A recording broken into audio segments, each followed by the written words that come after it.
Ja, dat is fantastisch. Vind je dat iemand? Nee, dat is voor jou. En wat is wel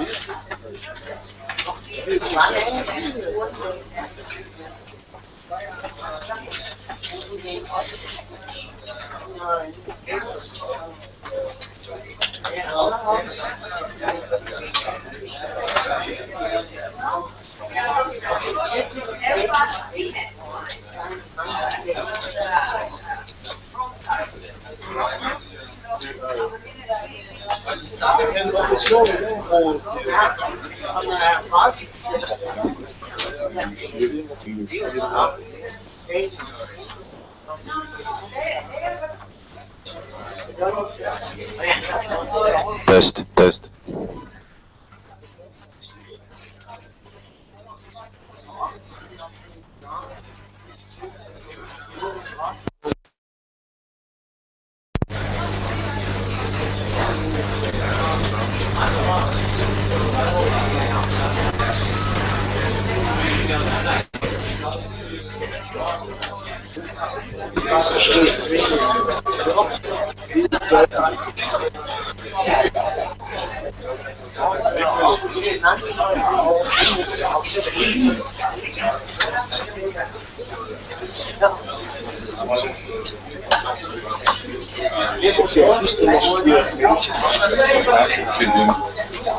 een beetje teleurgesteld.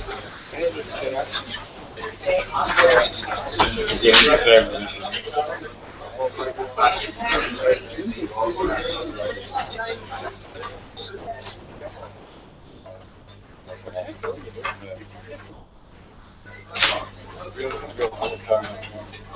Ja, ik heb tenminste gezegd 50%.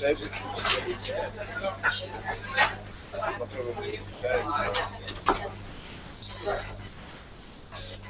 Dat is de planning is misschien zo weg vanaf wel. Op maandag is het gedaan. Nu is het goed. Ja, dat is goed. Je hebt de inhoud probleem. Dat is 6 uur. Als je daar te voelt, dan is het te laat omdat die mensen die naar huis komen.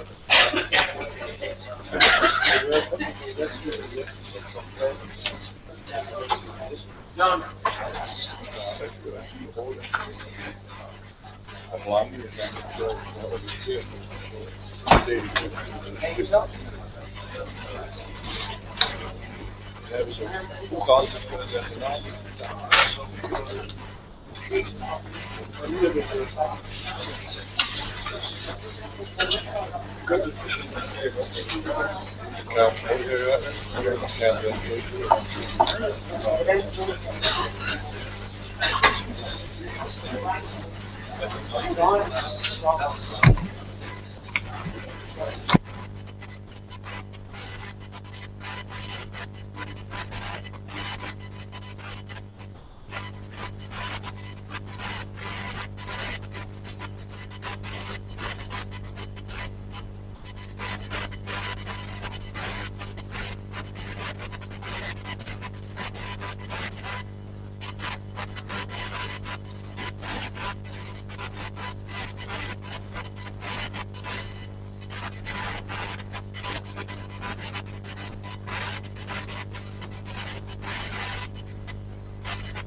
Hello, everyone. Just to say that we're going to start we're going to give it another 5 minutes. There is a bit of a bottleneck downstairs. There's been a bit of a change in the program in the sense that we won't have questions and answers right after Amana's speech. She's going to speak for about 10 minutes, and then Ronald, and then we'll have a question and answer session. Okay, so we should be starting in about 5 minutes. Thank you.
Okay, hi everyone. Could you take your seats, please? Hello? Oops. We're going to get started in about a minute. So if you don't mind sitting down, and we'll be starting the conference, please. Thank you.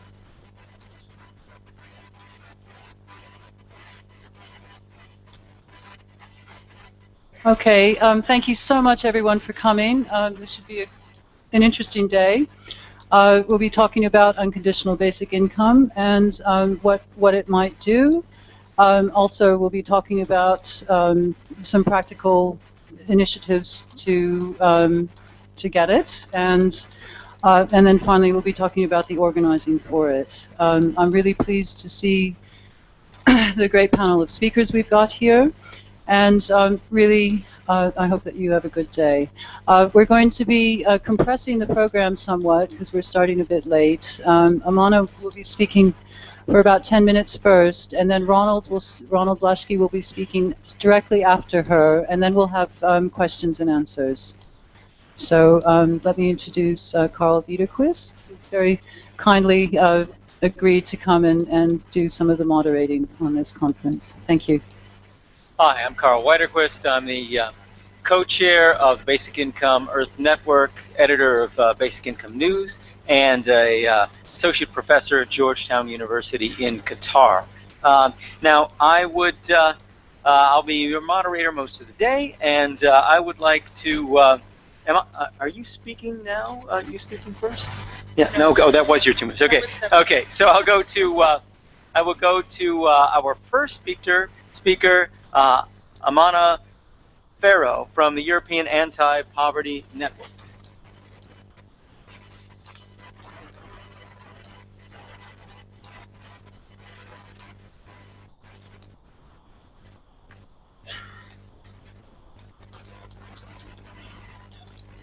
Thank you very much. Good morning. My name is Amana Farrow. Thank you very much for having the European Anti-Poverty Network here. I am a bit of a stand-in for Sean Jones, who is our policy coordinator and who unfortunately, due to a clash of many commitments, could not be here. So I will be delivering this presentation in her stead. And it's a pleasure to be here. We've been following the universal basic unconditional. The U always gets me between unconditional and universal, because it should be both, shouldn't it? The Basic Income Initiative from its start a couple of years ago, and there are some points where the work of our organizations meets and others where it doesn't, but we're all fighting for the same goal. And I'm here to tell you a little bit from our perspective, what are the social challenges that Europe is facing and how adequate income can overcome those. And I'm going to briefly speak about both basic income and minimum income under the same umbrella of dignified income for all, adequate income support that allow people to lead dignified lives. So I'm going to quickly go through who we are, why adequacy of income support is important, a little bit about the two approaches, minimum income and basic income, a little bit about what we are doing, more on minimum income, and some conclusions. So the European Anti-Poverty Network is a network of NGOs committed to the fight against poverty for the last almost 25 years. We started in 1990, came out of the European Union's anti-poverty programs, and the purpose is not just to work on behalf of people experiencing poverty, but also together with them and bring them and their stories to the forefront. We receive financial support from the European Commission. This is the Secretariat in Brussels, whereas we also have members on the ground, 29 national networks in most countries of the European Union, as well as Serbia, Macedonia, Iceland, and Norway. And what is a little bit particular about EAPN is that our national members are not just one organization per country, but actual anti-poverty platforms at the national level, bringing together a number of actors, social NGOs, trade unions, academics, etc. And we also have 18 European organizations as members, such as Caritas, such as AGE, such as the European Network Against Racism, Eurochild, and others.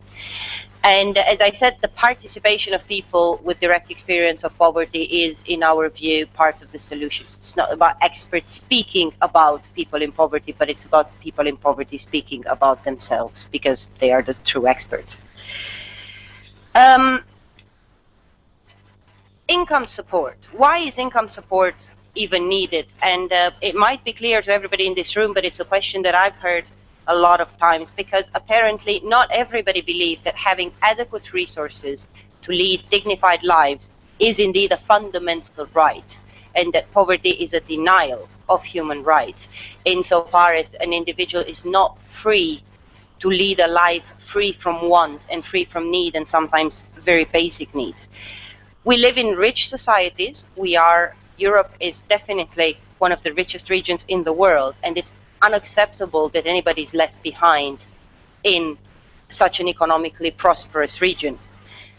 Having the necessary means to participate both in the labor market and in society, to plan for a future, to raise a family, are essential attributes in our society that everybody should have access to. This is what we believe. We also believe that adequate income support as social protection ensures that wages are also set at a decent level. Why? Because of something called incentives to work, which means that wages have to be higher than social protection. So if social protection schemes are set at an adequate level, at a level that allow people to live in dignity, then wages, it automatically follows that wages would be higher than that level. So it is a backdoor push, if you want, to also ensure decent revenue from work. It is also a key tool to eradicate poverty and to ensure fairness and redistribution.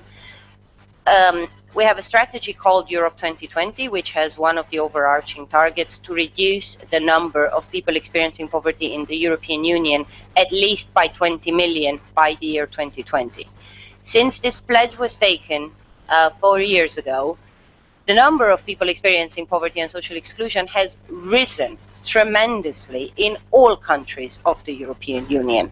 We are now way behind the target. The ambition is no longer to reduce starting from the benchmark of 2010. It's, at least to get back to those levels, because now over 125 million people in the European Union are experiencing poverty. And a quarter of people experiencing poverty are actually in work, which says something about the level of wages. The crisis is not an excuse.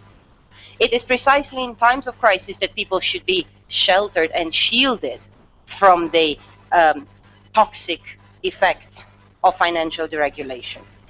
Cash transfers are a proven way of reducing poverty in any society. If you look at poverty rates before cash transfers and after cash transfers, the impact is absolutely clear. Income protection set at a decent level operates as an automatic stabilizer. It provides a social floor, which has now been recognized by the ILO. It has been recognized even by the World Bank in their famous admission that austerity is wrong. It is what ensures consumption. It is what ensures relaunching of the economy. You cannot afford to keep people in poverty. You cannot afford to deny people disposable income, not for their sake as individuals, not for society's sake, from both a solidarity and an economic point of view. So it is a key pillar of the economic social model, which, unlike Mario Draghi, I myself think is not dead and shouldn't be dead and should be resuscitated. Also, when we speak about adequacy, a question that I get very often is, what is an adequate income? How do you calculate what constitutes a dignified life? When we say it's something that allows people to lead a life in dignity, what do we mean? What are essential needs? Who decides what is essential and what is not?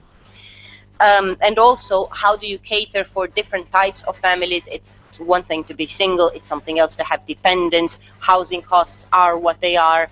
Energy costs, energy poverty is a rampant phenomenon, with people unable to adequately heat their homes, for instance. So there is a resolution of the European Parliament which says that the benchmark should be the risk of poverty line, which is 60% of median income. This is what is currently recognized by the European Union as the limit of poverty. So basically, if what we give people to live on is under that level, it's an effective condemnation to poverty of those people. It's a sanctioned by the state, it's okay to be poor.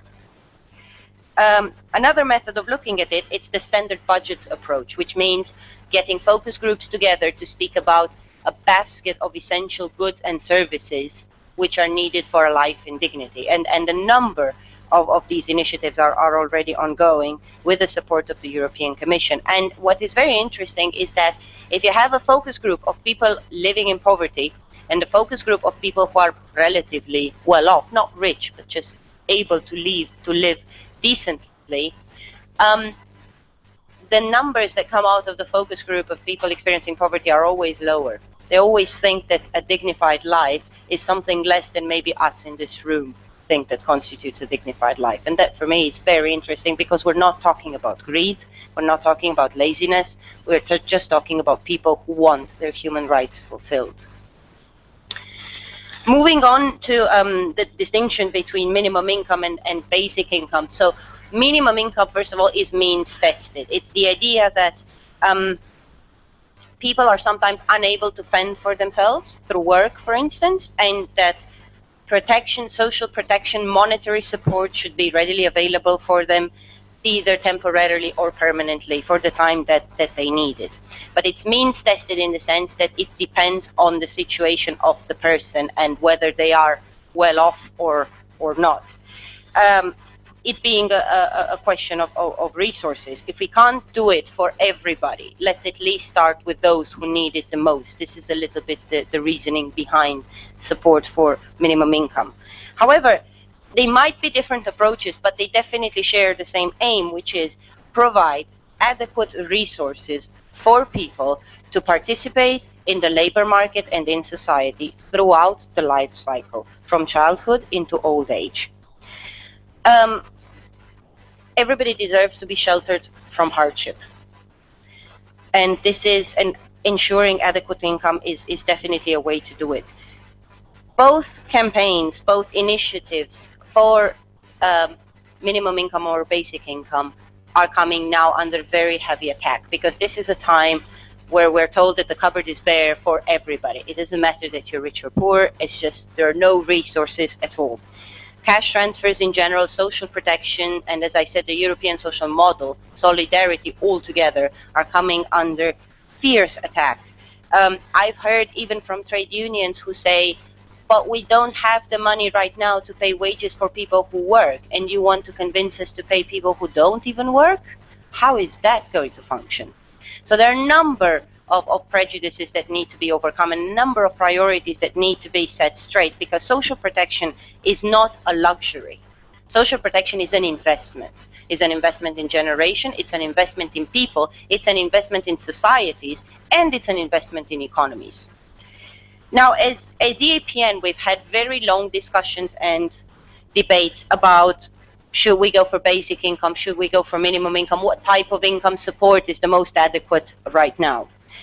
And the answer was a little bit both, because some of our members, it also, as I said, we have a diverse national membership. The situation is very different in very different countries.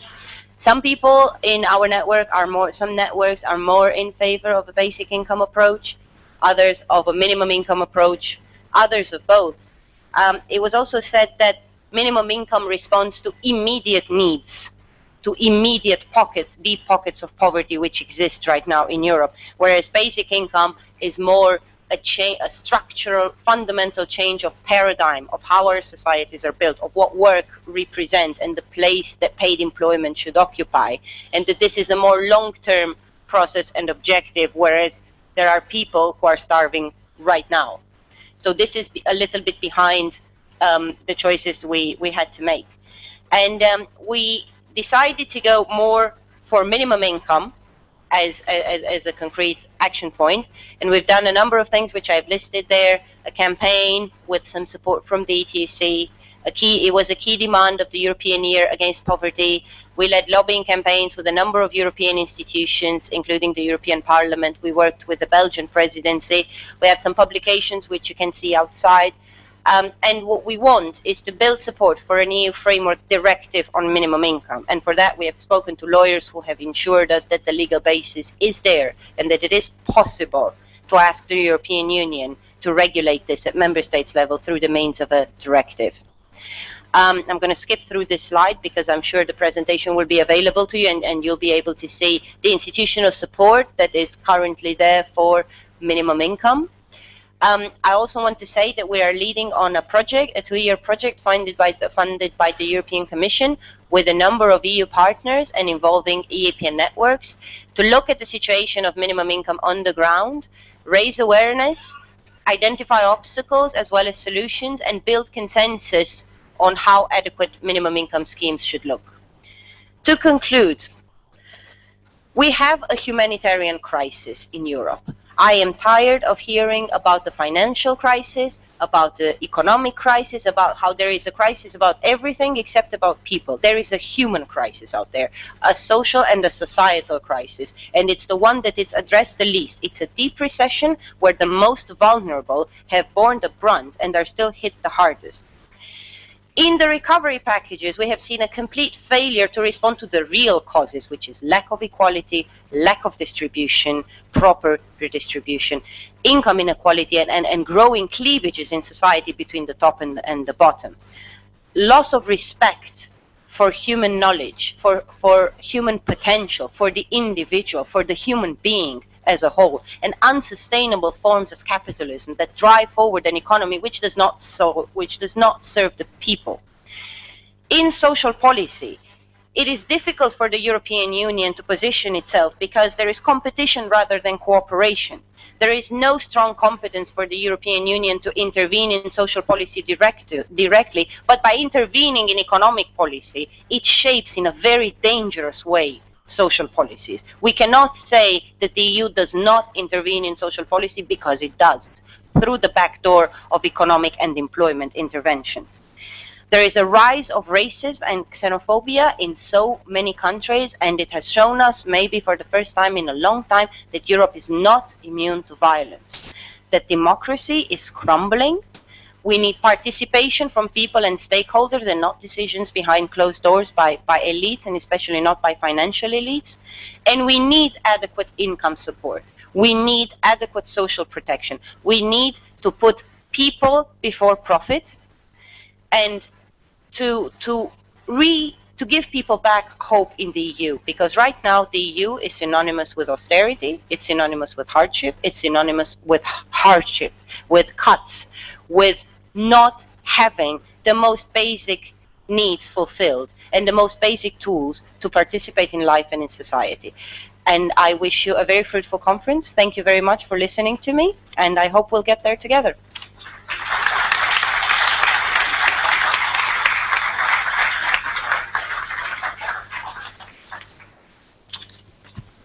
Okay, next up, I would like to introduce Ronald Blasky, co-founding member of the Basic Income Network in Germany.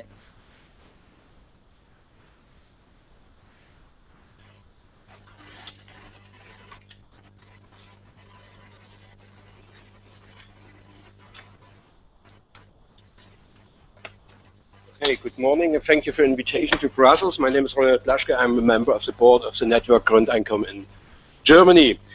My subject is unconditional basic income, an effective means of tackling poverty and hidden poverty, and of promoting freedom for all and democracy.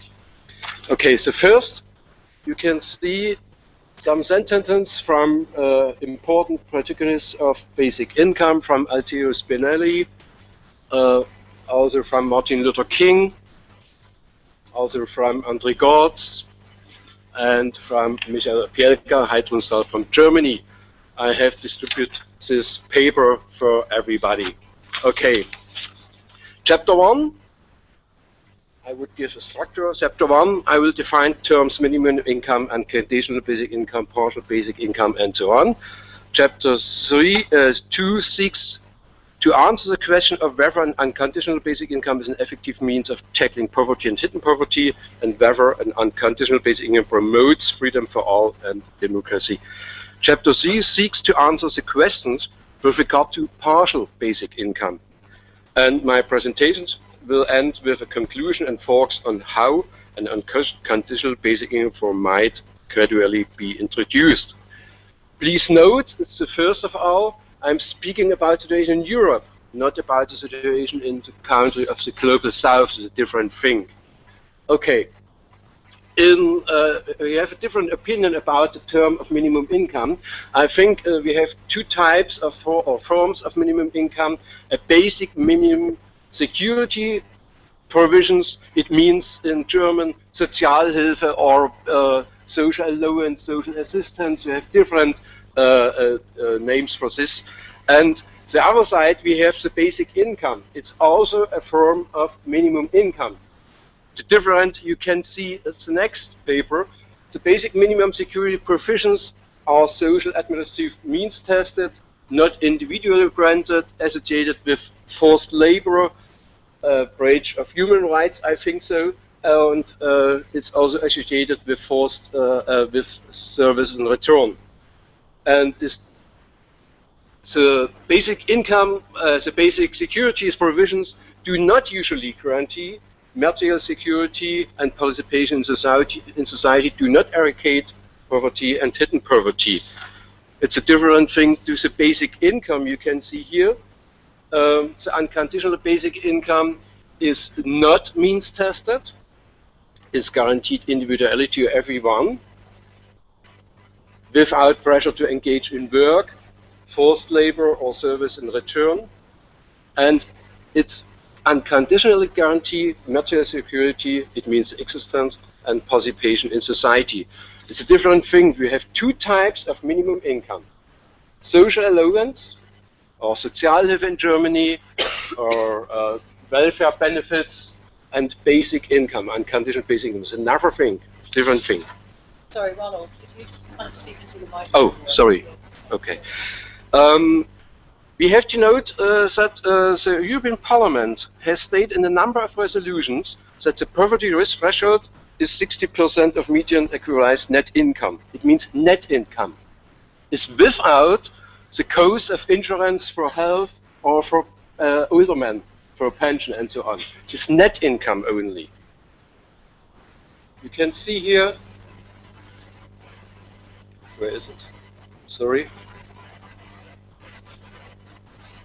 You can see some examples for poverty risk threshold in 2014. It's projected, for example, in France, Belgium, Germany, Poland, and Romania. It's very different level, you know, in Europe. It's logical because the net income is 60% of the median income in the country. Yeah. Okay. And when you have a low level in the country, you have a low threshold of poverty, of course. Oh. Yeah, it's because of the lights in here.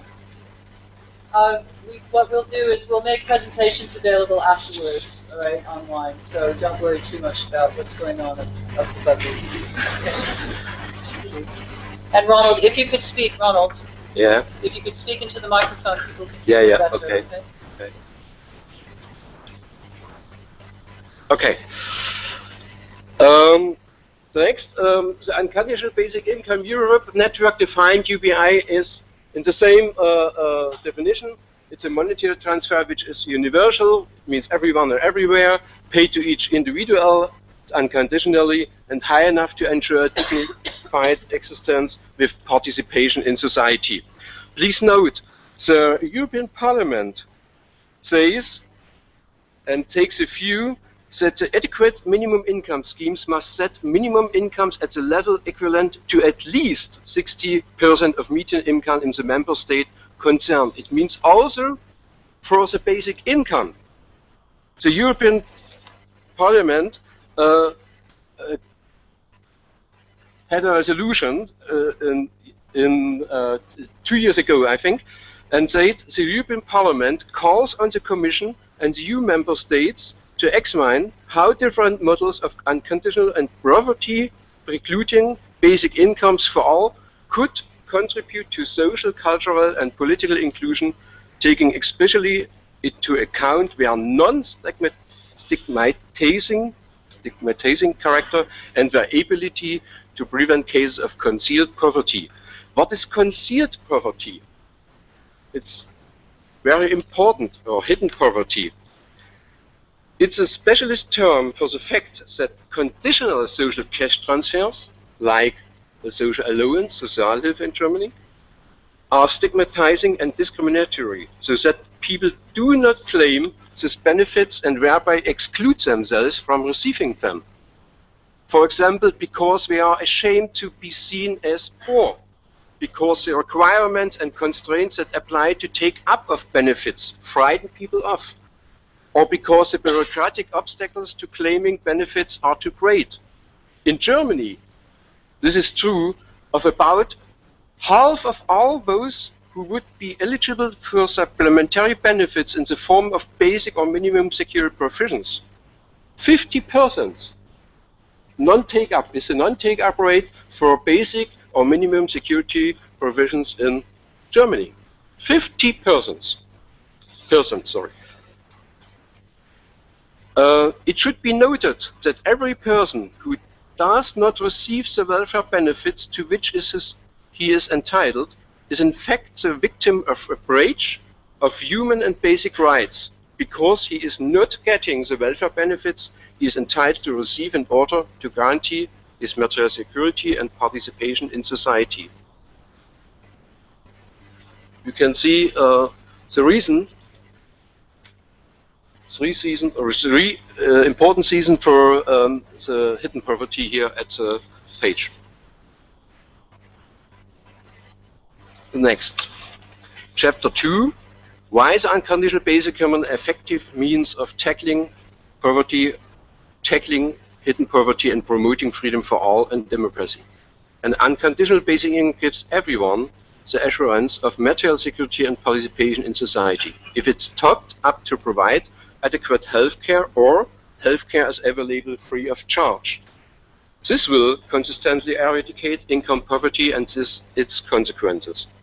An unconditional basic income of which everyone is assured with no conditions attached will consistently eradicate hidden poverty. It gets rid of the stigmas and discrimination associated with conditional social cash transfers.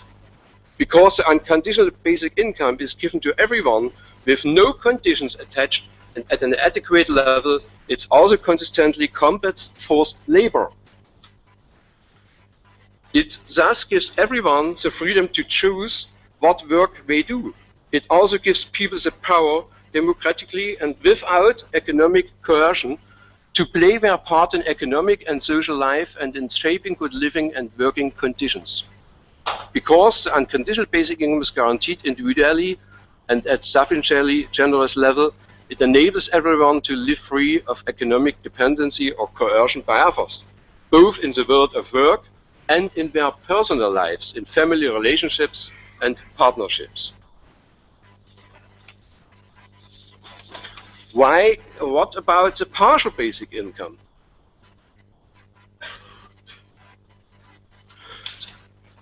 The partial basic income, the first, does not provide the individual with a guarantee of basic material security and participation in society. It does not eradicate income poverty because it's too low.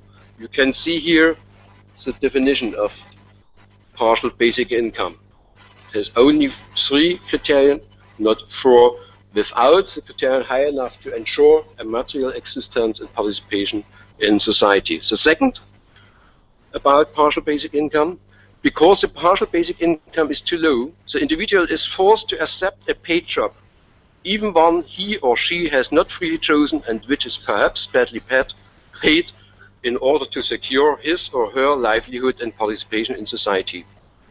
So the partial basic income does not unconditionally guarantee material security and participation in society and does not secure the free reaction or choice of work. The third, even if the partial basic income is combined with or supplemented by other conditional social cash transfers like welfare benefits, it does not unconditionally guarantee material security and participation in society. Because in the absence of an income source, when the partial basic income, the individual is obliged to apply to the authorities for basic or minimum security provisions. Stigmatization and discriminations thus remain a fact of life for many people. Hidden poverty likewise remains a fact of life for many people. Hidden poverty is not eradicated by partial basic income. Conclusion. Because the partial basic income is too low, people continue to be vulnerable to coercion in the world of work, in society, and their personal lives and relationships with their partners. The partial basic income does little or nothing for freedom for all and for developing democracy. There are those who argue that the introduction of partial basic income might lead to an unconditional basic income later, but from existing partial basic incomes, there is no empiric evidence that this hope is a realistic one, and there is no logical evidence for this hope. In addition, it is not impossible that the introduction of a partial basic income might, with a certain balance of political power, might be used to reduce or even abolish pre-existing existing higher welfare benefits and social minimum standards. That is the opening state political aim of neoliberal advocates of partial basic income in the tradition of Milton Friedman. These exist worldwide in Europe and Germany too. Why a partial basic income goes well with neoliberal intentions? It works back governmental and bureaucratic influence, because there is no social administrative means test and no coercion to labor by the welfare office. But it retains or strengthens the economic pressure of market on people. For example, to sell their labor power because it is too low. The possible negative consequences I have described, along with the lack of positive consequences of partial basic income outlined above, also have the effect of frightening of many potential allies. Conclusions and forks on the way forward. I think unconditional basic income eradicates income poverty and hidden poverty. It eradicates forced labor and promotes freedom for all in democracy. Basic or minimum security provisions and partial basic incomes do not eradicate hidden poverty. Basic or minimum security provisions and partial basic incomes do not in themselves eradicate income poverty. All they can do, depending on how they are structured, is relieve poverty. So force people to take jobs for economic reasons, even if the working conditions associated with those jobs are bad. Partial basic incomes also force people to apply for additional social transfers which are discriminatory and stigmatizing. They do not give individuals a guarantee of material security and participation in society. It can be misused as a way of cutting levels of social protection, and when this happens, they are rejected and opposed by potential allies in the basic income movement. Okay, the last one. I think a better way to eradicate poverty and for gradually achieving the objective of universal basic income in Europe would be through a Europe-wide action to 4 proposals or 4 steps. One step is introduce a basic income for all children and young people, which is adequate in the context of each country. The next step is to abolish forced labor in the case of existing basic or minimum security provisions and individualize these benefits, increasing them immediately to the level of poverty risk threshold for the country concerned or values based on a basket of goods and services. The next step maybe is to introduce non-means tested transfers for employees taking a break from work. It means a basic income for sabbatical, the name in Germany, which are adequate in the context of each country. And another step is to introduce a basic pension for all older people that is adequate also in the context of each country. All these are steps pertinent to different lifetime stages towards an unconditional basic income for all. We are broadly supported by the general public and enable social alliances with social movements, trade unions, welfare associations, churches and political parties. These steps help to increase the acceptance of unconditional basic income within society. A merging of these transfers and a further reduction of conditions are leading to unconditional basic income for all people in country and in Europe. Ladies and gentlemen, dear friends, thank you for your attention.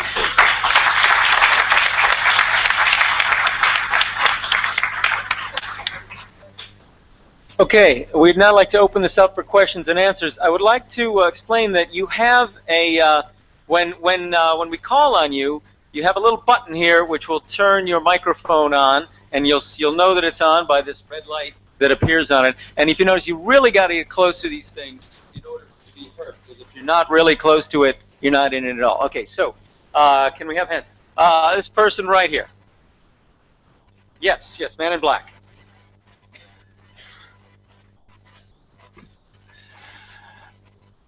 Okay, the man in black is taking the floor. Professor Linson from the IMNRC New Pole Network. I shall briefly introduce myself. We are interested in interfaces. The IMNRC is a neuroscience research center interested in the education of tomorrow, and the New World Network is interested in the governance of tomorrow. The new capacity building program integrates both and is an ongoing worldwide initiative to achieve and sustain the third millennium's top priority, that is world society, well-being, quality of life. There are around 130 countries participating. Now, when I listen to your presentations, these, and I'm sure the others shall be of the same category, these are interesting academic presentations. They are compelling. It is interesting intellectual entertainment. But I always ask myself, what of tomorrow? What is going to be the impact of the discussions today on tomorrow? Thank you. Other question? I think I had one right here. Yes, I'm Adriaan Plank from Netherlands. I have a question for Mrs. Amana Farrow. How do you think the possibilities are to help the people who are suffering now? How are the possibilities you see it to help them tomorrow, the day after, the day after, the day after, but now at the moment? Because that is your aim. Yeah, do you want to respond to those two questions?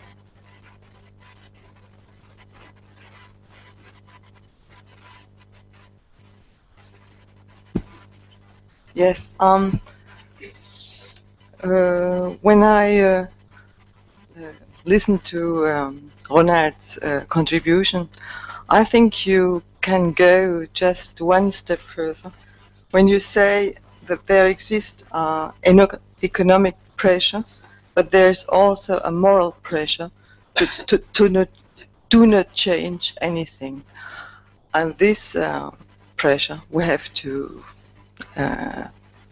fight against. We have to abandon our biblical model of you have to work to exist.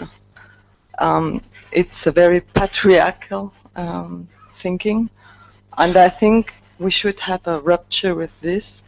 We should build up our society on laws that do not have a reference to biblical roots. I think it needs to integrate women into society much more than it is done now. And I think an unconditional basic income, it may give us the way towards this society. I mean, we are all constructing this society, but this is really, really a big thing to support. We have to support this rupture. Okay, I think we're going to go to the panel now. You got three different questions there, so get some responses. Then I'll probably take three more questions after that.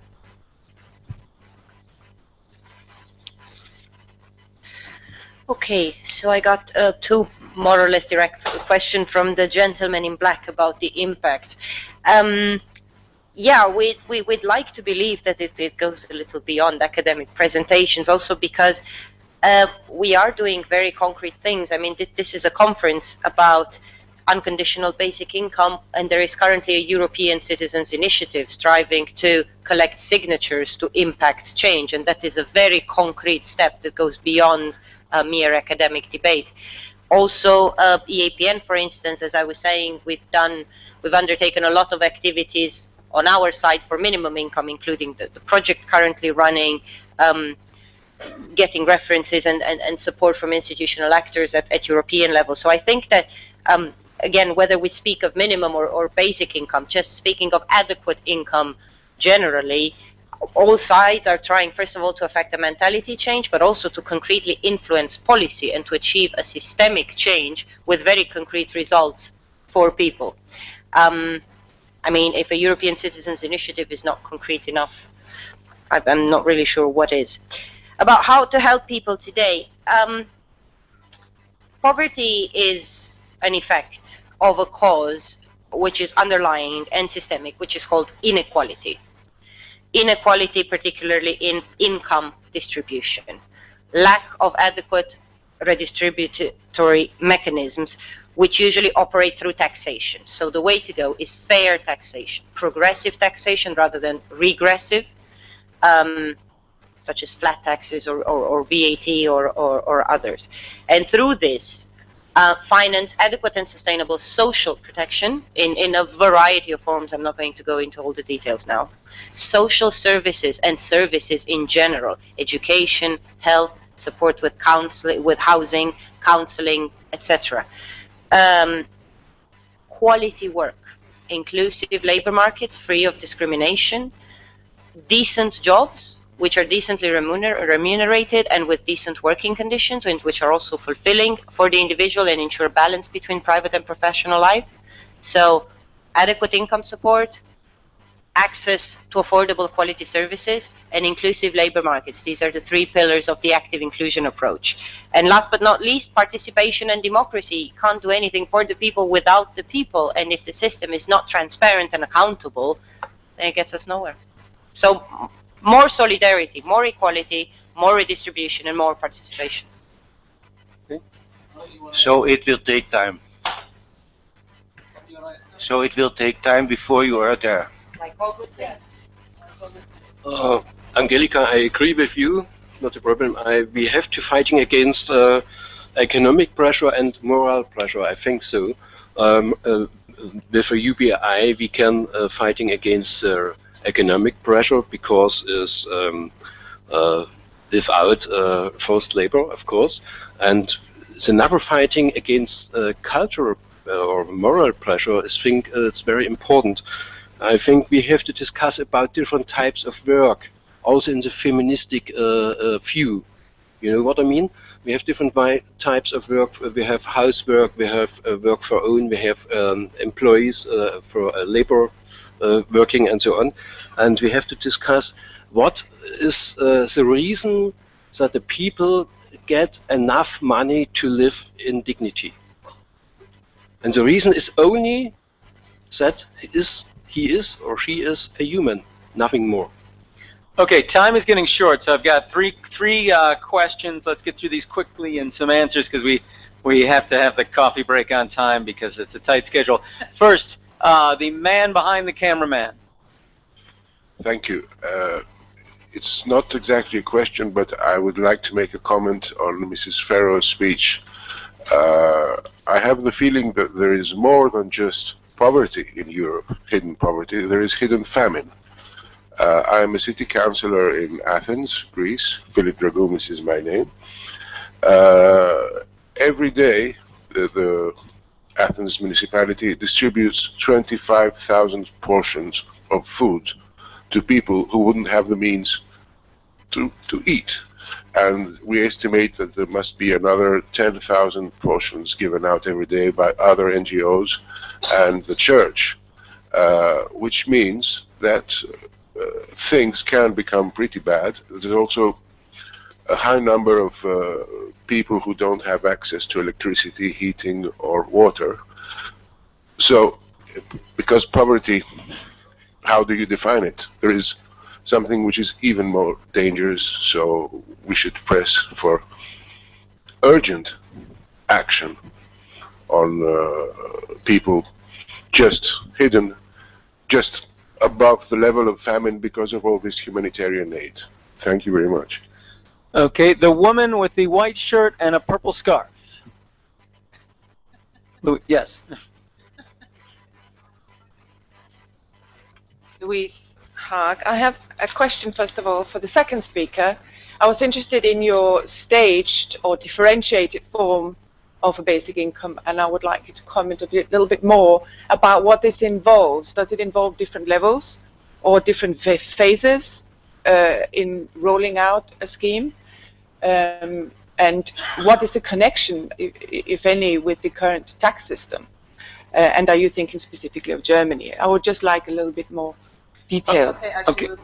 I have a brief comment as well, if I may. I think it has already become clear in the presentations up to now that there are a variety of different views about how guaranteeing income or providing economic security involves human rights. And I think it is very important when we look at different ways of doing that, that we are, I think, in essence, going towards the same goal. I think everyone here is probably interested at the end of the day in a guaranteed basic income that is of a generous level, a sufficiently generous level to provide for independent existence and more dignified work and so on and so forth.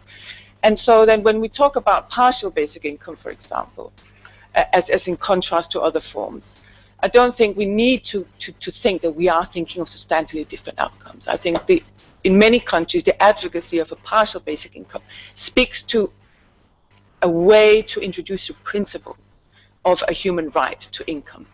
It doesn't necessarily mean that individuals or those who advocate that would want it to remain partial. I'm not personally in favor of a partial basic income, but I just think we shouldn't necessarily think we are thinking about different goals in that sense. Just one other comment was to the first speaker about the medium income as standard. I think we have to be quite careful about that, because in countries with very high levels of inequality concentrated at the top of the income scale, that actually is not very meaningful. So we need to think, in my own view, of a much broader redistributive strategy when we think about how we're going to finance a generous basic income. Okay, a woman in gray, keep your comments short. Yeah, this question is for Amana Ferro. You said that EAPN supports minimum income as the solution, and of course quality of work is very important for all of us.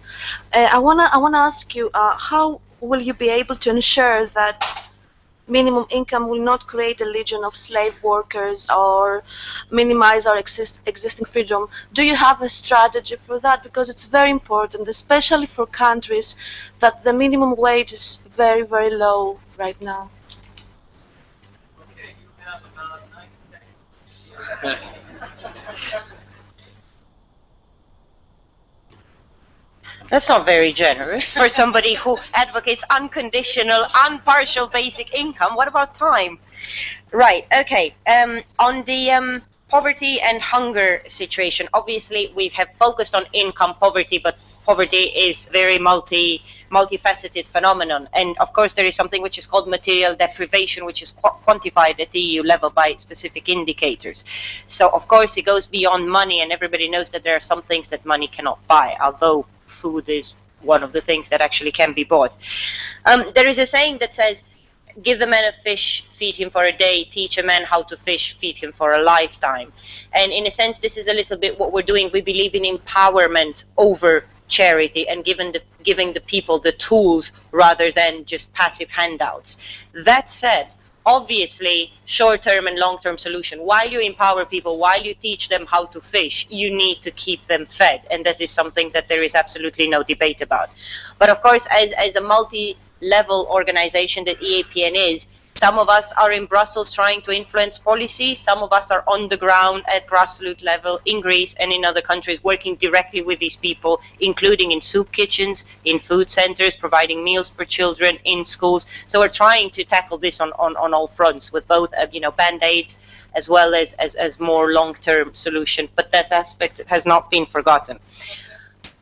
That was my answer to the first question. I got 3 of them. No, I know, but we need to have a coffee break, and we will come back, okay?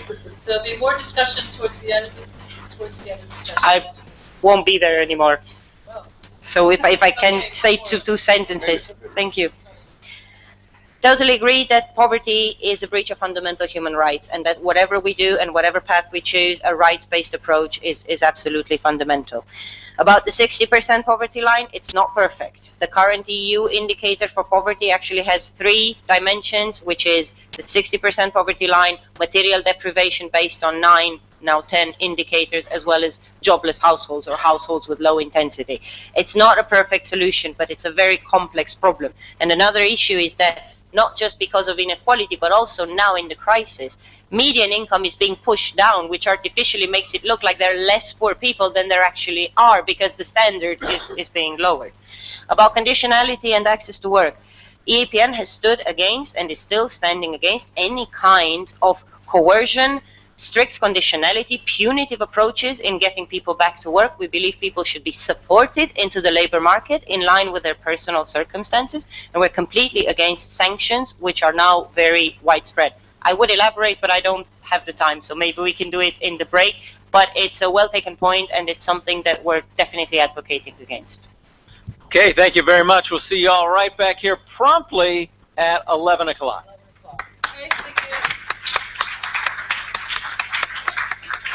You have 17 minutes and 29 seconds.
Is Elena in the room? No. Okay.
Hi, could I have the speakers for the next session come up to the panel, please?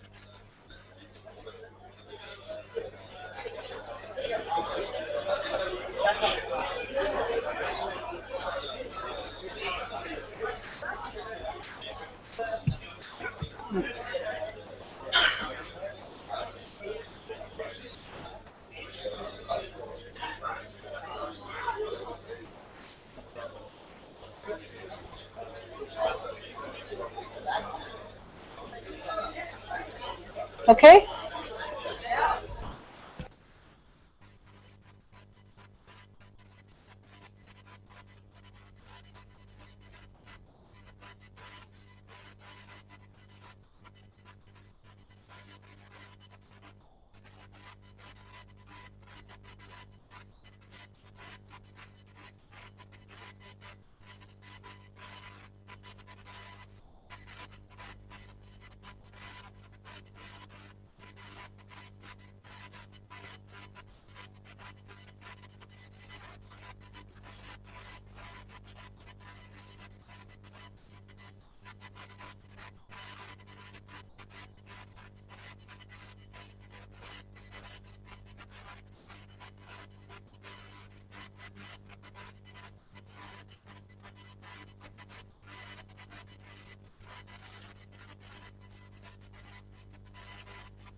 Okay, welcome back, everyone. Hi, we're going to be starting in a minute. Yeah, it's all on again.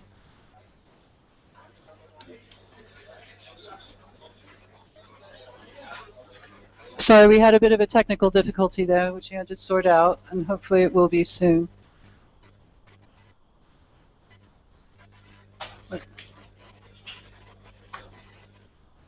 Is everything on okay? You okay? All right. Right. Is Gerald Hafner here? No? No? Okay, nobody's seen him. Okay, we're going to start the second part of the session. Again, we're having to compress the time quite a lot. So first we'll be hearing from Elena Dalibo from European Alternatives. And then David Casasas, is he in the room? Okay, do you mind coming down here so that we don't waste time changing seats? And then we'll be hearing from Werner Ratz. What I propose is that we hear each speaker in succession, and then we have discussion afterwards. We really need to finish this bit by 1 o'clock, so that we can eat. Eating is important, yeah. So. So we're just going to compress this a bit. If Gerald Hafner actually shows up, then obviously we'll listen. We'll hear what he has to say. I'd like the speakers to try to keep your talks to 15 minutes and no longer. We'll cut you off if it's any longer. Okay, and then we'll carry on from that. Okay. Yeah, sure. Oh, username and password. Anyone? For the screen. No? Okay, listen, you're just going to have to wing it, I think. Okay, we don't have time to deal with this. Okay, so thanks very much. Elena Dalibo? Oh, okay. Okay, I can start. Oh, here the password is here. Hold on. All right, we'll be another 2 minutes, hopefully.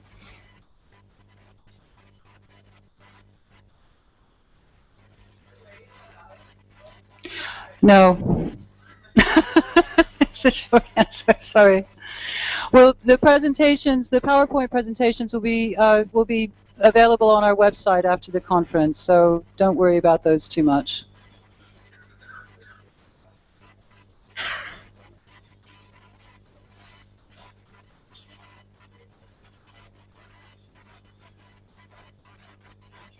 Okay.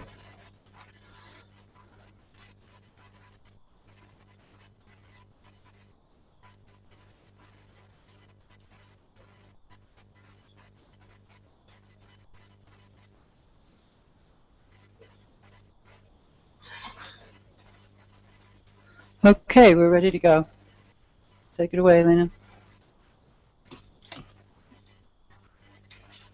Okay, hello everybody. My name is Elena Dalibo. I'm from European Alternatives. Thanks a lot for giving us the opportunity to be here today. I'd like to start by reading the opening sentence in the introduction of this Citizens Manifesto, which I'll discuss now. It reads, a 2013 report by the Red Cross highlighted that while other continents are successfully reducing poverty, Europe is the only one to be adding to it. The richest continent of this planet is also the one where most people have been falling below the poverty line in the first 3 years of this decade. So in recent years, the support to the unconditional universal basic income, I'm sorry also for the mistake here, well, should add the two U's as it was said before. This support has taken many forms. We've mentioned the European Citizens Initiative, but there are other initiatives all trying to put this issue on the political agenda and to make a change. So I will present one of these initiatives that we've run, European Alternatives, going into the same direction, which is the Citizens Manifesto. So a couple of words on European Alternatives. It is a transnational organization promoting democracy, equality, and solidarity beyond the nation state. And we organize a variety of types of actions, ranging from campaigns and projects to public events, a festival, the Trans-Europa Festival, as well as some research and publication. So this Citizens Manifesto, which I have here, is the result of 3 years' work. And it was a bottom-up, transnational, and participative process. which so led to the elaboration of this document that was presented to the European Parliament in December 2013. So it's divided in 12 different topics, as you can see, one of them being welfare, so they are quite general topics, because we believe that it's important, if we want to imagine a new society, to study all these topics together, because they are very much interlinked. And one of the proposals in the manifesto, so on each topic we have about 5 or 6 proposals, very concrete proposals for change that could be implemented in the short to mid-term at EU level. And one of these proposals is unconditional basic income at EU level. So the introduction of an unconditional basic income at the European level, that would be individual, not familial, universal, unconditional, and high enough to cover the most fundamental basic needs. And it would be financed through different reforms on taxes that would increase their progressivity.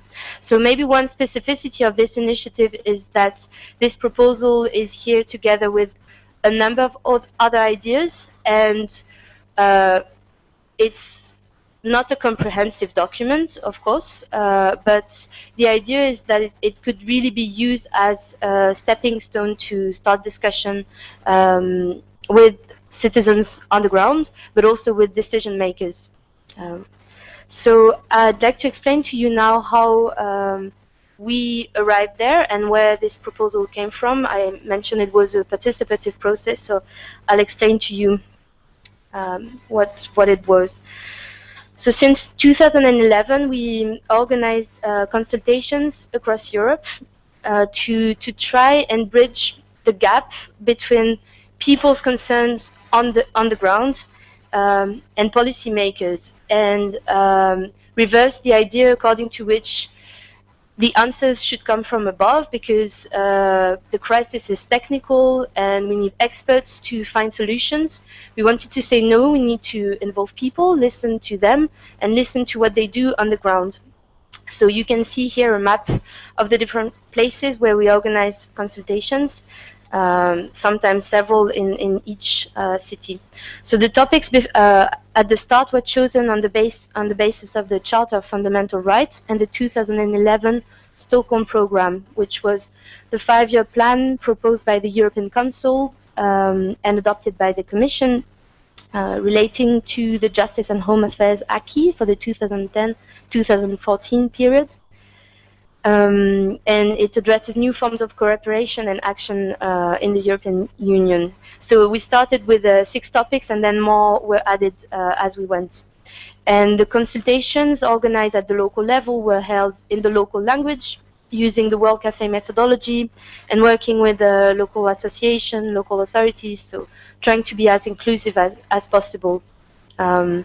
We organized one, for example, on welfare in Berlin, and we worked with many participants who were themselves part of the hard sphere system, so who were experiencing precarity. And so it was interesting to hear from them about dignity, for example, or the feeling of being controlled through the current system. So this manifesto, so this is the process, the different steps. We had these consultations, then we gathered people together in transnational forums, which were a bit less inclusive because they had to take place in English for communication sake. But the idea was to put the proposals together and see if there were any ideas that came back from different countries and different cities. And then once we had a number of proposals, we organized research workshops last year to start developing the argumentation behind the ideas. So the experts were helping citizens' ideas and not the opposite.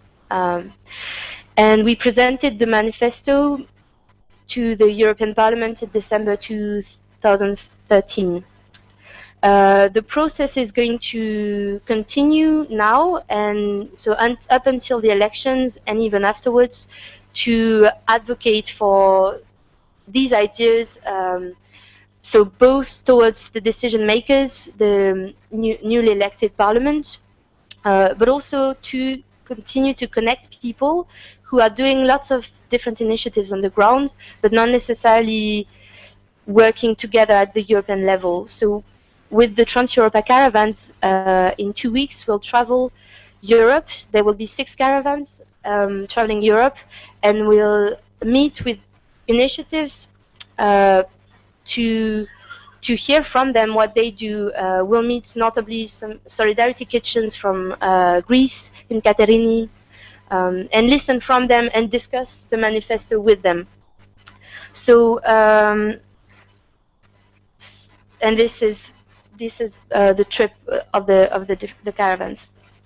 So some more information about basic income, but I'll go fast because I think a lot of it was mentioned already, and I also want to repeat that maybe unlike other speakers today, I'm not speaking from the position of an expert here, but rather a rapporteur of this process.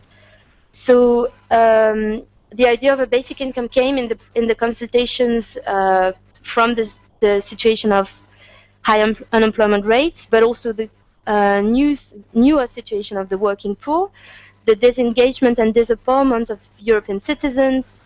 So all this led to the idea that a basic income would be maybe a solution. So what kind of basic income? It goes back to the definition made by Ronald before, so universal, unconditional, basic. I won't go back to the differences between guaranteed minimum income and minimum wage, but I think I can go faster on this. One point that we haven't mentioned yet, and that I think would be interesting to discuss, is how to finance it, because this is one of the main questions when speaking to people who are not familiar with the idea of basic income.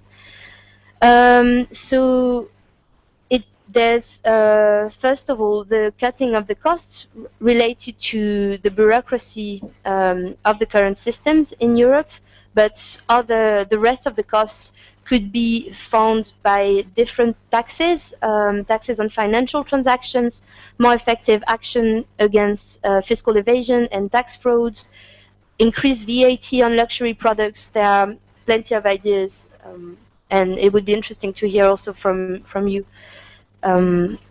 So because the universal basic income is very linked to the concept of tax justice and to the principle of progressivity on taxes, and the cost incurred by the universality and unconditionality of the universal basic income are compensated by more selective and progressive income taxes.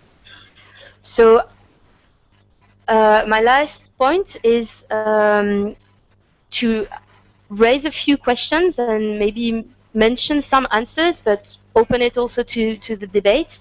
The first question is this a new idea? So it's important to have in mind that it's not. It's at least already in mid-19th century, the idea was already there with Charles Fourier. And a number of important figures also were distributed to you earlier. The second question is, does the EU have any competencies to act on that field?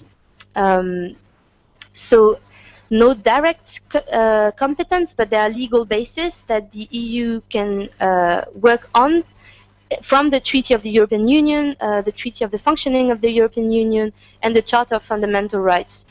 So on these bases, the European Citizens Initiative have based also their demand, and it has been accepted. So it's been recognized by the Commission that they have the power to do something.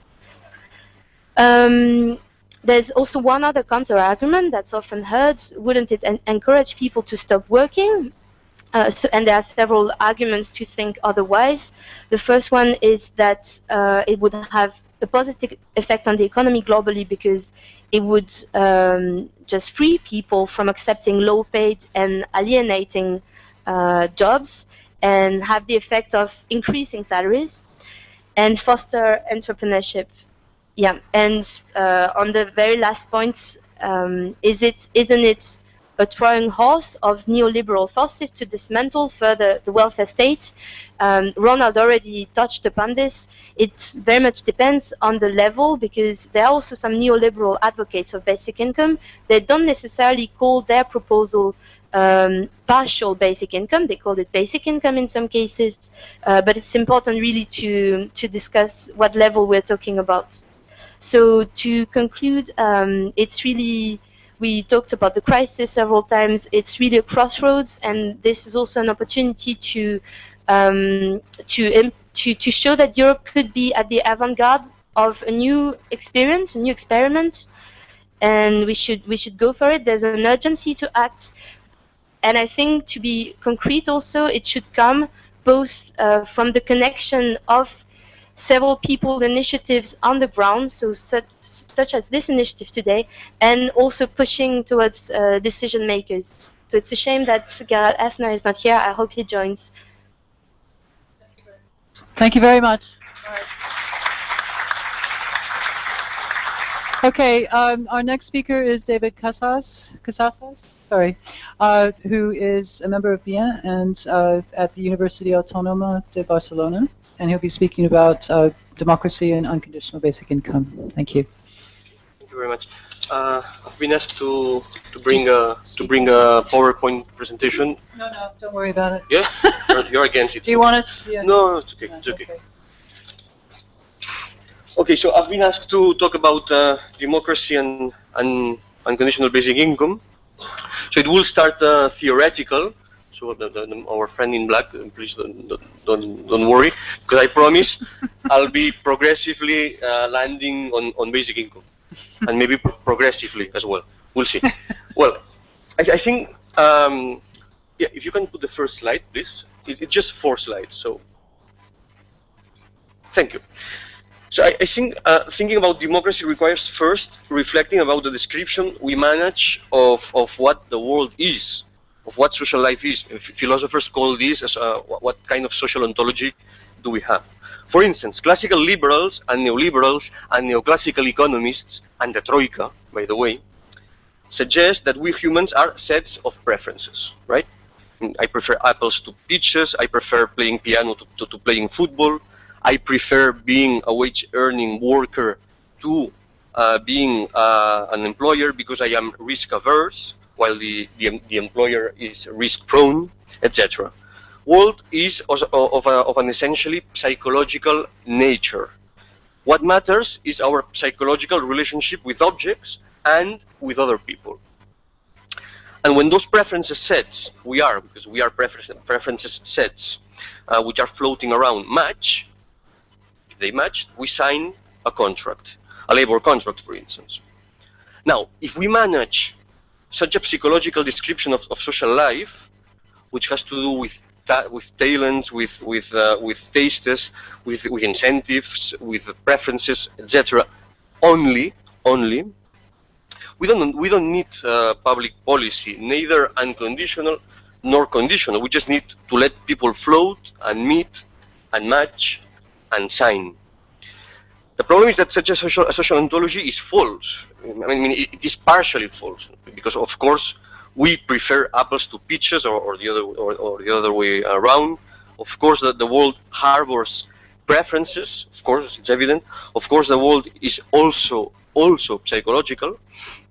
But what I want to propose today is that we start by getting rid of such a description of social life and clearly assume one showing that apart from psychological relationships, world is crisscrossed by a myriad of forms of power relations, of bonds of dependence, and that this has to do with a very differential access to the ownership or control of resources, material resources, immaterial resources, etc.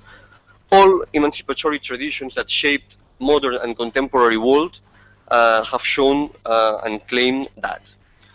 So if this is the case, and if we don't want that some individuals and groups depend on others to live, in the terms of Marx, if we don't want that the dispossessed are forced to live with the permission of other people, of those who own resources. We need to politically eradicate those bonds of dependence, those relations of power. Not to build, that's important, not to build a world made of isolated atoms, that's important, but one where all have a certain set of resources and where interdependence is based on autonomous decisions in everyday life. Well, as we'll see, all this has to do with the definition of effective democracy I will propose. And I will suggest, and this has to do as well with the very reason why we need institutional devices such as basic income in order to promote and exercise on a daily basis real democracy. So we can move on now to the second slide. And because I would like to offer a very short overlook of these power relations within contemporary Europe. This we know, but I think it's important in order to reflect on democracy.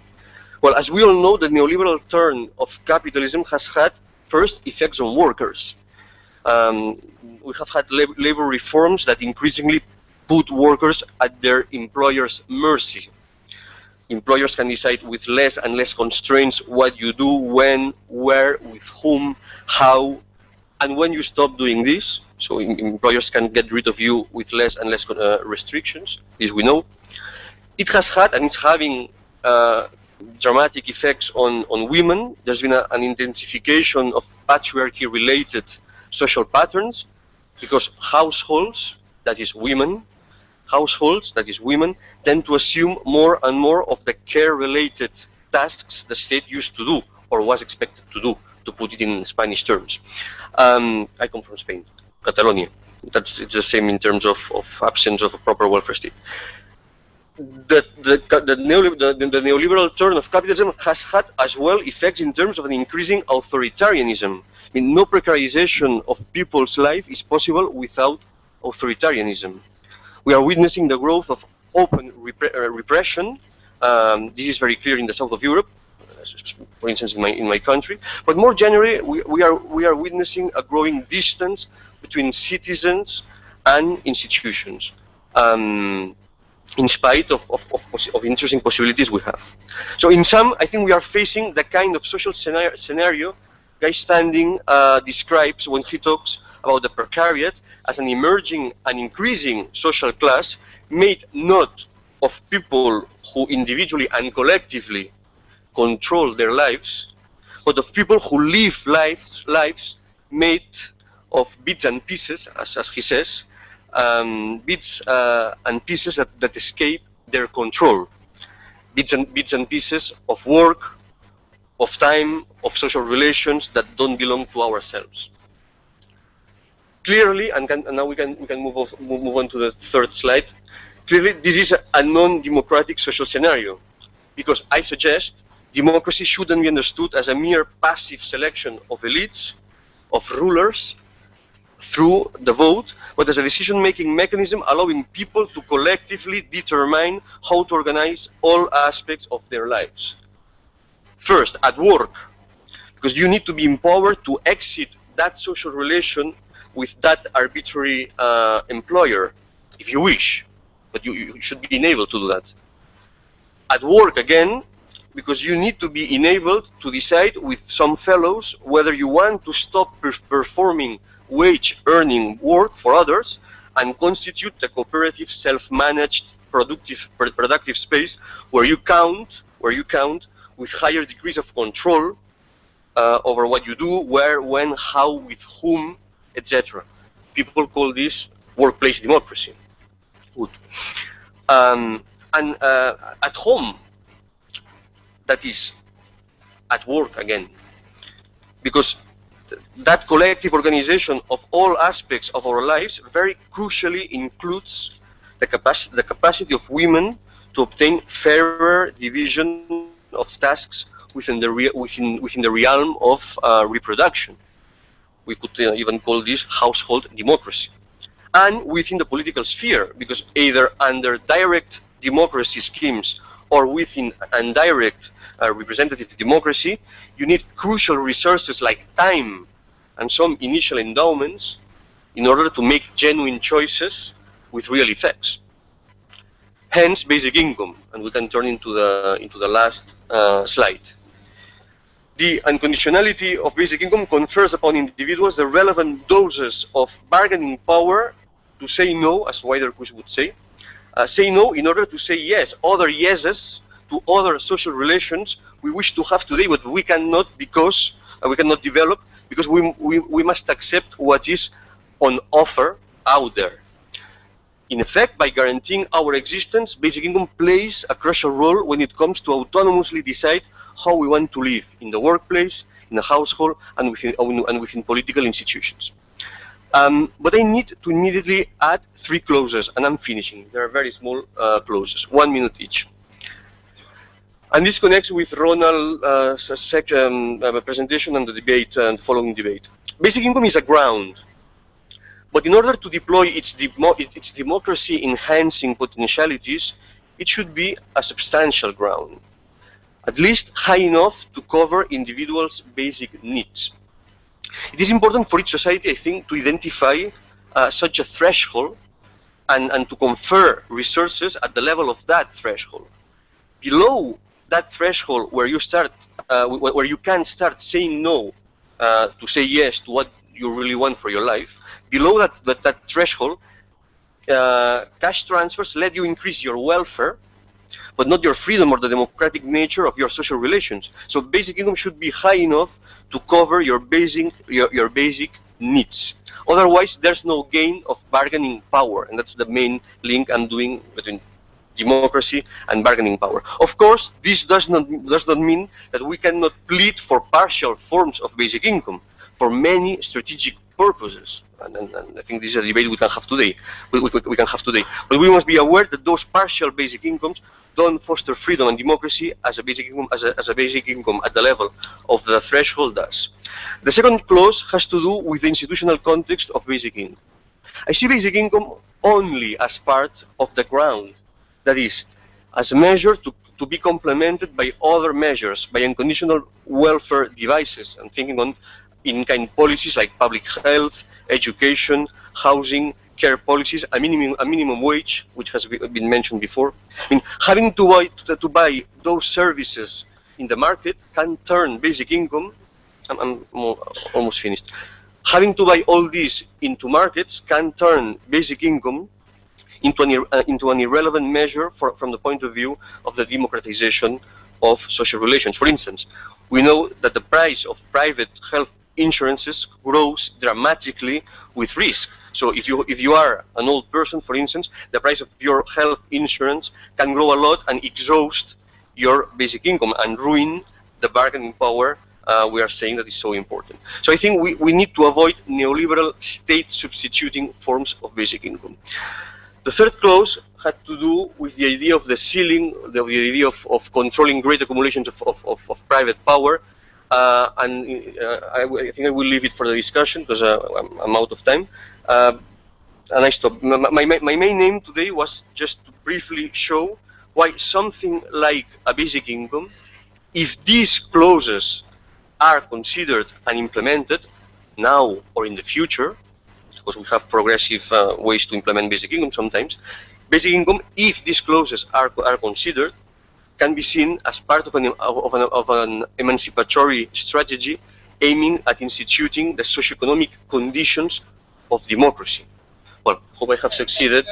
Thank you very much, David. Cheers. Okay, Gerald Hafner has appeared, but he's still on the phone. So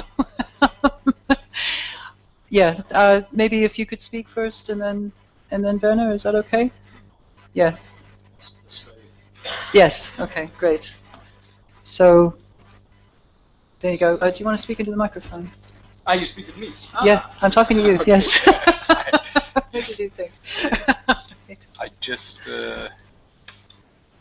called so that I can stay a bit longer, because normally I would have to leave at 12, have the next date then. I know made it possible that I can stay a bit longer. So excuse me for that. You probably know we are in the parliament ahead of elections in our last weeks, and the problem is that we have so many things that need to be done in the last weeks, so that Yeah, if you could like you don't pull understand? it towards you. Yeah. Yeah. Yeah. Sorry. Pull it towards you. Otherwise, people can't hear you very well. Whatever helps, but it doesn't help. It doesn't work. So then I go here. Yeah. Yes, this is only to apologize that I do not have too much time today with you. And the other thing is that I would love to talk for hours about unconditional basic income, but today I am asked that I will talk about European democracy, about the European Citizen Initiative, and about European referendum, as you asked me. So maybe to start, I think it's absolutely important to understand that the question of democracy is the core question of all politics of our times. I find this absolutely important to realize that. This doesn't mean that democracy is more important than the climate or social questions or economic questions, or even more important than the unconditional basic income. It is not, but democracy is the basis for all these other questions. If you do not have a real working democracy, then we, the citizens, are just the objects of decisions taken by others, and mostly decisions taken by the interest of power, of money, of financial interest, and so on, but not in the interest of the citizens. So therefore, the question of democracy is the core question for all other political questions. And that's the reason why I, besides engaging for basic income, I concentrate in my work very much on the question of democracy, and in this time of European democracy. You probably know that before that I'm the founder of Mehr Demokratie in Germany. We have changed Germany a lot. We have introduced direct democracy in Germany on the municipal and regional level in all German länder. We work on introducing it on the national level too.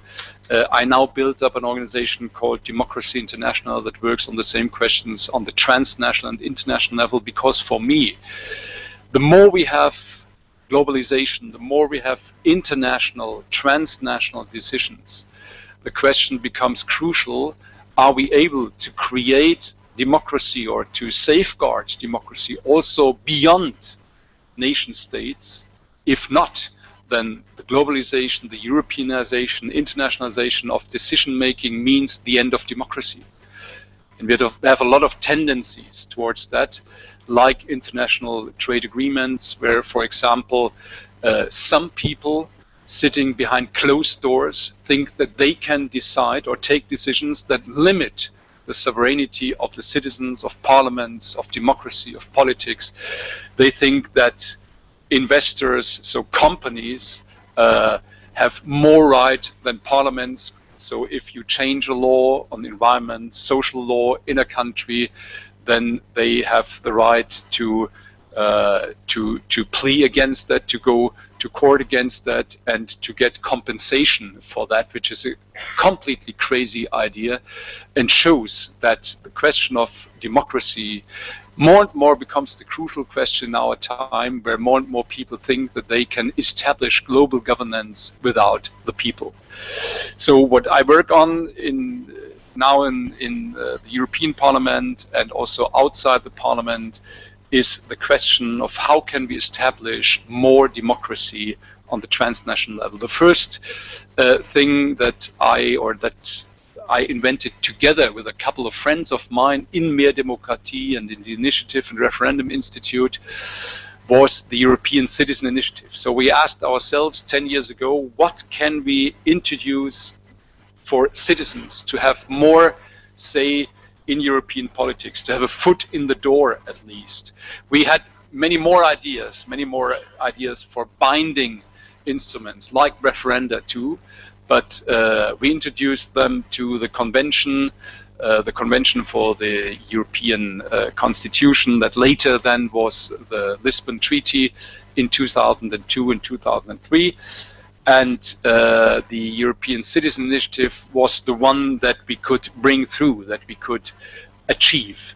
And so we have the European Citizen Initiative now. I then became rapporteur in the European Parliament for that. This only would be a very long story, the report about ECI, since you need to know that European politics is always on bargaining and always on compromises, first in the Parliament and then between Parliament, Commission and Council. So I managed to adopt a very strong position in Parliament for a citizen-friendly, easy, practical framework for the ECI. We got huge support from all political groups in the Parliament on that, but this was not the end of the game. Then we had to negotiate with the Council and the Commission and the Council, especially the Council, so the heads of state, which in my eyes in itself is strange, that the heads of the executive power in member states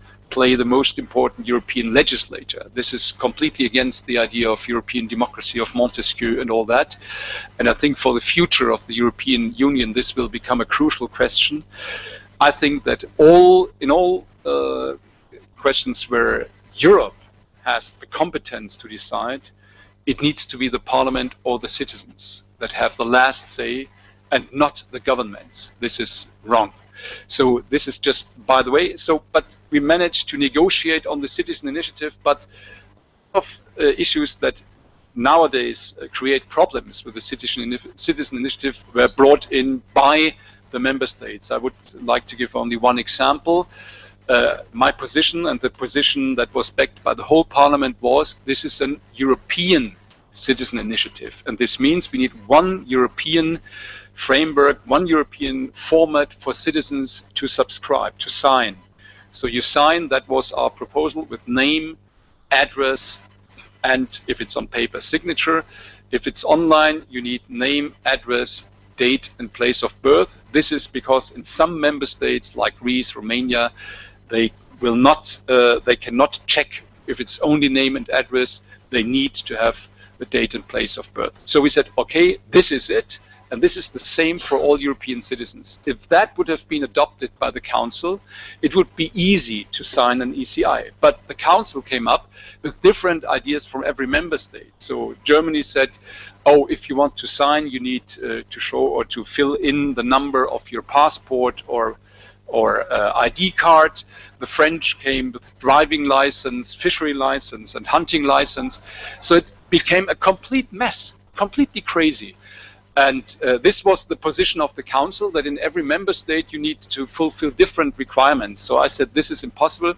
I negotiated with the Council to change that. The Council negotiator understood it, but he said, I am bound by the member states. So I met with the representatives of the member states. I take Germany as an example. I talked for 2.5 hours with the German representative.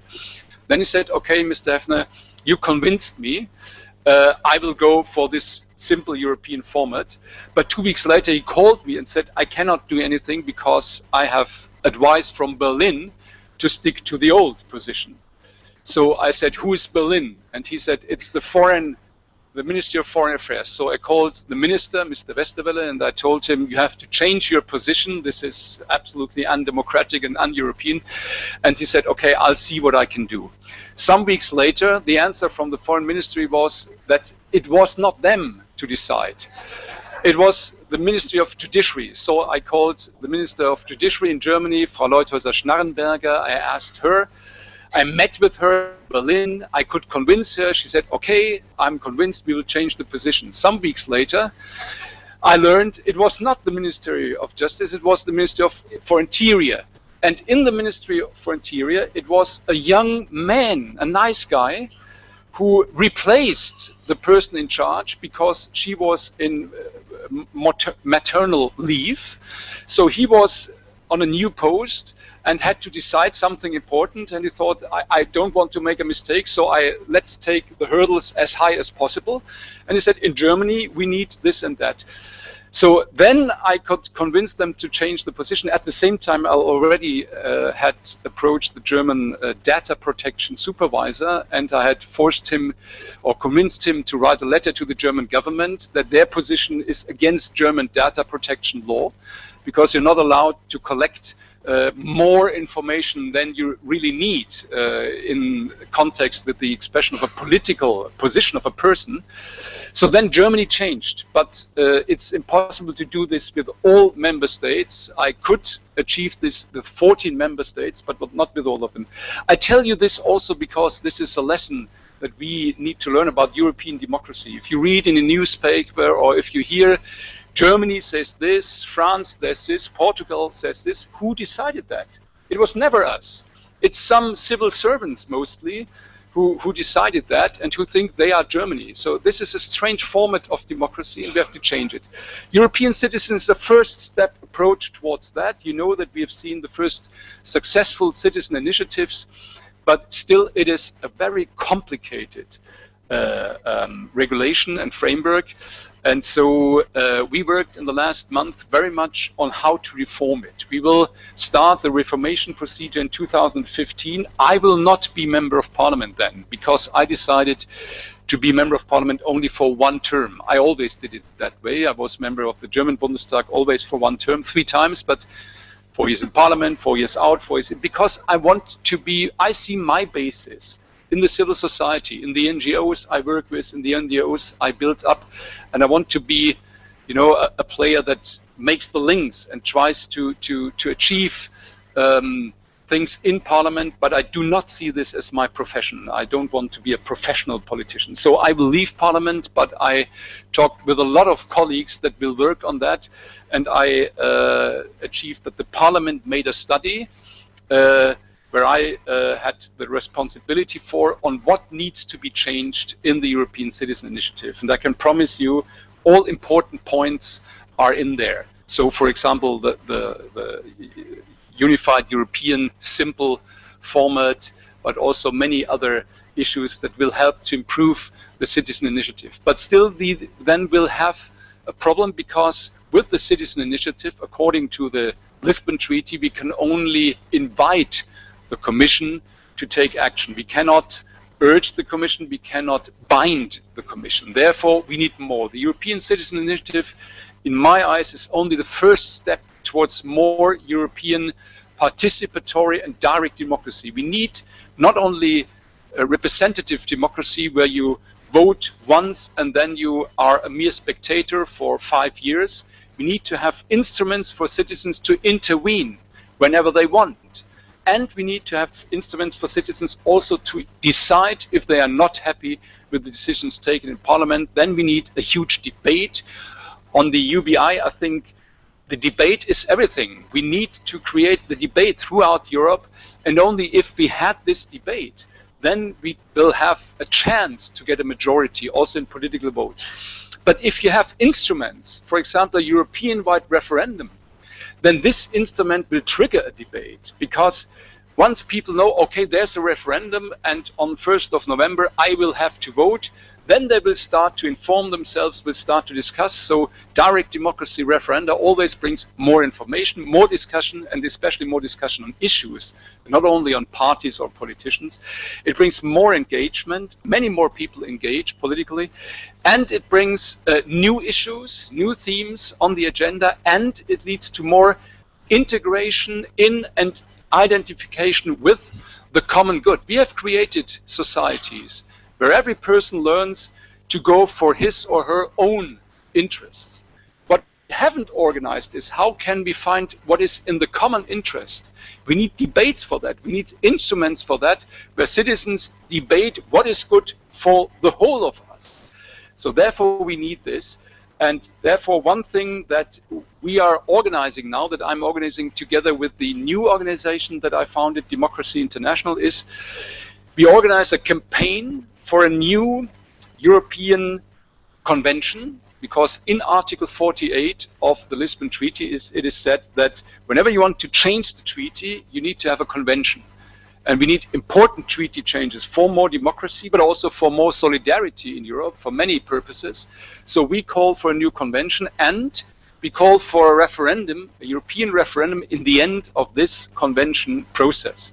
So that from one day we can say Europe, it's not their Europe, it's not up there in Brussels, it's not them. Europe, that's us. We are Europe. Europe is a Europe not of governments, it's a Europe of the citizens. That's my vision, that's my aim. We will not achieve this in one day, but you need to have a long-term aim in order to take the steps to achieve that. And I think our aim, since you probably know I'm working for an unconditional basic income since 34 years now. I started the first initiative in Germany 34 years ago on this issue.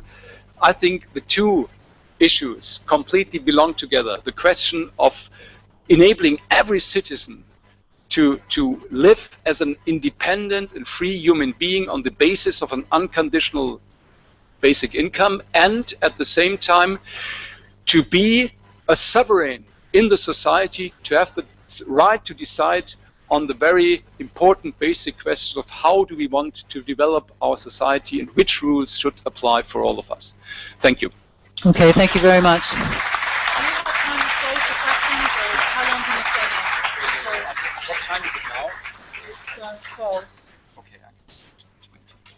Okay.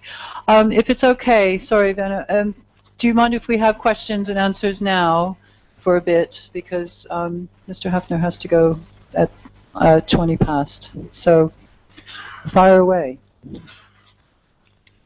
Okay, Klaus? Yes, thank you. I have a question.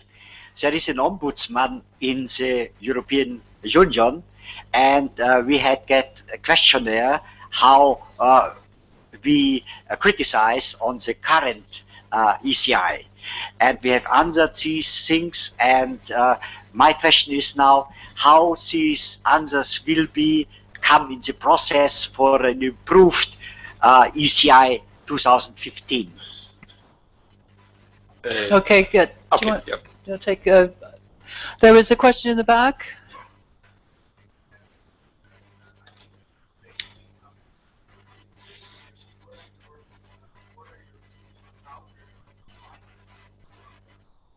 Okay. Finance the ECI, the campaign, or Basic income. Basic income. Yeah.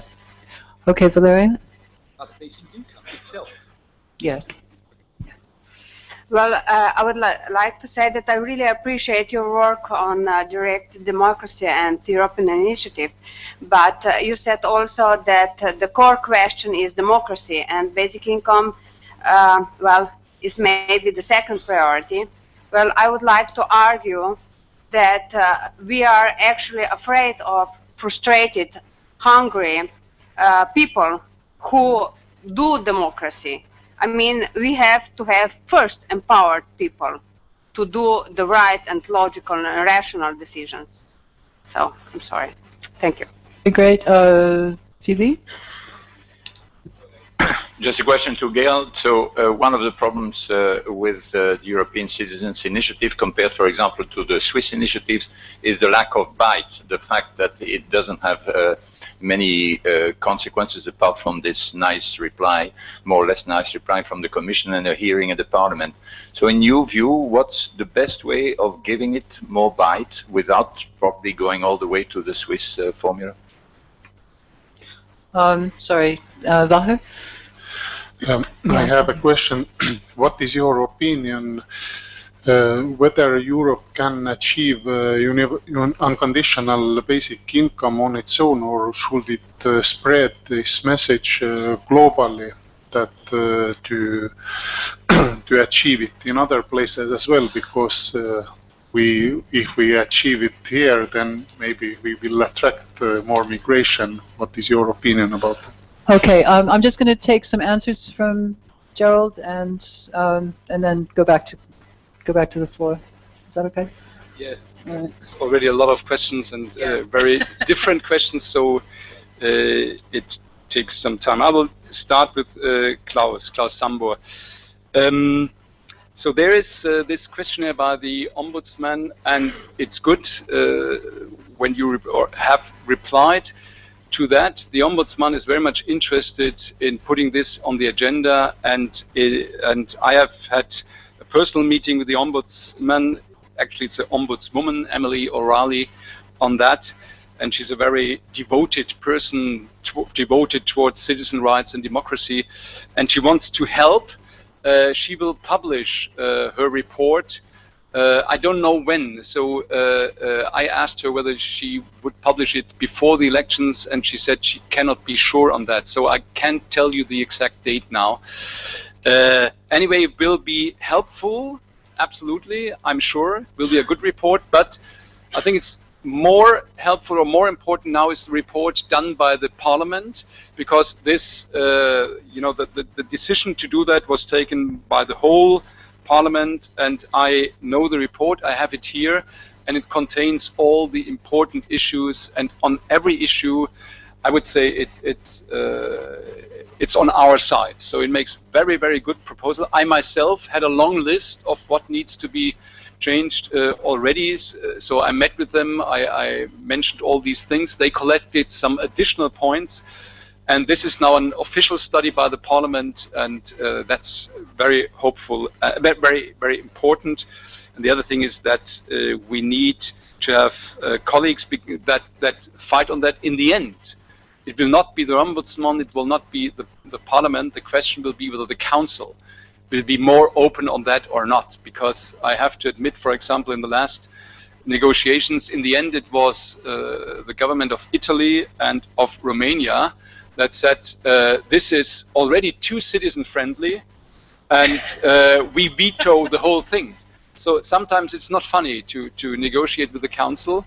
Those are people who are not really interested in citizens speaking up and involving into politics. And this will be the crucial question, and therefore it's necessary, I look at you because Austria plays an important role in that, it's necessary also to push on the national governments to change their positions in the Council. Austria has not always been supportive, although in Austria the NGOs, civil society is very supportive on that.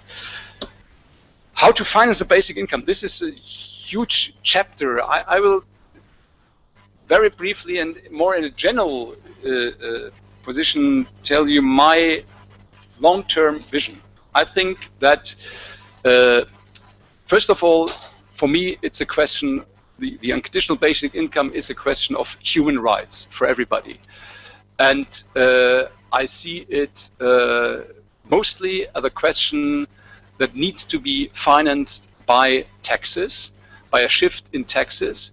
I also see a need in our societies to talk about the development of incomes and wages, and especially of incomes that come not out of work, but where people say my money works for me or something like that, so that are in a way rents, or is that the right English term? Rents. And I do not talk only about rents that where you have invested money and without doing anything you just get more every day. I'm also talking about rents on the Scheiße in English. Sorry. What is it? On property, on real estate is the English term. Real estate. Strange word for Boden. Okay. Real estate, I'm talking about what is under the ground. Most of the wars in the last decades you can understand best if you understand the access to raw material, to oil and so on, as the important driving force on that. And I find it completely strange that things that are under the earth, that have been growing there for millions and millions of years, belong one person or one strange regime. I think we have to think about this whole, and by thinking about this whole and creating or socializing the profit that are made by these things, we can have a wonderful basic income for many of us. But I will explain this more detailed in another lecture when we have more time for that, but only to bring in a new thought in the debate. Then, yes, sorry, I think this was slightly a misunderstanding. I did not say that democracy is more important than the unconditional basic income. For me, it's like two pillars. For a free society, you don't like it, I don't mind. For me, both is of utmost importance, and we have to go for both. It would make no sense to say, and that was where I thought you would have misunderstood me, if you would have thought that I say, let's first for, let's say, 20 years fight on democracy, and then we can start fighting on the UBI. That would be absolutely crazy. We have to fight for both, and I can't predict what we will achieve early. And also, I predict that never we will have full success. It will sometimes go step by step. So in democracy, certainly it goes step by step. Democracy is never finished. People change, society changes. You can always improve democracy. You also can always improve. If you haven't UBI, you can still improve it, and it's not first one, then the other. It belongs together. What I said about democracy was only that, for me, it's very important to look at who takes the decisions. This is the real power question. That's why I put some emphasis on that. ECI, lack of bites, yes. That's up to, where are you? Yeah, that's absolutely right. And there the problem is that we are limited by the wording of the Lisbon Treaty, which was not our proposal. It was changed in the presidency or the bureau of the convention, because the text that we brought into the convention was a stronger one. I think we need two things. One is that the Commission is not invited. The Commission has the task to make a proposal on the basis of a basic income, so to draw a law text, a bill, a law proposal.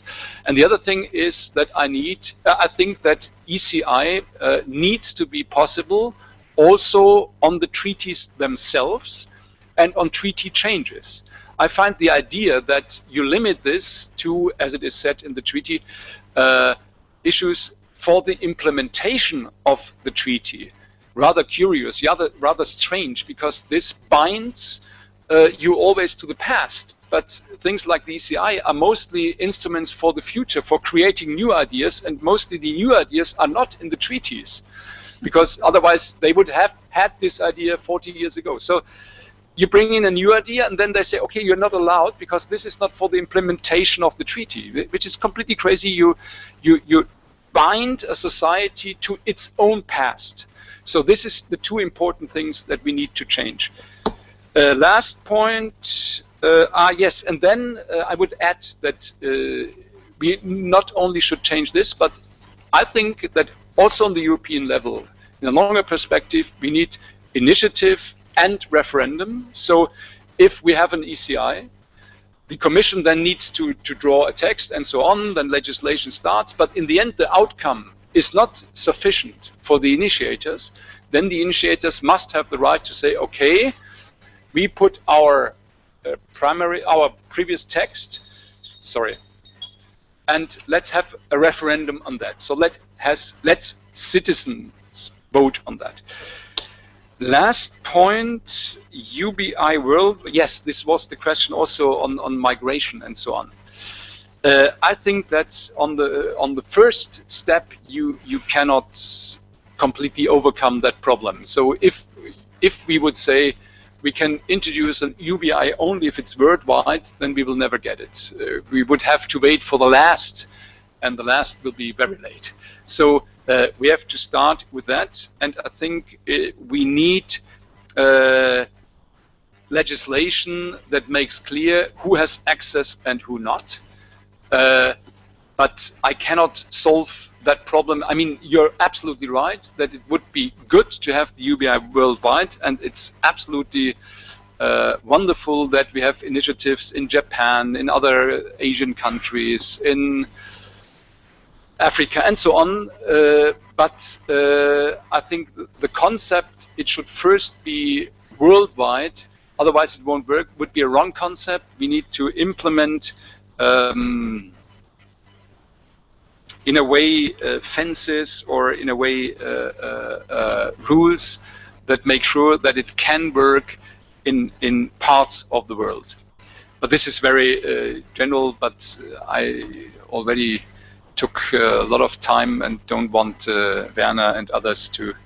I don't know precisely about your plan, but thanks for the question. I hope the answers could help you somehow.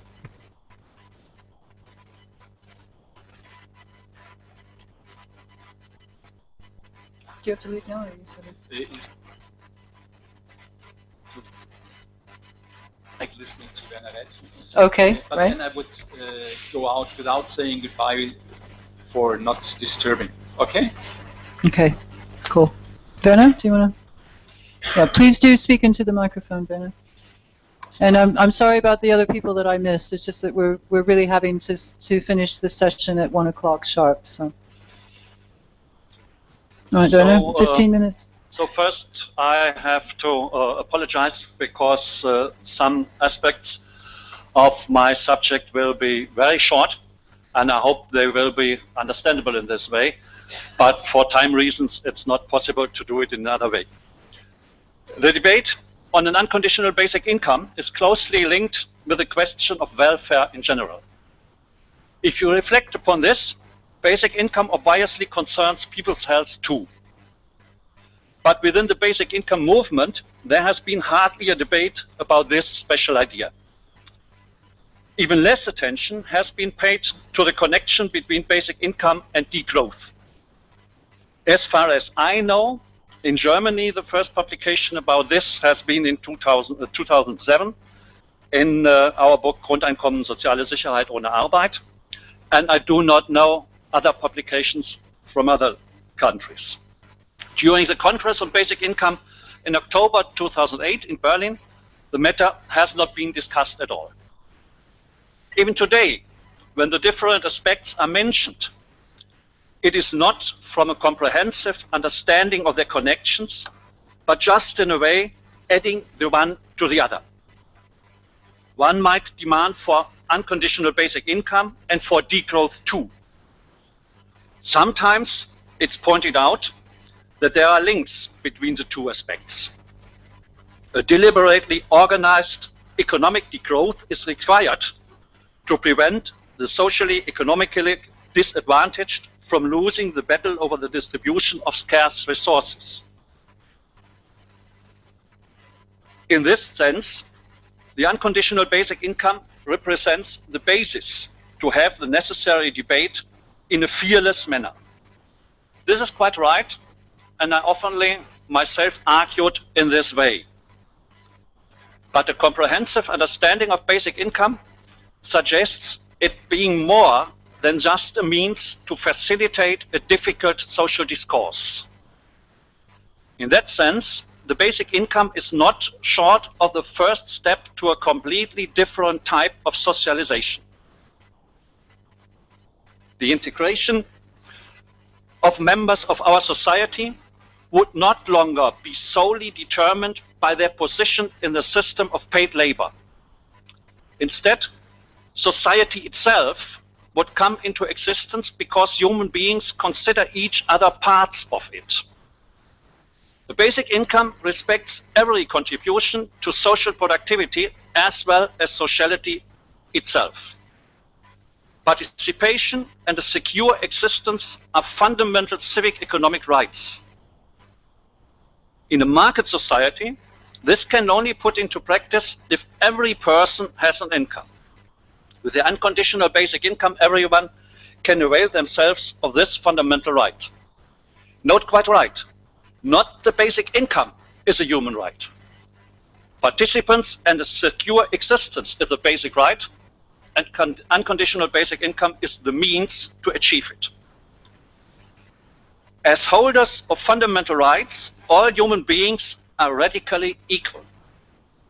No one can tell others what to do and what not to do. Taking this into consideration, every person's needs are equally legitimate. Only regarding human rights, it will not be possible to say that one, for example, should not drive an SUV or eat food carried all over the world by air cargo or throw one's toxic waste into the wood. So, obviously, there are needs whose satisfaction can be harmful to society. Despite of the formal equality of everyone's needs, society-wide debates and agreements will be necessary to determine specifically which actions should be encouraged or penalized or allowed or avoided. But the aforementioned is not only about sanctioning socially or ecologically harmful behavior. If an unconditional basic income is understood as a global social right, it means in consequence that practices in order to assume said right are legitimate and welcome. It is frequently common for those that possess rights to often fail to exercise them. So it has to be legitimate to assume it in this case. This is only imaginable if these rights fundamental to overcome the misery are society-wide debated and politically fought for. On human rights grounds, unconditional social security and participation of every human being has not only to be guaranteed in principle, but also in practice. From this, it follows that a society-wide debate about the goods and services that are required to ensure a good life for all is inevitable. Today, there is sufficient wealth in the world, not just monetary, but also in terms of goods, services, and knowledge, to allow a good life for all human beings. Despite of the fact that the world is full of things that no one needs, many people are unable to obtain their minimal necessities. In the context of a discussion to resolve this paradox, both the social and the ecological question must be addressed at once. They are no longer separable, but identical with regard to the necessary measures. It is a matter of what we want to produce, what things and goods and services we want to produce, and how we want to do it as a society. And it is a matter of what circumstances of living and what kind of society we want to have. If people have the most necessary things for a good life, they will not become happier anymore and more satisfied with their life if they get more and more rich. On the contrary, there are a lot of studies showing that mental and physical health and life expectancy as well are higher in societies with less inequality than in those more unequal. People will become ill by defending their social status all the time, by being suspicious against their neighbors and fighting real or supposed rivals. There is good proof that equality of income is much more important and has higher effect in people's health than the quality of medical systems or the individual health-conscious behavior. In more unequal societies, people in each class have worse life than people of the same class in more equal ones. Even individuals with high income live shorter and often more sick in unequal societies than rich people in more equal ones. Crime rates and violence rise together with inequality, and so does the risk of economic crisis. Unconditional basic income could be a means for making society more equal. If the majority in a society really wants so, it will not be very difficult to realize it, and there are very strong human rights-based reasons to do so. Though all those effects are very well known, most decision makers do not care about. Organizations like the British Equality Trust try since a lot of years to convince politicians in several countries to establish more equality, but it seems nobody listens. Governments, great political parties, and economic leaders all over the world keep telling us that more economic growth in general, and also growth of inequality, will make the world a better place, because inequality is regarded as a stimulus for economic growth. Some weeks ago, even an organization like the NSAA published a study that said this kind of industrial civilization is headed for irreversible collapse. Thus, again, the relevance of the associated struggles becomes virulent. The social clashes represent the ground for a change of awareness. On human rights grounds, it is unjustifiable to a priori qualify the needs of others as wrong. Nonetheless, it is obvious that the satisfaction of various needs could be considered negative from an ecological point of view, even if they are not formally criminal or condemnable. it would not only be dubious from the human rights perspective if I or someone else put ourselves forward and said, hey folks, we know what is ecologically sound and what is harmful, so everybody listen to us. It would not make any sense politically, since such conduct is unlikely to produce the desired effects due to few people actively responding. Things, however, are quite different when it comes to common political practice. There are enough struggles worldwide in which the ecological question has become as significant as ever. Complete industries such as nuclear and genetic engineering have been confronted as being useless and unwanted. Senseless and superfluous traffic, as much as large-scale projects, have also been criticized. A lot of people insist against ruling politics upon the right for a good life. In several European countries, people do not longer accept the crisis management of the European Union and their troika. It will be important for the basic income movement to think those struggles as a unity and bring them together. If people get involved in these struggles, it changes their minds. No one can be actively involved in such conflicts in the long run without questioning themselves about what these erroneous social developments might have to do with their own behavior. But then it's not me any longer who demands them to do something, but instead it is them who undergo a process together with me. Sustainable economy and a just society are no longer the idea of somebody else, but people themselves are asking for them. Within these conflicts, the question is always present: if I do not want this, what do I want instead?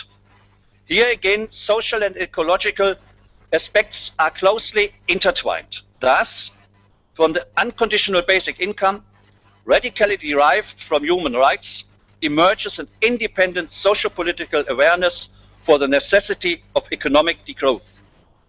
And this will be very helpful for the health of society and individuals as well. Thank you. Okay, thank you very much.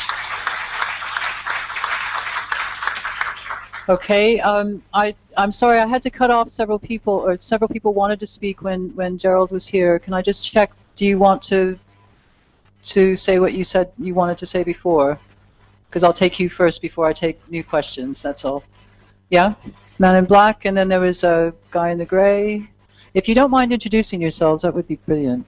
So, hello. Before you speak. My name is Konstantin Devyatov. I'm representing international non-profit organization Youth Policy in... Sorry, Konstantin, I meant somebody behind you. I'm taking people that were wanted to speak before, okay, and then I'll take new people after that. Okay, so there was a man in the back of you. I don't mind, but yeah, I'll introduce myself. I'm the man in black. Right.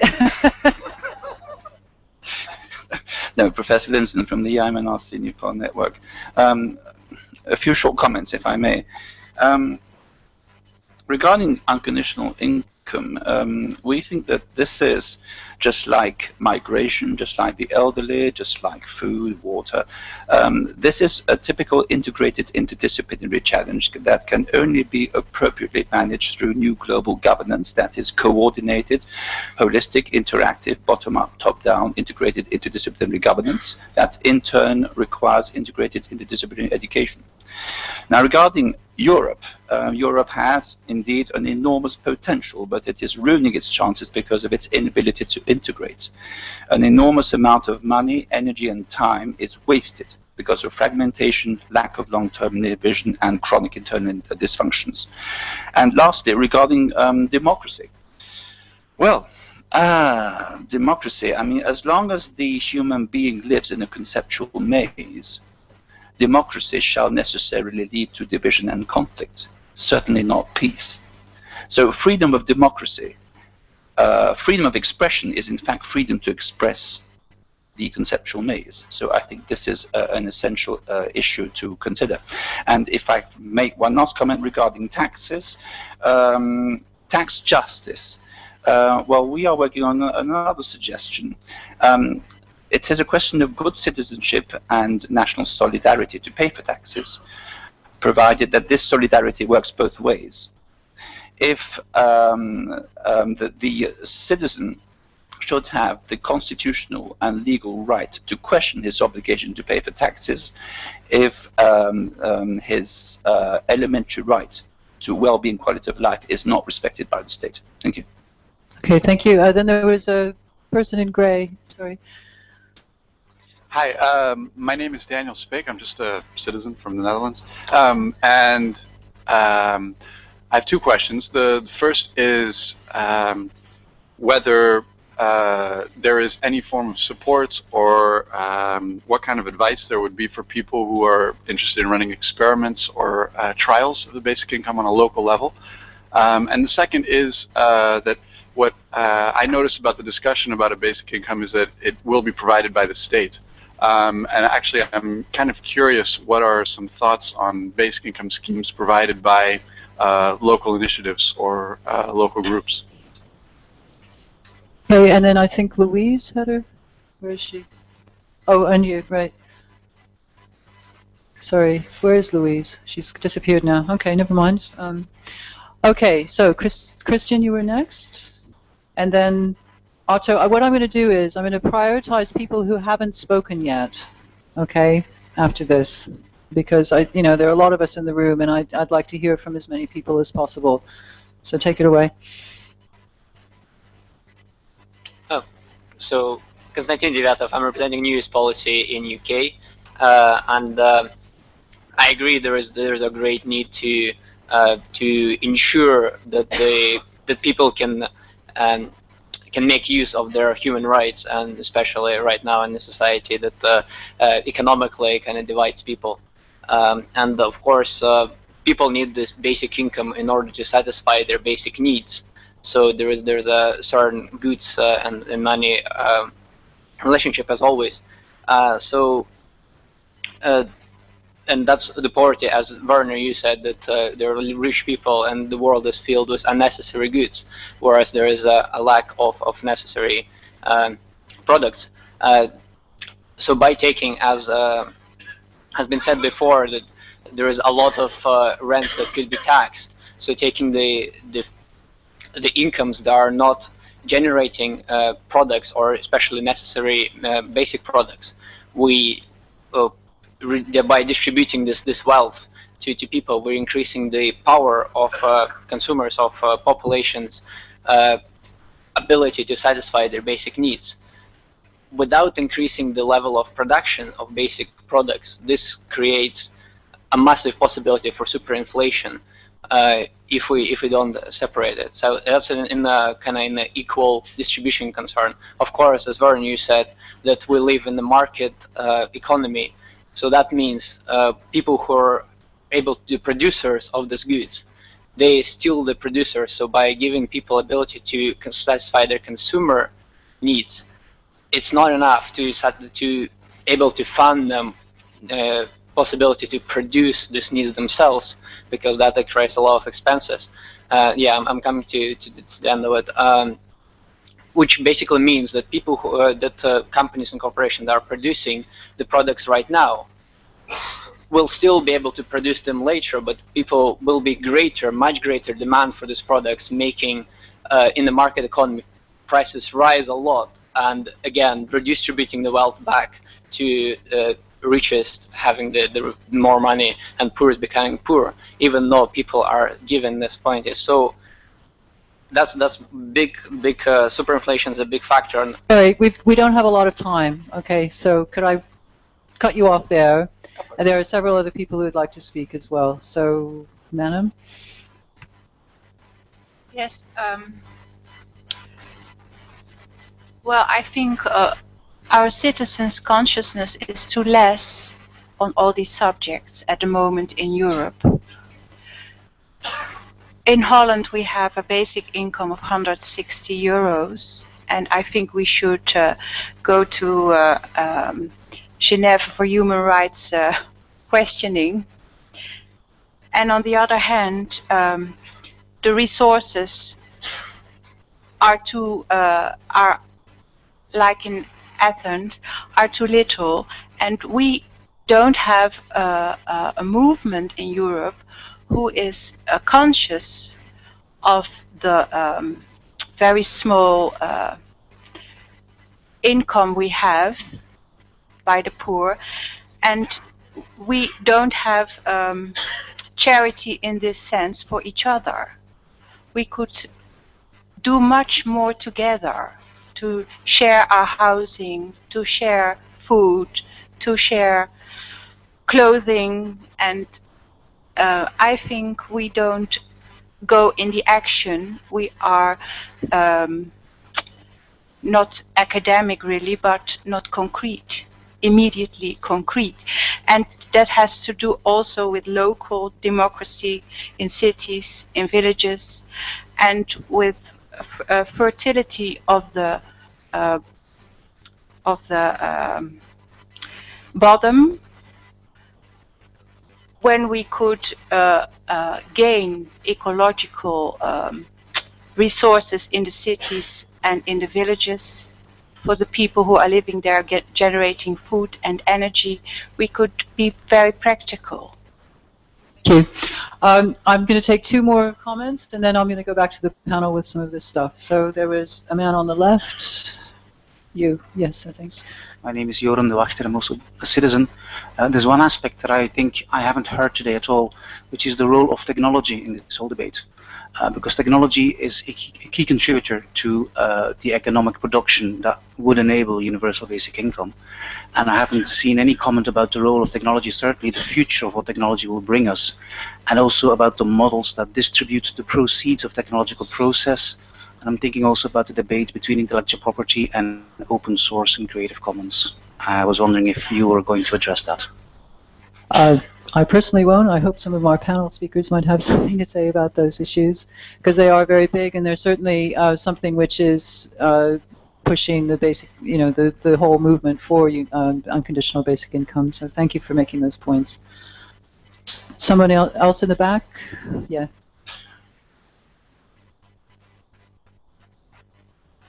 Sorry, could you either come to a microphone or stand up or shout or whatever? Colleagues, my name is Ivan Danilov. I am representative of Russian civilization here. All three civilizations of the world, West, East, and Russian civilization, have some meaning of life. So our central meaning of life, in short form, is people become human. The basic income initiative for me is a good base to give opportunity people to achieve this goal. So, but this is not self-sufficient base for that. So my question is how you can help people become human. Thank you. Right. I don't know if the panel wants to say something to those contributions. We've got about 15 minutes or so. Please keep your answers short, because I'd like to go back to the floor. Okay? Well, there are many things, and there were some questions and comments that are not questions, so yeah, I'll try to be short and we will have plenty of time. Yeah, of course, basic income is not self-sufficient, and this is why I was claiming that we need to conceive it as part of a package of measures, including many other public policies, consolidating positions from which we can choose what to do with our lives. I think this has to do with democracy. So in this sense, I'm very much in keeping with the Russian spirit. We have to be more concrete, that's true.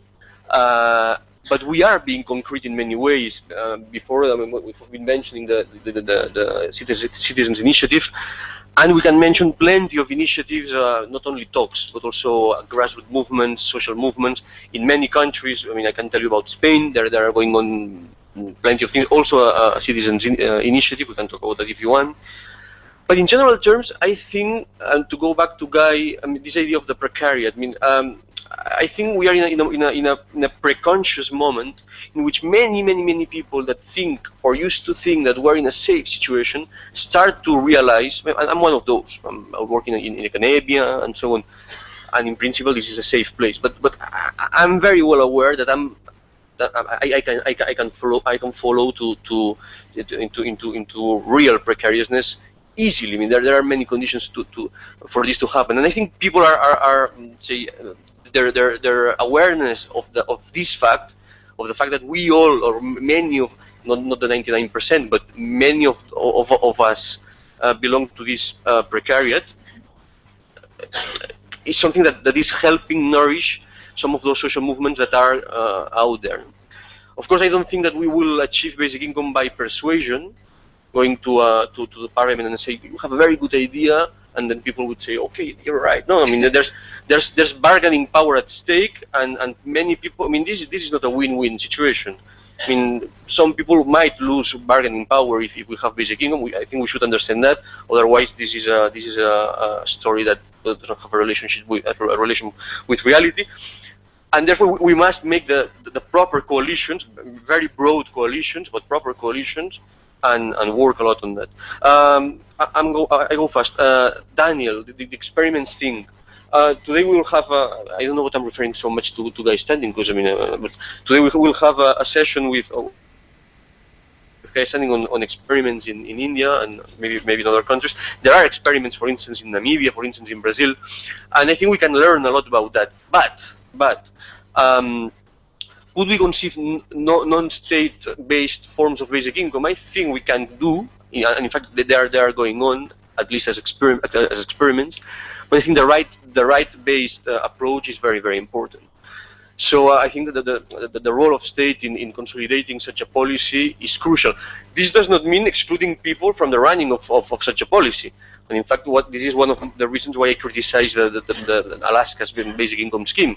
It's something that's very good in many senses, but I think it lacks other things. Among them, the fact that people can decide how it works, and to a great extent. So we can include people into state reinforced basic income schemes, but I think that they should be state because they should be right-based approaches to basic income. Otherwise, we can have plenty of interesting experiments and end up with the big society David Cameron is suggesting to us. No, you people, the people can do plenty of things and just self-manage things. And for instance, some basic income schemes in your municipality. That's important. That can be important. But if this is the whole story, I think this is well, neoliberal hell. Yeah, I'll leave it here. Two very short points. I agree that it's important to be concrete, and that it's important to find points where you can start yourself on a local level, like transition town or urban gardening and things like this. But, and this is the other point, these things are important, but they are not enough. Not in a way that it's not enough such projects. There could be such projects in a number as you want. It would be not enough, because you need solutions for the whole society and not for small groups. And solution for a whole society, I tried to set it in my input, are closely linked to two things. The one is the practice of the people has to go on that, what we in German call Aneignung. I tried to translate it in English with assume the means of your living. Take what you need, whether it's legal or not.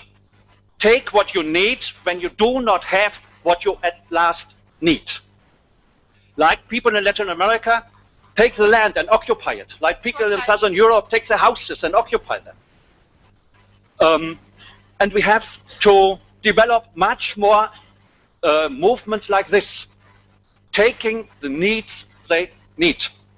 This is the one thing. And the other thing, this has been closely linked with a political debate in which way we want to live.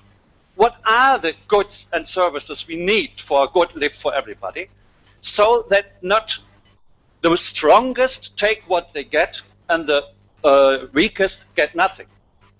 We need a political debate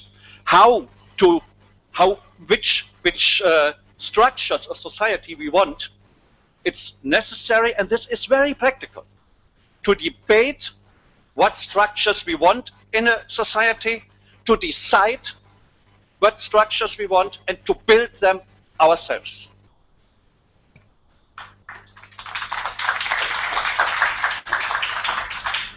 So yeah, building on the two last contributions, and answering a couple of questions also on what happens at the local level and on the change of culture and sharing more. I agree with what David just said, that it's part of a bigger set. So to answer your question, I don't know personally some very radical experiences that go all the way to basic income, because I think that if it's local, it's very difficult. You are still in a context where it's a market economy. So it's very difficult. I think that's why I believe it's important that we act at the European level. And even though we may not have yet experiences of what it would be like going all the way, we have lots of initiatives and struggles everywhere in Europe fighting for, you mentioned the transition towns, there are the integral cooperative in France and Spain. There are lots of struggles for common goods, anti-fracking, anti-gold mining, etc. So all these go in the same direction, but very often don't connect enough. So I think very concretely, that's the next step now. It's to bring all these people together in the wealth of initiatives and put pressure from the bottom, and also have allies inside decision-making structures. And to me, this is the way, and the European level would be a first start. That's it. All right. We're actually doing fairly well on time here, oddly enough. Is there anyone who wants to say something who hasn't said anything before? Ah, right at the back. Okay, man with the hair, and then woman with the hair. Please introduce yourself. I'm Rafael de Jolas. Oh, sorry. Do you mind? Just Belgian citizen. I would like to try to answer to the technology issue mix versus the, I would say, quantitative easing permitting the emission of this charge for the national budget as a state. Why don't we consider the creation of money at the back of all those issues? And how about the complementary currencies imagined by Bernard Lietard and all those guys from the challenging the real money or not real money? Why don't we create our own money and just impose to the budget this weight in a real economy?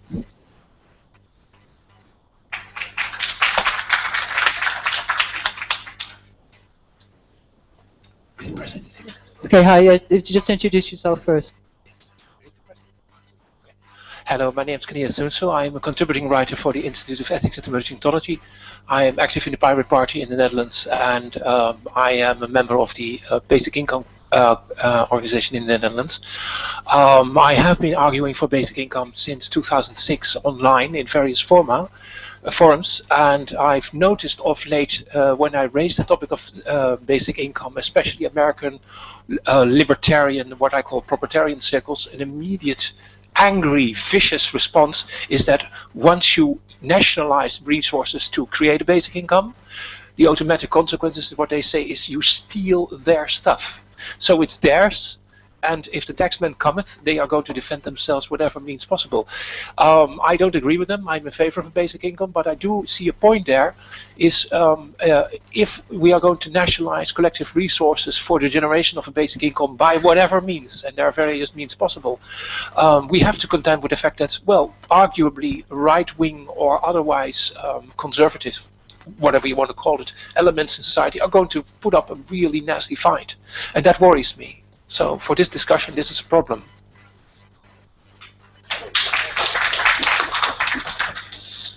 So, anyone else who wants to say anything? Actually, we're getting quite close to lunch here. I'm really tired. I don't know about you. Oh, Adrian, did you want to say something? Yeah, sorry. I have an awkward question. Who is paying the European alternatives? And who is paying attack? Okay, right, well. I can answer to that. That's an easy one. We're financed, so we don't receive structural financing. We're financed for projects, so it depends. We are co-financed on many projects by some programs of the European Commission, and then co-financed, for example, by the Mercator Foundation, Open Society Foundation. It depends on the projects, but we can discuss details. Don't know.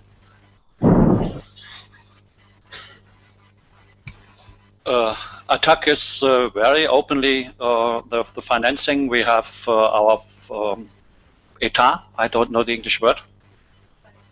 Sorry? Our budget, of course.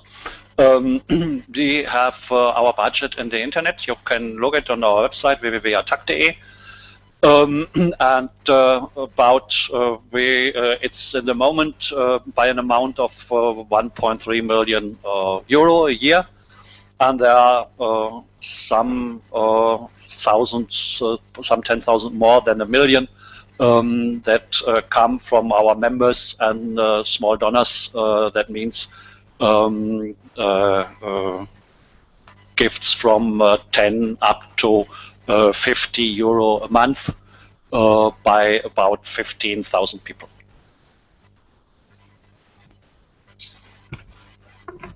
I am paid by I'm paid by the Spanish state as a university guy, and the Catalan one, the Catalan autonomous region. Now, but I would like to add some. I know that was not a question. I want to react to or to comment on the libertarians and the how do you say the propertarians. I think we have good news. We have arguments on that, and in fact, it's their arguments. I mean, John Locke said that private appropriation of external resources is fair. We can accept that if you leave as much and as good to others. If you don't do that, which is the history of capitalism, if you don't do that, you as a polity have the right. On libertarian terms, even also on socialist and whatever you want, but on libertarian grounds, you can say that you have the right and the obligation. The state has the obligation to repair that unfair private appropriation and then distribute assets between all those people who have been dispossessed by those people who did this initial appropriation that was not fair because it left. It didn't leave as much and as good to others. So I think we can work on that direction when we have this kind of discourse. And in the end, think of what people like Cass Sunstein explained to us. I mean, taxation is not something aimed only at building more equal societies. It is thought for that. But taxation are a necessary condition for freedom. Now, for freedom for everyone. If we are Democrat people, not from the Democratic Party, but we are for democracy, we need to understand that everyone should be enabled to pursue his or her life plans in an autonomous way with her people, etc. And in order to do that, you need to be empowered through a package of resources, including basic income and other things. And this is needed, and this is fair because it comes from a common box where we have resources that we got from this taxation that is fair because some people did an initial private appropriation that didn't respect a very important proviso. Right. Yes, that's fine. I want to say that I agree 100% with you, David. And I say that I agree with you 100% with what you said. And the other thing that happens in my country, in Greece, is that very often the government tries to sell the idea of privatization like an opportunity for the creation of more jobs. And this is something that they do in purpose. They don't see they don't care about people. They just sell this idea of more jobs in order to privatize everything, gold mines and all the materials, oil, petrol. So I don't know how we can fight this. It's difficult because the media play an important role in all countries, I believe, but something that we have to be careful. I agree with you, especially because the people in Greece and in Portugal, the countries most shocked by the crisis, did their fights. They fighted this wrong policies for years and years, and they did not succeed.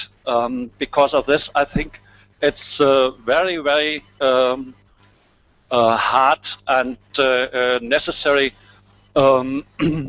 thing to do for the people and the movements in the rich countries and in the countries who are on the winning side of the crisis, like Germany in the moment.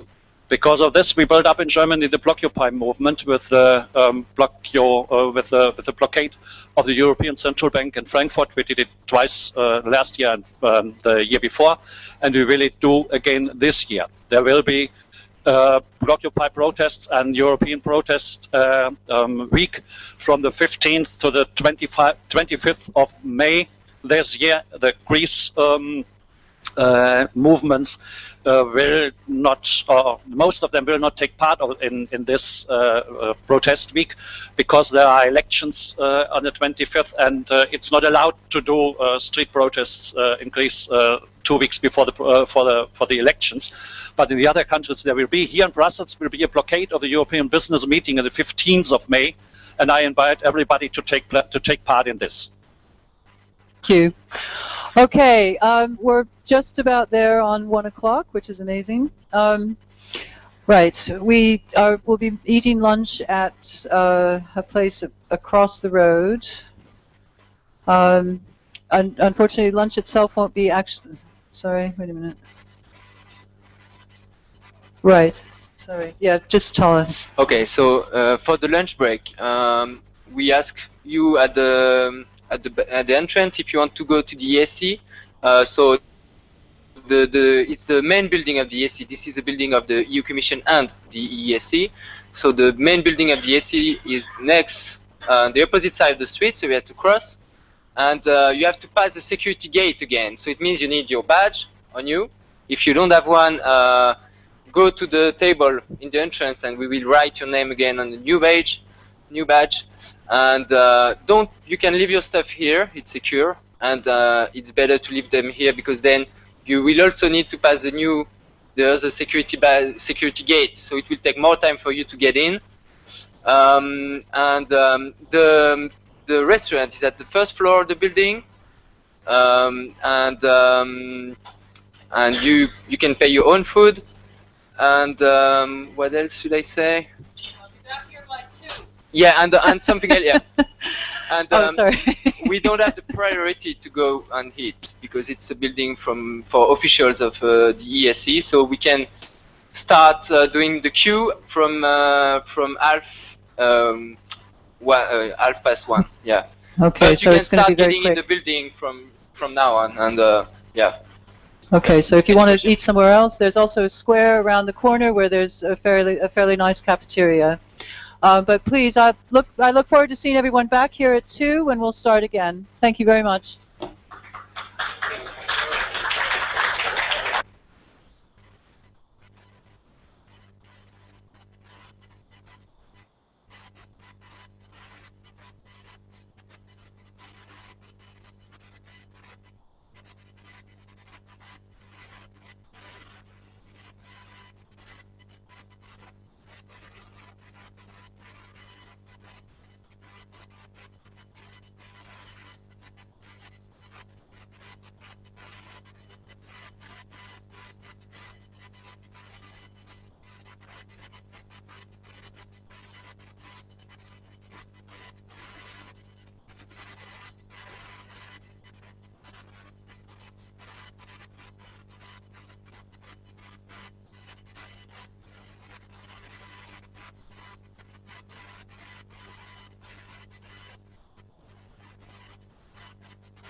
Okay, I'll ask everyone to please take your seats. We would like to get started.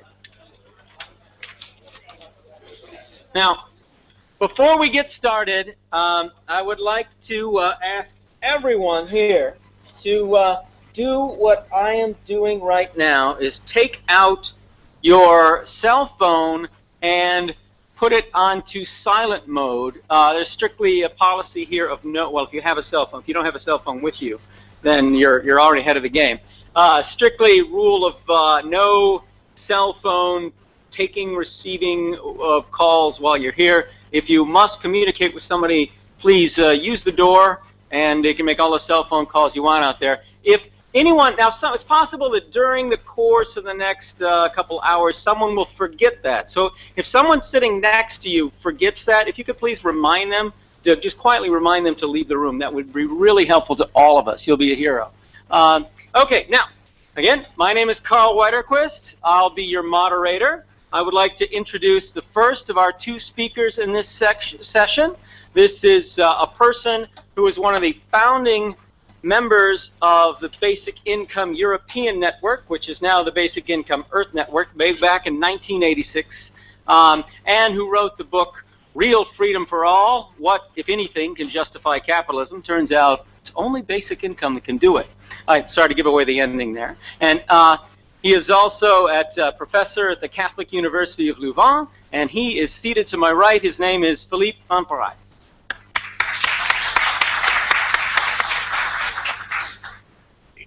In order to move forward, we need two things, at least. One is a vision, and the other one is opportunism. A vision of a future that is both desirable and feasible.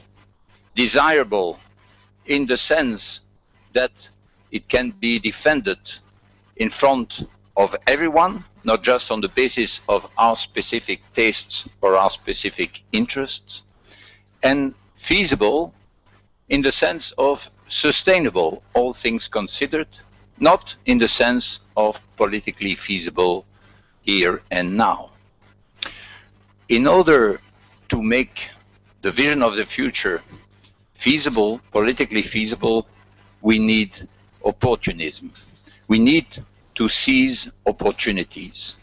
And we won't seize these opportunities without a close collaboration between two sorts of people.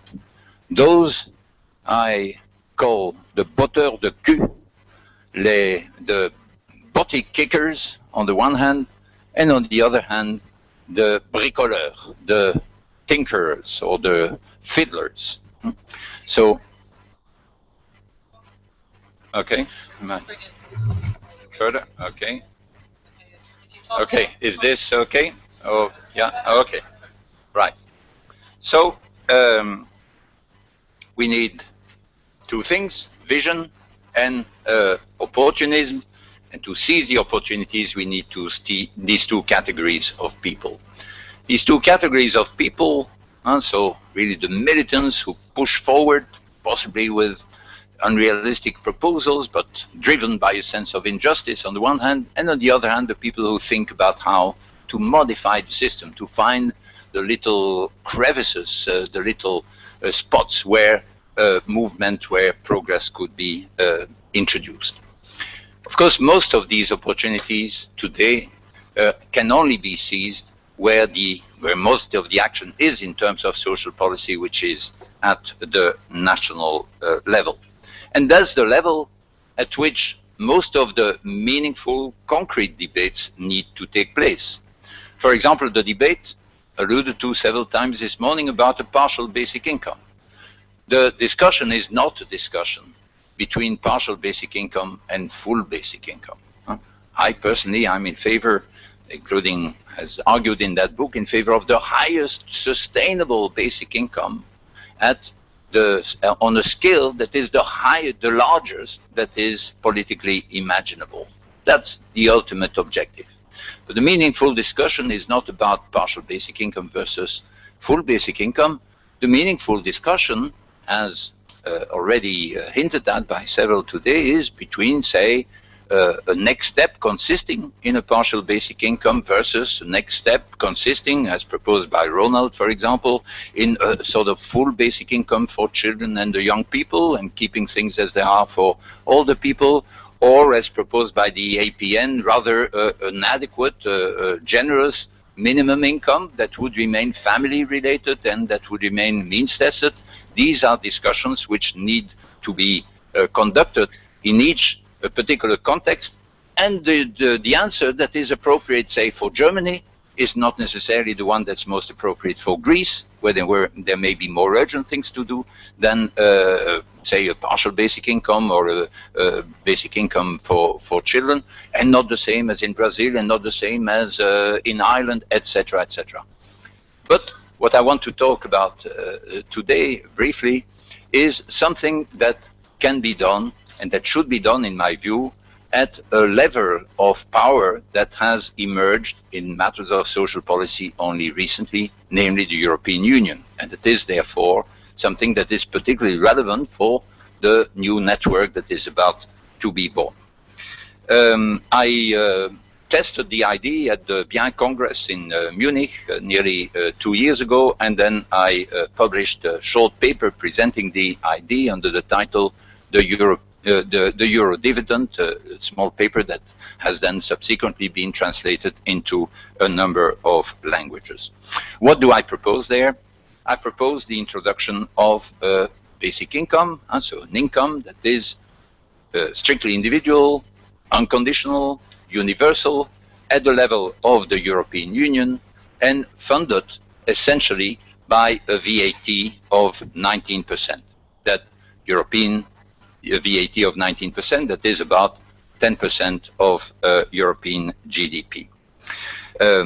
Why do I propose that? For 4 reasons, which I'll quickly sketch. The first reason, in the sense that's the opportunity that is being created, is the sustainability, the stabilization of the euro. Before the euro was born, economists, in particular American economists, said, "You are crazy, Europeans. This is never going to work. Our dollar works for our 50 states, despite great differences between these states in their economic development, in their economic fate. It works because we have 2 powerful stabilizing mechanisms. One of them is migration between states, and the other one is transfers across states organized at the federal level. You don't have those.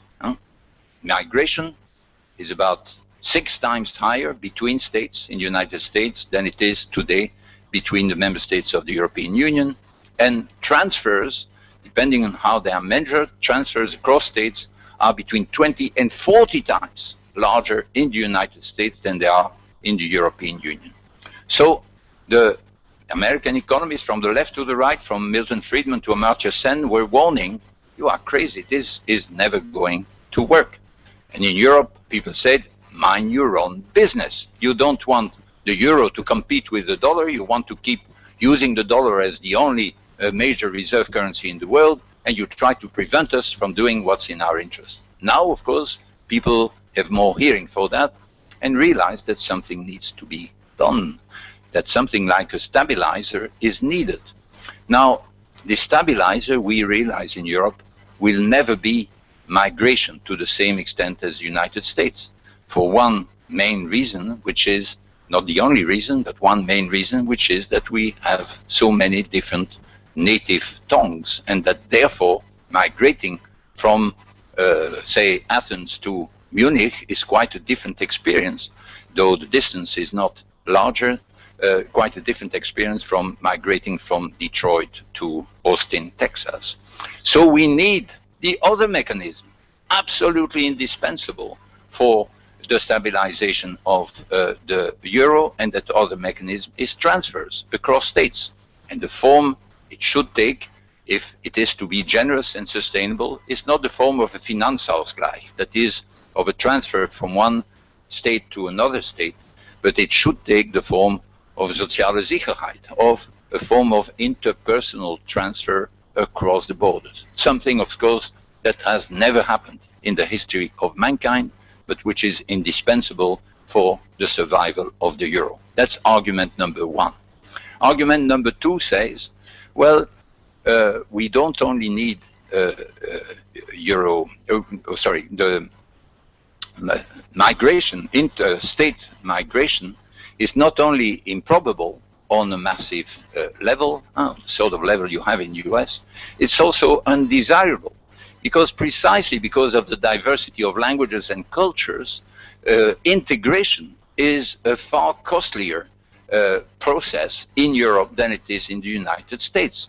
Costlier both for the people who have to move and for the communities that have to welcome them.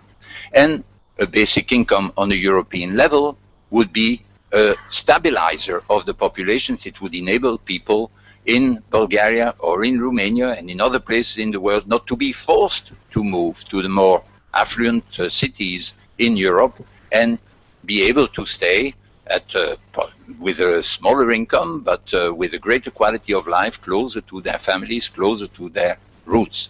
So second argument is the stabilization of the population, which itself is desirable. It's not that movement of people is not beneficial in many cases, but it shouldn't be the sort of forced movement where people are driven by the inability to live a minimally decent life in their own place. That's argument number two. Argument number three is of general sort, and it's something that we have seen coming for quite a few decades now, and which is the following, which is the inversion of the relationship between the market and democracy. In the past, our idea of the world was one in which we saw the market playing its role, but within the framework of democracies that set the rules of the market game.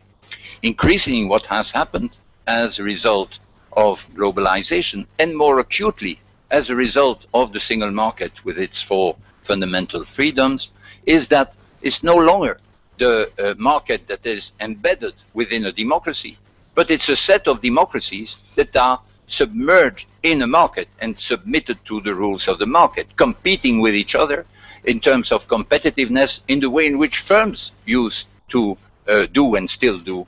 And so states are transformed into firms. And of course, one implication of that, among many, is that it becomes increasingly difficult for our nation states to do what some of them didn't do too badly in the past, which is redistribution. Because if you, today, because you are immersed in the larger market, if you have a generous redistribution system where you tend to lose the net contributors and you tend to attract the net beneficiaries of the system, thereby making your welfare state more fragile. So argument number three is that we need to organize, if we want to keep these four fundamental freedoms, the freedom of movement of the people, at least part of the redistribution must operate on a larger scale. Fourth and last argument can be formulated as follows. It's often said that the legitimacy of the European Union, which is now under threat, will only be sort of reinstated, will only be revived through results. And it's not by changes of the institutions or some or singing the European anthem, but by doing things for the people. But doing things for the people, that's not trying to implement the TTIP, the free trade arrangement with the United States, with the vague promise of a 0.4% increase in the rate of growth of the European Union, and God knows who this growth will benefit. No, results also means, and must mean in the first place today, that was well put also by the representative from the EAPN today, we need a caring Europe, Europe that is and is perceived as caring by the citizens. And it can only be a caring Europe if it provides an envelope, it provides a socle, so a floor on which, a secure floor to the people. And it's only in that way that the European Union will regain the hearts and the allegiance of these people, if it is perceived in a tangible way as doing something that is fair to all the people and not only to the more mobile and the economically more powerful among Europeans. So these are the 4 basic arguments in favor of a euro dividend. Are there objections to it? Of course there are objections to it. Hundreds of objections to it. And just as there are thousands of objections to a basic income in general. I've certainly, in the 30 years I've been fighting for the idea, arguing in favor of the idea, I must have heard about 1,584 objections to it. But of course there are many, and they need to be answered. Some of them are serious objections, and I'm sure you'll raise some of them later today. Given that I have only 45 seconds left, I'll just mention one objection which I tackled briefly in the very last paragraph of this short paper in which I present this idea, which you can easily find on the web. Last objection is this not utopian? Of course it is, in the sense in which the European Union itself was utopian until not so long ago, and also in the sense in which the social security system was utopian before Bismarck put together its first building blocks at the end of the 19th century. But Bismarck did not create his pension system out of the kindness of his heart. He did so because people started mobilizing in favor of radical reforms across the whole of the Reich he was trying to unify. What are we waiting for? What are we waiting for? Thank you.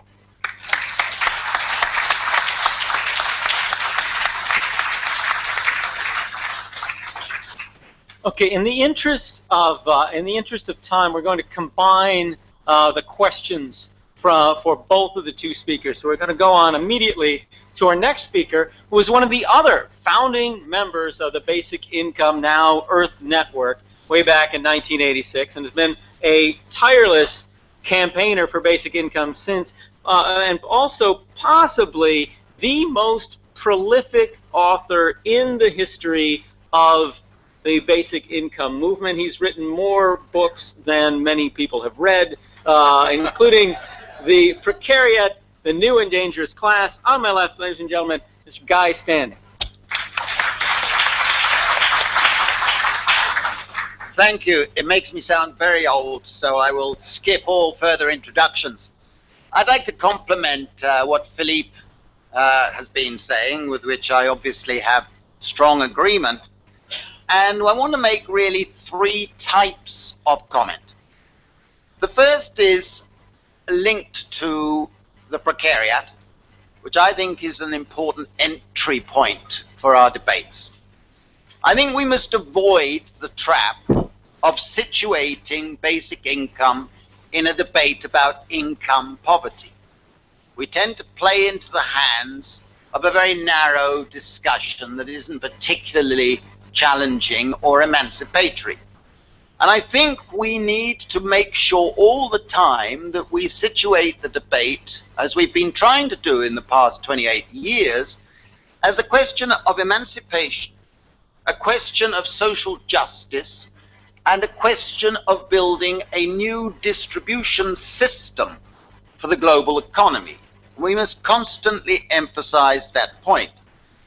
And we must also remember that we cannot de-link the discussion of basic income from the whole process of social and political struggle. The question of struggle for a better society is intimately linked to our debates. And it's a struggle against neoliberalism, and it's a necessary part of our discussion that we must build agency for basic income, as the sociologist would describe it. And therefore we must see it in terms of relating to the emerging global class structure of inequality and insecurities that are taking place in a context of a global transformation, a Polanyian global transformation, in which millions and millions of people are no longer citizens They are denizens, losing all forms of rights. And I think this loss of rights is a contextual part of our discussion. And the discussion of citizenship this morning didn't deal with the erosion of rights that's been taking place, that has actually transformed the context of citizenship. Now, we must also remember that, as a number of speakers wanted us to do this morning, basic income is also intimately linked to the technological revolution that is taking place. And I slightly resent those people who think that we haven't been integrating this technological change into the thinking around basic income over the last few years. It's been fundamentally central to it. And what we see, in fact, is that as a result of globalization and technological change, a tiny, tiny plutocracy has been gaining a growing proportion of total global income. And we have to see basic income as one mechanism for dealing with that predicament of the plutocracy and salariat gaining all of it up here and the precariat losing it all down here.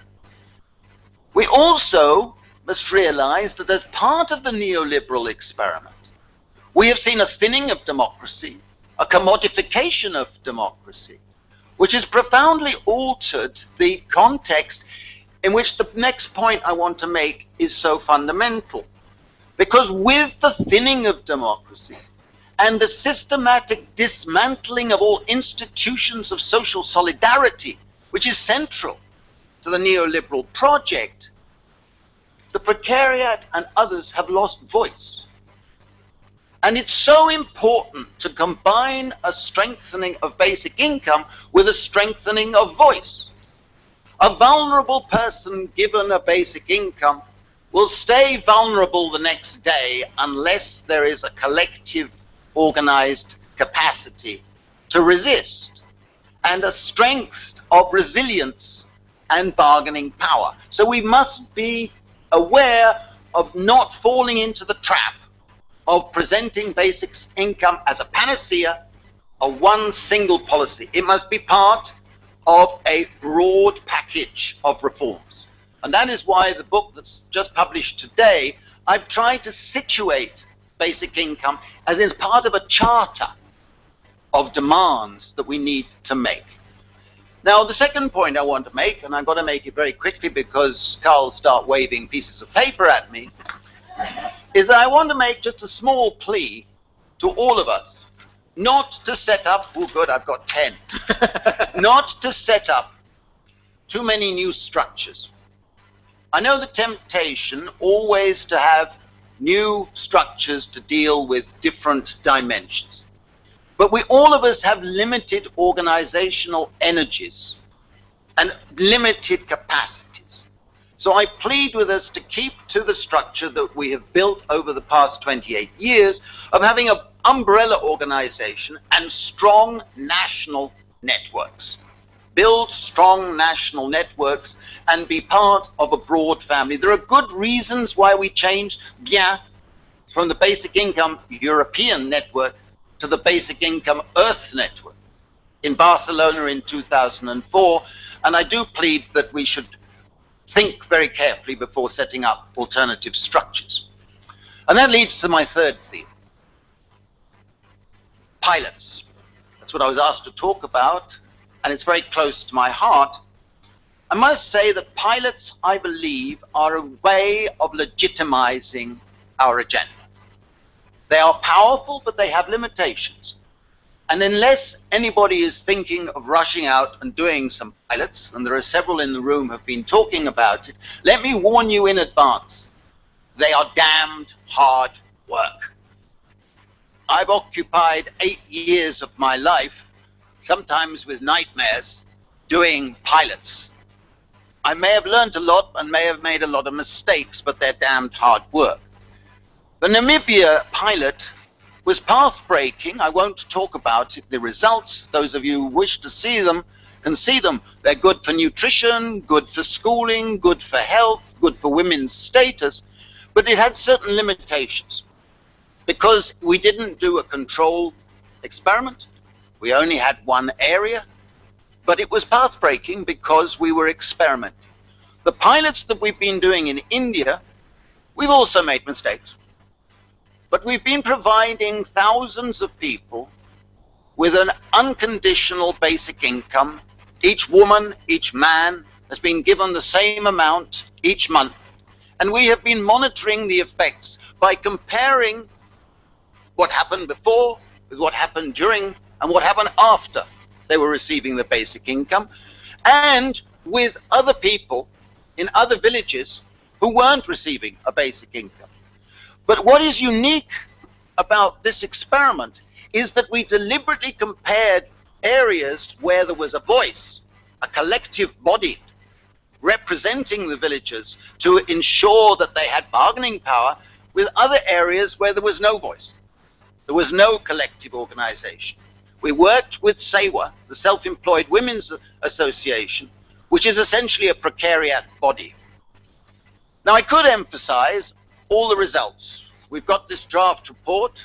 It's going to be finalized. As you see, it's very long. It's got a huge amount of data. We'll have an international conference in December in Delhi, and a number of people in this room, including 2 people on the rostrum, are being invited. And we hope that the book that will come out of it will be published at that time. I'm not going to have time, I've got 5 minutes, to mention any of the results beyond 3. The first result, which brings tears to my eyes, is that we weighed and measured all the babies and children in the villages before we started. Then after 6 months, when they'd had the basic income for 6 months, we went back and did the same. And then after another 6 months, we did it again. And each time we did the WHO Z-score, which should be a normal distribution. I was going to show a PowerPoint, but we don't have enough time. A normal distribution of weight for age for children, right? And in impoverished areas, it is skewed to the left. So the distribution is all malnourished children. And in Indian villages, girls are much more skewed to the left. Malnourishment is much greater for girls than for boys. At the end of a year, the normal distribution had practically come. But what Mozart is playing in my ears is when I see the curve of the Z-score for girls getting better than boys. That was wonderful to see that. And it was basically because you got an individual amount given to the mothers, given to the fathers, given to the children. The second thing that I want to emphasize, among the 190 things I could, not quite as many as Philippe's points earlier, is that we asked people at the beginning, before they started basic income, would you prefer a basic income or an equivalent amount in subsidized goods and services? It was about half and half. After 6 months, it was huge number would prefer the basic income than the subsidized equivalent. And after 12 months, we had difficulty finding anybody who wanted the subsidized alternatives. The third thing I want to mention is that we looked at the impact on work.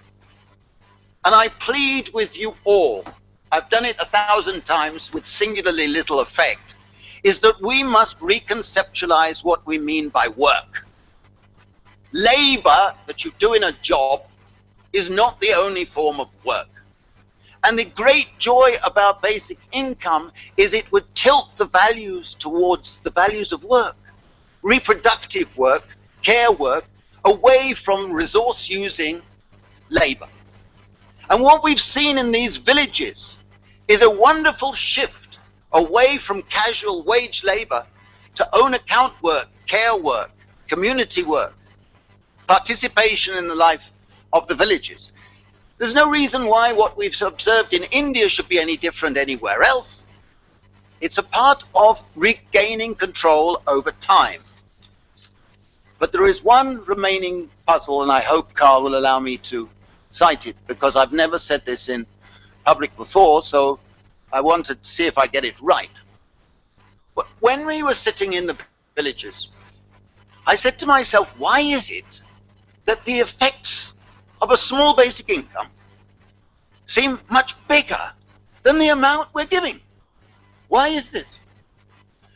Could it be a multiplier effect? Could it be a confidence effect? I said, no, it doesn't explain it. What is really the case is that the emancipatory value of the basic income is greater than the monetary value. And I've explained it in this book, which is about the precariat, because it's the same problem for the precariat. Those of you who are economists here may know of the Lauderdale paradox. If there is a scarce commodity in a community, rent seekers will use that scarce commodity to increase their exploitation of people in society, through debt, through money lending, through whatever. If you provide a basic income, you weaken the rent seekers and you strengthen the individual so that the value of their money is actually enhanced. And we've documented this in the books, and I think it's a powerful additional factor in our arguments for basic income. Thank you very much for listening.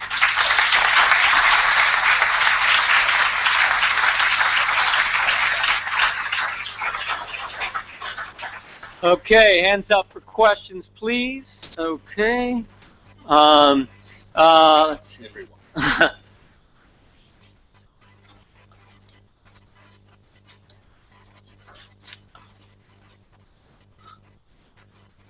Okay. Okay. This woman over here with the gray, it looks like she's in gray. Okay. Thank you very much. Deirdre de Burke is my name. I work with World Vision, which is an international development NGO.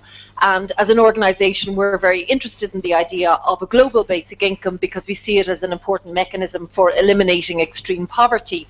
So I'd like to address the point that Philip van Parijs made about introducing a basic income on a European level to begin with. We would see this as problematic, the idea of introducing a basic income in one region only, although we can understand that perhaps in terms of strategy it may be, perhaps it's considered more possible to do it that way than in another way. But we see that it would, again, discriminate between the citizens and the denizens. There are many individuals living within the European Union who are not officially or formally citizens. And then we would be obviously making the basic income, which is supposed to be unconditional and so on, available to citizens and not to denizens. And there would be also issues, I think, of welfare, tourism and so on, or concerns on the part of the legislators around that.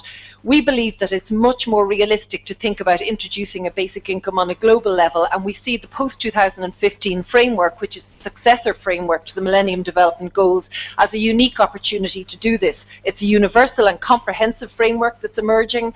It's a strong thrust towards improving human welfare, and there's a lot of emphasis on providing social protection floors in developing countries now that have never had anything like that before. So we do believe it is a real opportunity, but how do we fund it? There are also international climate negotiations that are being carried on simultaneously with the post-2015 framework, and we believe if those involved, the states involved in those discussions, could agree a cap and share model, so putting a global cap on the emissions, the carbon and other greenhouse gas emissions that would be allowed. We could then have a global system for distributing the remaining carbon space. The emission rights could be distributed between countries based on certain criteria, but particularly on population, and that a certain percentage of those emission rights would be issued on a per capita basis. So every citizen would receive a financial dividend, and this would encourage, I suppose, global citizens also to participate in this massive global shift to a low carbon economy, which is going to be necessary. Organizations have looked into these possibilities, have written about it, and the only argument really against it is that it wouldn't be sustainable over time, that as you're trying to eliminate the emissions into the atmosphere, that you would have to find another basis to finance over time a global basic income. But it certainly would be a very important launchpad, and it would succeed or help the global community to achieve several different urgent priorities at the same time, particularly responding to the climate challenge. So I'd just like to get the response of both speakers to that proposal. Thank you. Okay, the next person I had on my list is in the back. Yeah, that's you. Keith, thanks a lot for your presentation. I think it's an excellent example to be copied in many, many other parts of the world. Question, I would love to talk for hours, but just one quick question. How was this funded in the Indian pilot? Thank you.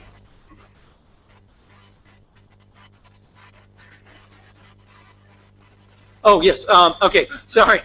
Okay, yes, I'm taking a bunch of questions. Was too short. Then, right? then they will answer. Yes. Okay. Yeah. Yeah, with the beard and the blue and white shirt. No, this guy here. So this is a. This guy right, the guy with the beard and the blue and white shirt that I'm pointing directly at right now. You can have the shirt if you want. Okay, this is a question for Dr. Standing.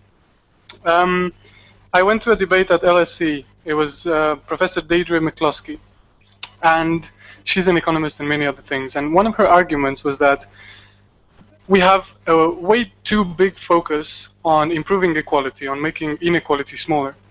Because, taking the example of the Industrial Revolution, it didn't come because equality was high, or it didn't come because people were pushing for low inequality. It came because of innovation, and then the standards of living, they didn't double, they didn't triple, they went 10 times or 100 times bigger.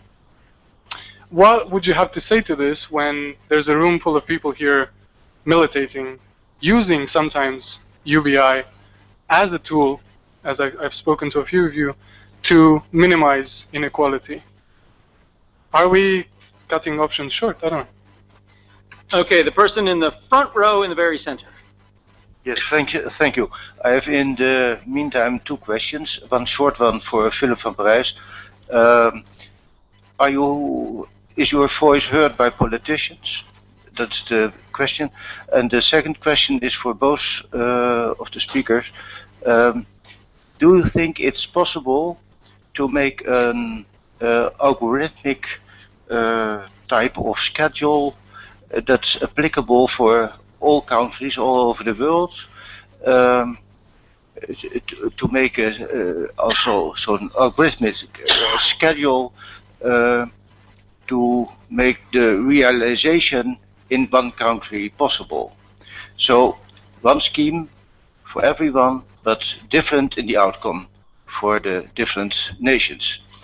And is there a role for BIEN to coordinate this? Okay, let's hear responses to those, and then I'll ask the timekeeper whether there's time for another round. Okay, would you two care to respond? Philippe first. Okay, I'll reply to the World Vision question to start with. Well, part of the answer is the answer Gerald Hefner gave earlier in reply to one question put to him, which is, of course, if we have to wait for the possibility of introducing a basic income on the world level, then we'll wait for a very long time. So it's all the efforts that are being made in various countries in order to introduce a basic income at a low level, a full basic income or whatever. Of course, you can't say, well, just stop struggling for that, because it's unfair to give 2,500 Swiss francs to every Swiss citizen when this is way beyond what poor people in the world are getting. This is just sharing privileges among the privileged. And of course there is a strong, ethically speaking, this is absolutely correct. There is no justification for limiting a basic income to one particular country. But as you hinted at yourself, there are strategic considerations, and doing these things, and so in the case of the euro dividend I advocate, this is completely unprecedented, would be completely unprecedented in the history of mankind, to have interpersonal redistribution across the borders of nation states. And this raises all sorts of difficulties, including in the way in which our democracies need to function in order to make this sustainable. It will never happen at the world level if we don't first experiment it at a lower level. Therefore, I'm a pragmatist, I'm an opportunist in this respect.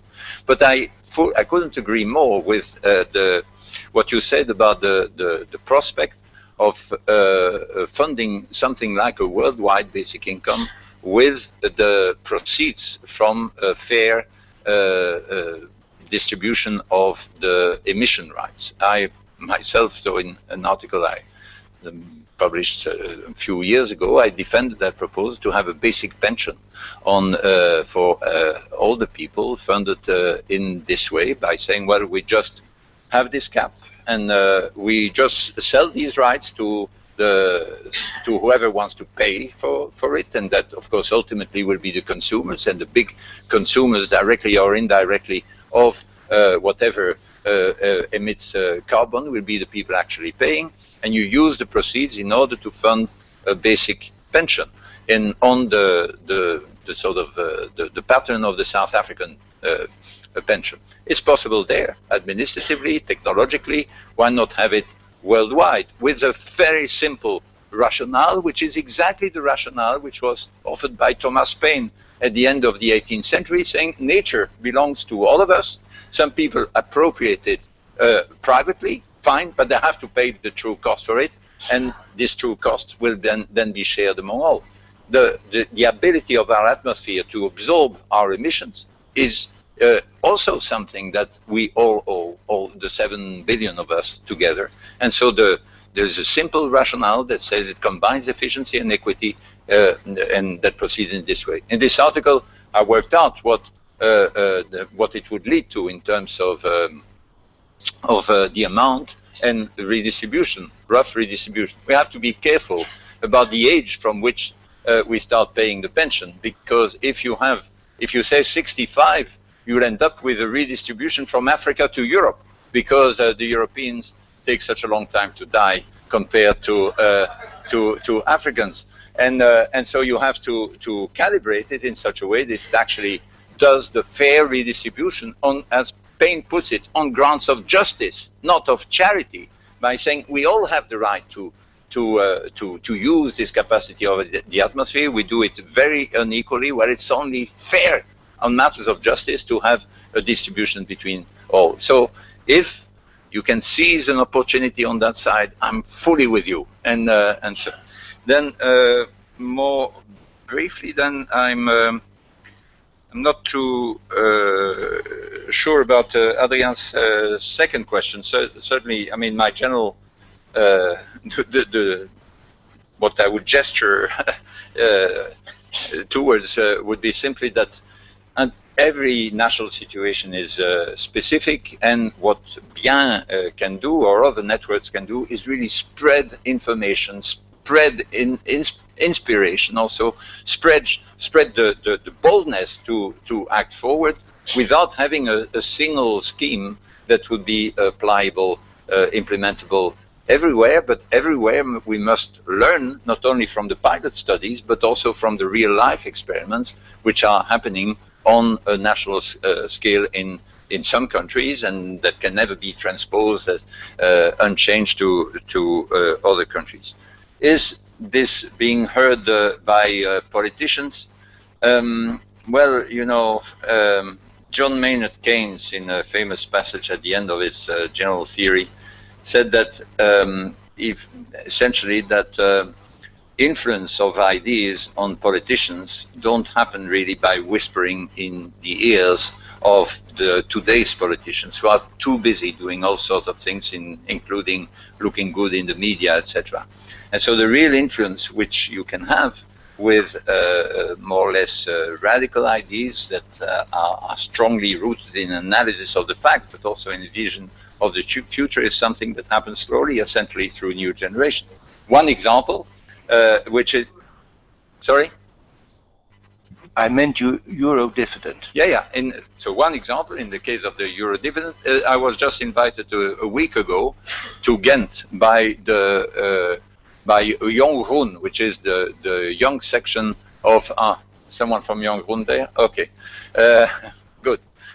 From Young Groen, which is the young section of the Flemish Green Party, and they've made it the central proposal of their European campaign, the idea of the euro dividend on the sort of grounds which I mentioned. It's very good that some of you are in the room, and I mean, that's the way in which ideas and progress. Of course, we must at the same time use any opportunity as it happens, including the crisis, any crisis, to fit it in. But you need to be ready with these ideas in order to push at the right point when the opportunity arises. Spread the information, spread the information. Now, I will call on Guy. Okay. I'm not going to add much on the first question. I believe in, sorry, I believe in real utopias rather than dreams that we all have, in the sense that I think we've got to start small. And we've got to start by realizing we're only going to make real progress in the direction we want by realizing where agency for change is located. And I think today the precariat is that agency. In the last 2 years, I've been invited to speak to over 200 groups in 30 countries. And every group of precariat, the majority has been automatically in favor of a basic income. I promise you that that's the case, whether it's in Japan or in Brazil or in Eastern Europe or Western Europe or North America. So that there is agency, and it will come through struggle. And I think that's important. Your Greek question, or your question from Greece, as it were, who funded our pilot? Oh no, beg your pardon. That's separate. Who funded the pilots in India? Our main funding came from UNICEF, backed up by the UNDP. Plus, we put a lot of our own unpaid time into it over 4 years. And the interesting thing is that during the course of the pilots, we've been able to document how it involves actually saving public spending. Because most of the public spending in a place like India on schemes supposed to be directed to the poor never reaches the poor. It gets siphoned off by corrupt middle people. 75% of all spending on social policy never reaches the poor. So we've found, in fact, that we're showing people, look, you can get much more for your buck and you'd save public money. But we've been able to do that through UNICEF. Now, the question about inequality, I don't know where this woman comes from, this person rather comes from, but I think it's one of the biggest issues today, and will continue to be so, because we're undergoing a global convergence. Gradually, as living standards in China and India and various other countries are growing, downward pressure on our wages will continue.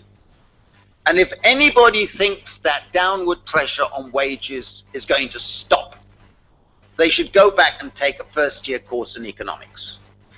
Right? And that downward pressure on wages has been going on for 30 years. It's not a new thing. And we must realize that it's going to continue, and it's unsustainable because enormous number of people are facing insecurity. That's the crisis of our generation. And I think it's very important for our debate to realize that the inequalities that exist in global capitalism today are not just about earned incomes. The distribution of security, basic security, is fundamentally far more unequally distributed than income. The inequality of control over time. Time is an asset. Time is a part of inequality. If you're in the precariat, you have no control over your time. If you're in the salariat or the elite, you have plenty of control. The unequal control of time is a fundamental issue of inequality. So anybody who says that inequality is not a fundamental challenge of our age, I think is an idiot. I don't know it's economists or anything, but I just think they're idiots. I believe, finally, and I'm glad to see Krastyo Petkov here, and I don't see Dmitry Pleman from Bulgaria. He is here, greetings. I think pilots are the next stage in the European debate, because I believe that when we think about Eastern and Southern Europe suffering so incredibly, and as a result, millions of people streaming into Western Europe and Northern Europe in desperation, we should be able to have agency and political emphasis to be able to say, why don't we have a pilot in those areas to see if by giving people basic security, be it in Bulgaria or in Greece or wherever, this may lessen the pressure of distress migration, which is a cause of neo-fascism and populism in Northern and Central Europe. We have to think of the political agency aspect of moving our debate forward. And I think pilots, properly designed, can have a very legitimizing function to play in the next period. Thanks very much.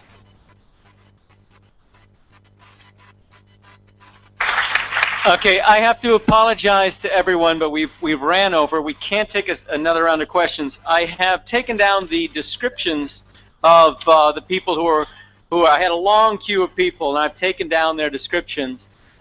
So that we have much more of an open discussion in the next session. So I will try to call on you first, those of you that I couldn't get to this time. And we're going to be starting promptly at what time again? We reconvene at 3:30. Okay, we're starting prompt. We got 20 minutes. See you then.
Okay, all the people who are speaking in the next section, if you could come up to the podium, please, that would be really great.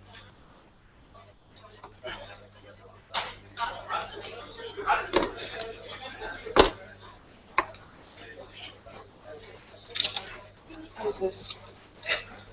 This one.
Hey. Hello. Now, I'd like to begin the last session. I have two apologies to the members of the panel. The first apology is that I haven't had sufficient time to practice, and I will massacre your names. That's a promise and an apology. And the second apology is because of both the size of the panel and what we're trying to do here is mostly to have an open discussion, is that it's come down from the organizers. I have no control of this, where your opening remarks are limited strictly to 5 minutes. Very short, 5 minutes. So we'll begin with no further talk from me. We'll begin with Stanislas Jourdain from the ECI in Britain and France. Stan. Yes, thank you. So what I'd like to do now is to give a brief overview of what happened last year with this European Citizen Initiative, which I have been highly involved in terms of coordinating. And so just back in 2 years ago, we were not too far away from here when the EU Parliament was in April 2012 and started just like this with a meeting with basically around 50 people from all across Europe. And you can see some faces here. Maybe you will recognize some of us. So at first we had about 13 countries, but it's kind of arbitrary figure because some countries where we were in touch with but didn't really know if they were participating, but approximately 13 countries participated at first. And during the last year, we had much more countries join. So here you can see on the map, the light green countries are the countries who joined the initiative. And most interestingly, what happened is that in some countries like Greece or Portugal, there were absolutely no UBI group before. Nothing was even talking about it. And in those countries, in Bulgaria as well, groups were formed and started to talk about basic income, and in some cases with a huge success, as we will see later on. So I think this is the first key success of this campaign, that it really created a movement, and it created the desire for people to take action and not just see what we were doing, but to actually join the movement. Okay, so this is the chart of the signatures, and also what's been going on in the last weeks of the initiative was really enthusiastic and really encouraging, because it just basically in a few weeks we got a very high number of signatures, and it was really encouraging. We also had for the first time so many articles in the press. There has never been so many articles in the press about basic income than right now, and even yesterday maybe someone brought The Guardian. Today there is a piece on basic income again. So I think we are really, this initiative, creating something here, and of course not just because of the European initiative, but also thanks to a worldwide movement and also the Swiss movement, as we will see. And okay, this is just a tribute to our friend here, Plamen Dimitrov, who was from the Bulgarian trade union, who created a massive support in the very last weeks of the campaign in Bulgaria. And this is also, I think it's quite significant milestone for the movement, that a major trade union finally came to support UBI, Unconditional Basic Income. And another interesting thing that we did was to ask the members of the EU Parliament to sign our initiative, and also to sign a statement of support. And interestingly, not only many of them signed, more than we thought we could get, but also what happened during a meeting in the Parliament in Strasbourg, we realized that some MEPs, some members of the Parliament, did not know, they didn't know each other, but they did not know that they were together in the struggle for basic income. And so that was really interesting, that not only we as activists we could get the support, but we also created something between them. And that, I think, is also a good sign that something is happening, and this initiative, even though we didn't get 1 million signatures, we created something in the minds of some people up there. I won't go too far, but as you know, as you might know, I have been traveling across Europe for this initiative. I've been living as a nomad for 1 year, and being traveling all across Europe has been really inspiring. And maybe 2 key lessons I got from that was that, first, it's funny how the objections against basic income are very different in the countries. For instance, in France, people would object basic income because we already have too much welfare. We spend too much money for people who don't even look for a job, and blah blah blah. And in other countries like Greece, people, or Italy, people would tell us, but we don't even have a welfare state. So how can you imagine a basic income? So I just wanted to say that this funny thing is that there are really so many different perspectives on basic income, and that's also a big challenge, that in terms of a European constitution, to come up with a common framework for basic income, that will be very challenging. And the second thought I wanted to share with you, and again, it was really what happened in Greece, is that when I went there for 1 month, I really saw a process of mistrust among society, a process of self-destruction. There's, unfortunately, I'm afraid to say that after my trip in Greece, I was totally desperate in terms of, no, Greece cannot survive, cannot recover alone, because all the political system is bankrupt, is totally mistrustful, and there's nothing to do anymore. I'm afraid to say that only a worldwide or European movement can possibly do something to help Greece. And that's also something that we should have in mind when it comes to having this debate about national basic income first or European and so on. This is something we should think about. Thank you. Okay, next person is, again, I will massacre your name, Valeria Korosek from the UBIE Slovenia. Hello. I'm here to say, to talk about how we in Slovenia are running for European elections as independent basic income lists. We are gathering signatures. We need 3,000 signatures to become, that we could become candidates. I want to share why we decided to do so. Okay, thank you. Sorry. Because, of course, at the beginning, in our organization, we thought that it's going to be enough to spread awareness about basic income, and that the politicians just have to listen to us and they will change their minds.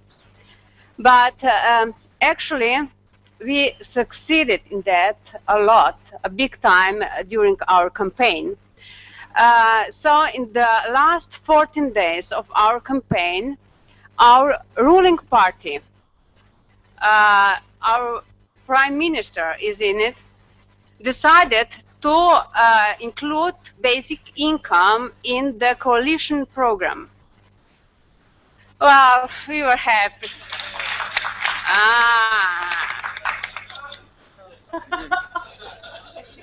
Well, yeah, it's nice. You know, it's nice to become like part of the media spectacle and so on. And, well, they tried to do that in that way. It was really so ignorant how they came out with this idea, like they don't know anything about basic income, and that's actually true. And then, of course, we had the new established party in December, and they are so proud that they have basic income in their program, but they act like they don't know that we actually have 5 non-parliament parties already for 3 years who had basic income in the program. You know, it doesn't help just to have basic income in the program. You just have to have people who genuinely believe that we have to get basic income. So that's the problem. And if they're just making or putting these badges about basic income on their shoulders, it doesn't help. And that's why, oh, and there's a second problem. You know, only so-called left parties in Slovenia are for the basic income. But that is because the right side of the political spectrum doesn't know anything about basic income. I don't know why that happened, but they just don't know it. So, because we want to prevent that basic income will become like the play in this polarized political sphere, so that it will become like basic income is something what left side is having, so the right one is going to be opposed. We don't want that. We want that basic income is like beyond the political parties. And also our idea, our utopian vision is that when we will get basic income in Slovenia, it's going to be decided on a referendum. And for get basic income in a referendum, we need really spread it across all the parties, the idea for basic income. Okay. Well, the problem we have now, we gathered 9,000 signatures in our campaign, but it was in 1 year. Now we have 1 month. The second problem is this was virtual campaign on the electronic signature. In this campaign, we are forbidden or we are not allowed to use electronic means. And our base of people, it's not used to go to these administrative people and just signing and putting that on the post. So it's a kind of problem. We are skeptical, but you know, all the others, non-parliamentary little groups are in the same, how to say it? Nice word. So they are calling us, how much do you have it? Are we going to go together and so on? And also I have to mention we are extremely valuable because we have a lot of women among us and the others don't. So thank you.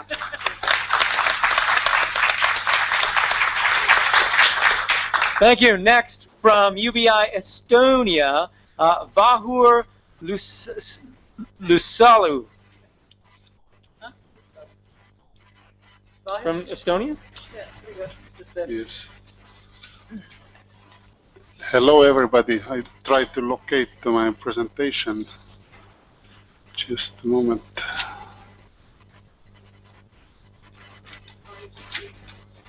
Okay. Yes. So before this ECI UBIE campaign, people in Estonia basically knew nothing about basic income. It was once in political agenda of Estonian Green Party during the 2011 parliamentary elections, but it almost went unnoticed there. And there is no major party supports for UBIE still, it's true. And no real grassroots movement on NGO pushing for it. So this, but despite of that, when this ECI UBIE, we joined the campaign, it was in November. By that time, about 200 people were signing this document, and then we changed this. Now I see. Then we started, me and one friend of mine, we started to push for it in internet, in Facebook, and then we raised significantly the number of signatures. So by percentage, we can say that by the end of that, it was the third result in the EU, let's say by capita. And so there were, yes, a lot of activities what we were doing. So we were translating many materials about basic income because this topic was non-existent in Estonia so far. Also, we tried to help with our modest means the Latvians and Lithuanians to join campaign, and I believe that among us today there is one Lithuanian representative. And but the challenges, yes, it was that during the campaign it was really lack of time to dig deeper into that issue, that even myself I was like struggling to answer all the concerns about the basic income, and we had the big battles in internet, Facebook about comments about that initiative. Also, there was a lot of labeling going on. That most label was used that UBIE it's a certain type of communism, that Estonia is having being a part of Soviet Union. Then that we were accused that would you like to push us back to becoming a communist state or what.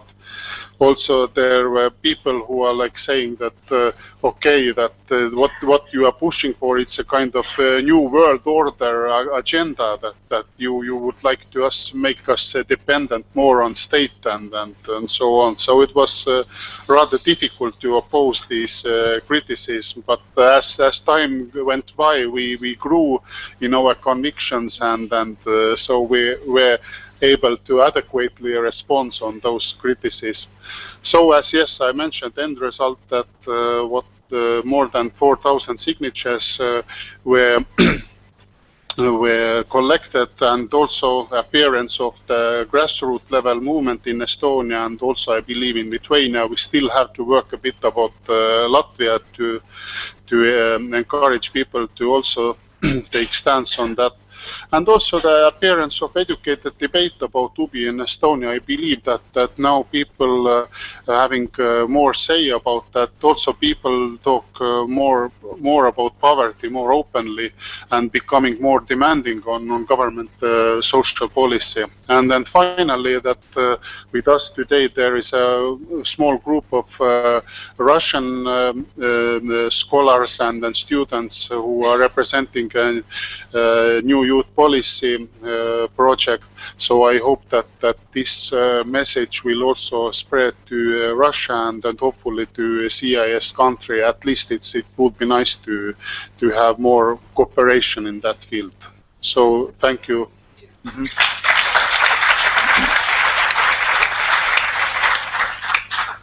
Thank you. Next up is our representative from Bulgaria, from the Bulgarian Trade Union Movement. We have Plamen Dimitrov. Thank you very much. Hello, everybody. My name is Plamen Dimitrov, as I was said. I'm the president of the largest trade union confederation in my country, representing almost 70% of the labor force in Bulgaria. Of course, I would like to focus only on five issues since we have only 5 minutes. So, first one, actually, I would like to support very much strongly some of the conclusions and messages made by Guy Standing in the previous panel. That actually we really would like to see this battle for new life as we would like to live it, not exactly as someone else described and defined before that, using the conceptions about the globalization and of course the labor market, the free market paradigm. So in this direction, one of the key things that strike us as a trade unionists was the issue about the notion or kind of issue about the redistributive way and possibility of the working time. As one of the concepts that we really need, not more labor, not more work, but less actually, but much more proper and justifiable. But just way distributed among the people, and this of course will allow us to live our life as we would like. So from this perspective, we really, being in a part of the European Union. We really are thinking about whether basic income network is more appropriate for us, or European minimum income to join it, because for our coalition, I said a little bit later on after the petition collection of signature. The second issue actually is what exactly at the European level is doing. Since I'm a member of this committee of European Economic and Social Committee in each premises we are now. So I just wanted to point it out that their opinion on this committee is sent to the Parliament and to the European Commission, which is supporting very much basic, but not basic, it's guaranteed minimum income. So this is different definition, and of course I'm not going to enter this, we don't have enough time, but the main messages, framework directive at the European level on the minimum income in a European country. So, of course, this has to be complementary to the existence level of income, pension, and different kind of social benefits that we have. And this is actually bring me to the third point. Actually, what we did during the campaign, very shortly, it was mentioned already. We really joined very at the late stage of this campaign. Before joining the coalition in Bulgaria, were actually collected around 3,000 signatures or something, and during the last week we've got 30,000. Only in 1 week campaigning in the union structure, of course, in the internet, but also offline. I think it's a good result, but not enough as we see at the European level. But it's shown that we really need to go further. And the fourth thing that we'd like to mention, the possible actions. The pilots that Guy actually mentioned this afternoon is one of the key issues which we're looking for. And of course, you have to be coordinating approach at the European level. I don't think that any Romanian or Hungarian examples who will be alive alone, but you have to look at the coordinating pilots among us, and we really look for Bulgarian one, as Bulgaria is the poorest country in the Union, but also the precariat, as Guy introduced in Sofia, in our region and our country is really high, and informal economy is over 30%. So this is a really good place. Two cities we have selected in northern part of the country and the southern part where is a mixed population, Turkish minority is living, and the northern is the poorest region, the whole poorest region, not two area in the European Union. So I think this is a good idea to look for this pilot, but also to look for the nearby countries in the Western Balkans, Serbia, Montenegro, and of course Greece, because we are nearby, and of course we can do something together. And the last point, the fourth point is that I mentioned the coalition. Sorry, fifth point.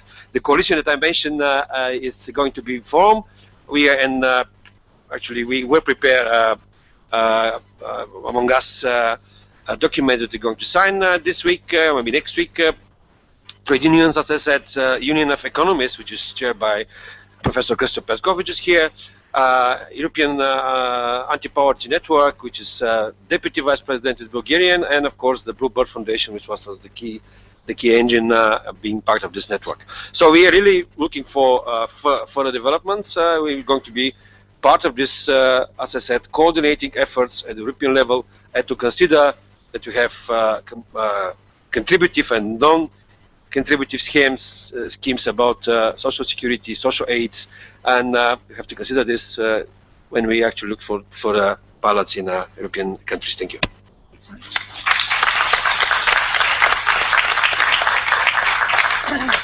Okay, thank you very much. Next, on to our representative from the Czech Republic, Thomas Heyman. Hi, do you hear me? Okay, well, good afternoon. I should talk about the perspectives of Eastern Europe, but I have to admit I don't know really the whole situation of Eastern Europe, so I will just talk about the campaign in Czech Republic, which I know very well in contrast.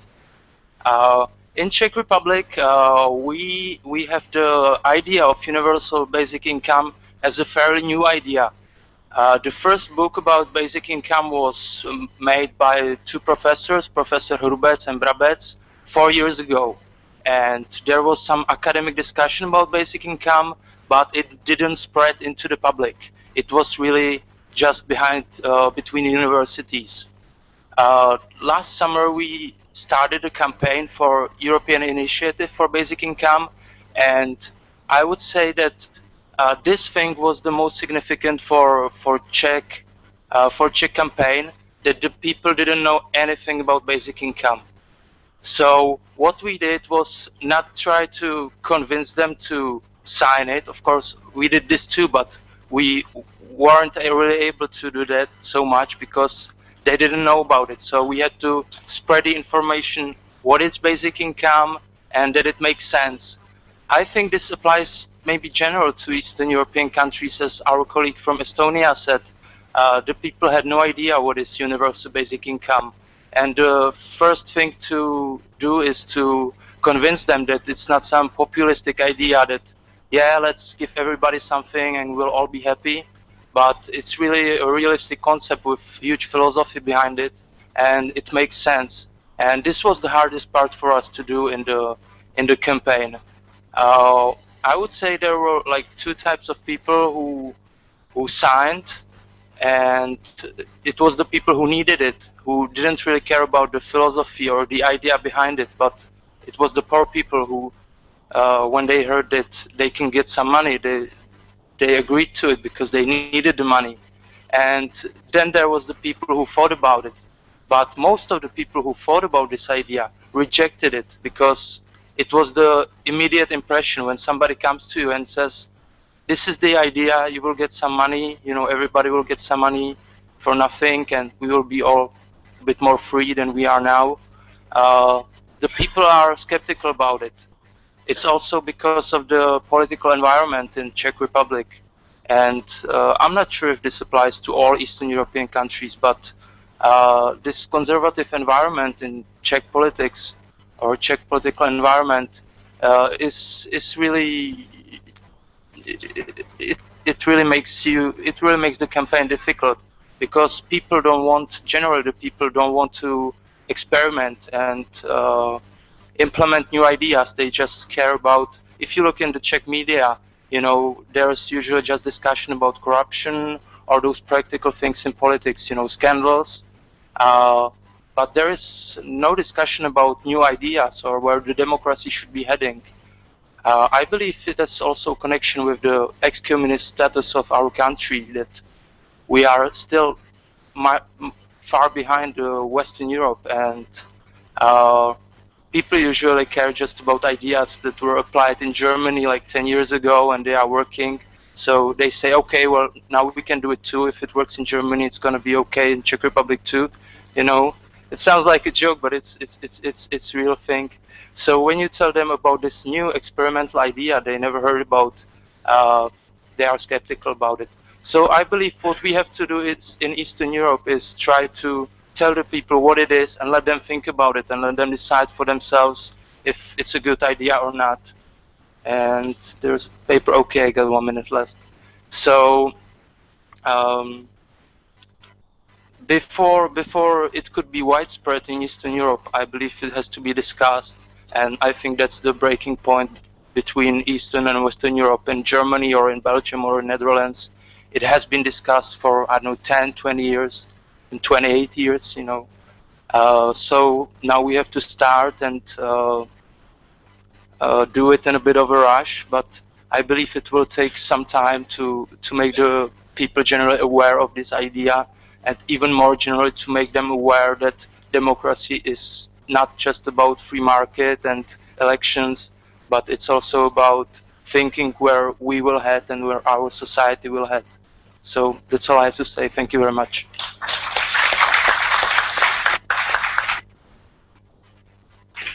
Thank you. On to our representative from Switzerland, Annabelle de Parc.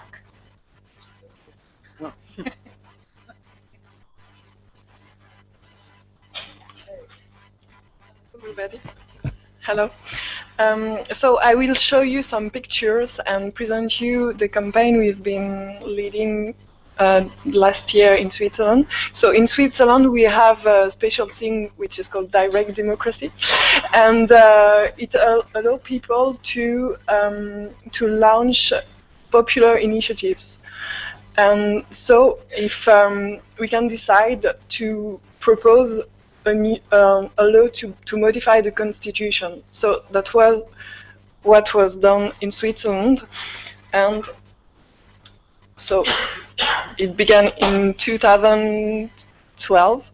And as you can see on the picture, the initiative is on the principle. So there is no details.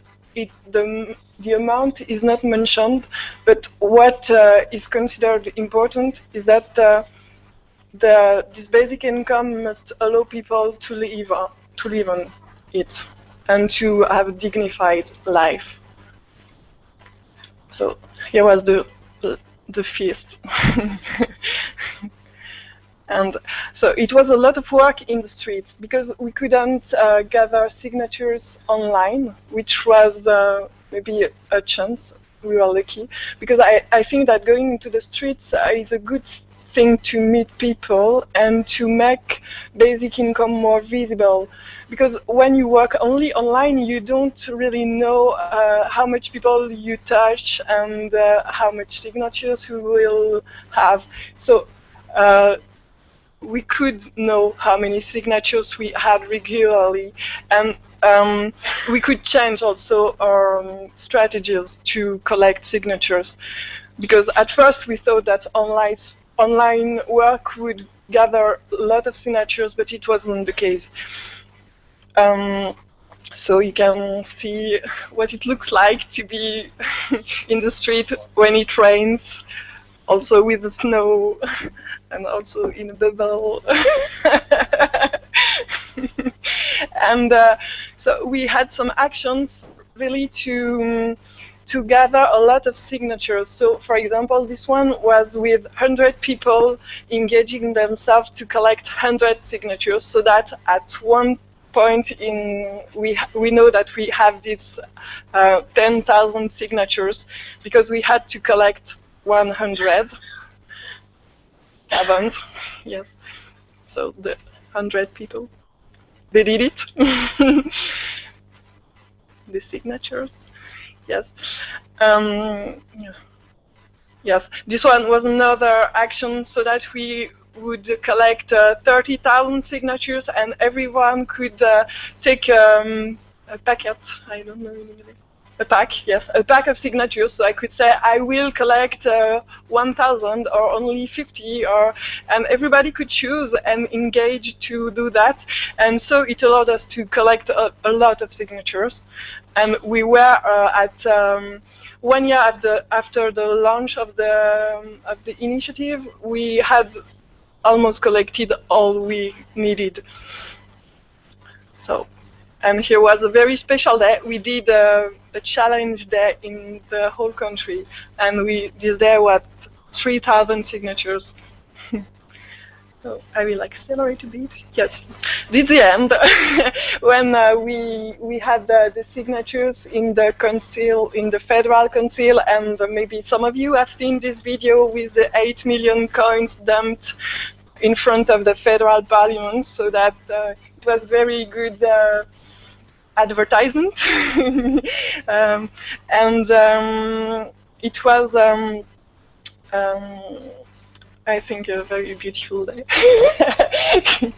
And we can say now that in Switzerland, we know that we will vote on basic income, that's sure. We don't know when, because now the process is that the Federal Council is studying the proposal, and then he has 1 year to do that, so till October of this year, and then we will know if he advises people to reject or to accept it, and then the parliament will also have to pronounce itself, and then that will be planned, and then we will vote. So maybe in 2 or 3 years' time, Swiss citizens will vote, and for us there is a big challenge.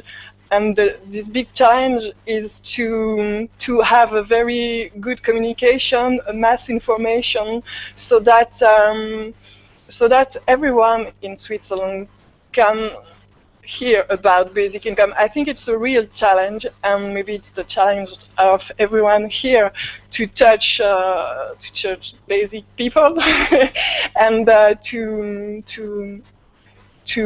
make it possible. And yes. That's it.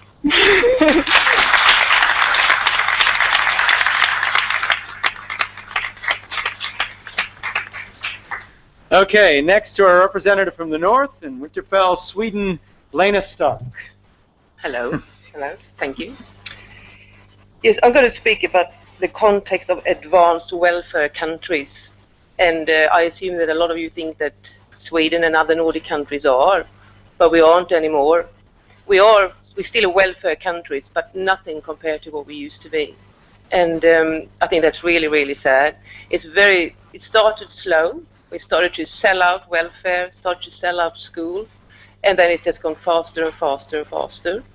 And because we've had security, we can see we used to have much more equality, especially in Sweden. Talking about schools, for example, I think it's a really good example on this, that the results used to be about the same all over the country. Didn't matter where you lived, in what kind of areas. But now, since we sold out the school system, the changes, it's been enormous. So in the deprived areas, the results is really, really bad. So there you see, when security goes, equality goes. And Sweden and Chile is the countries in the world that sold out the school system most. So it's changed a lot. We've also sold out the welfare system with older people care, and that has made a big effect on people. And I think that's a really good thing with basic income, because we can see what we lost and how good it is to have a basic income. So the movement is growing really, really rapidly in Sweden. From the 80s till about 2 years ago, not much happened. It was the same people and the same people that wrote books and talked about it. And the only party that was interested was the Green. And then they took it away from their program last year with 1 vote. They lost, so they don't even have it in their program anymore. But now it's suddenly changing. And we see the big change in the middle class. They are affected by the system now. They work too hard. They lose their job. They get sick. They use the benefits.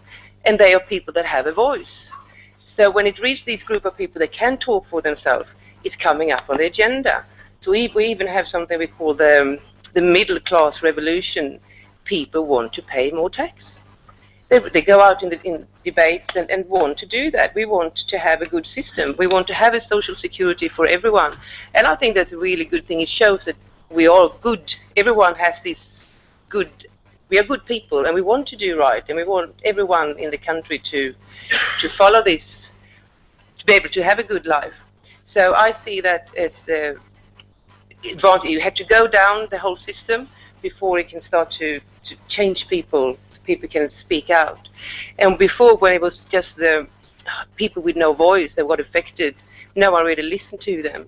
But now we're trying to get involved, a lot of journalists, so this question is coming out in the media. And even politicians are starting to talk about it as well. And they also start to talk about that we might not have enough jobs for everyone. That's the big thing, unemployment in Sweden as well. We don't have enough jobs. And no one dares to say that. But now it's started to change. It was an article in one of the leading papers the other day with an editorial where they actually said that maybe the government have to look at other ways of, instead of just trying to get people into work, that we might not need to work as much as we have done. So I feel really positive of the things that are happening in Sweden. It's very different from some of the other stories here, and we have poverty, but not poverty in the same way as in Eastern or Greece and these places. But we're still losing our security and want it back. So no, I lost it. No, I feel very positive, and a lot of things are happening. We're trying to do a lot of debate, public debates, to spread the message. We haven't done any more initiatives since the one last year, and but we're trying to educate people because we always get questions, and I think it's important to have answers so we have a good solid ground to stand on. So that's how we work. That's how the movement in Sweden is working at the moment. Okay, yeah, I'll leave that to Thank you very much. The next person is our representative from Austria, Klaus Sambor. Could you be so kind? I have only 2 pictures. Perhaps you can give this first one. I'm speaking about the movement for unconditional basic income as part of a wider social movement. Not only in Europe. If you have this picture in front of you, I have given 3 levels. One level is the worldwide level, Basic Income Earth Network.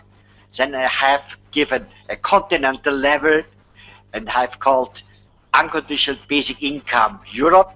And then I have given the national level with the different round tables, which was established during the campaign, which was described by Stanislas Jordan in the European Citizen Initiative, where we have collected signatures for this idea, unconditional basic income, to check it and so on, how we can do it in Europe, implement and so on.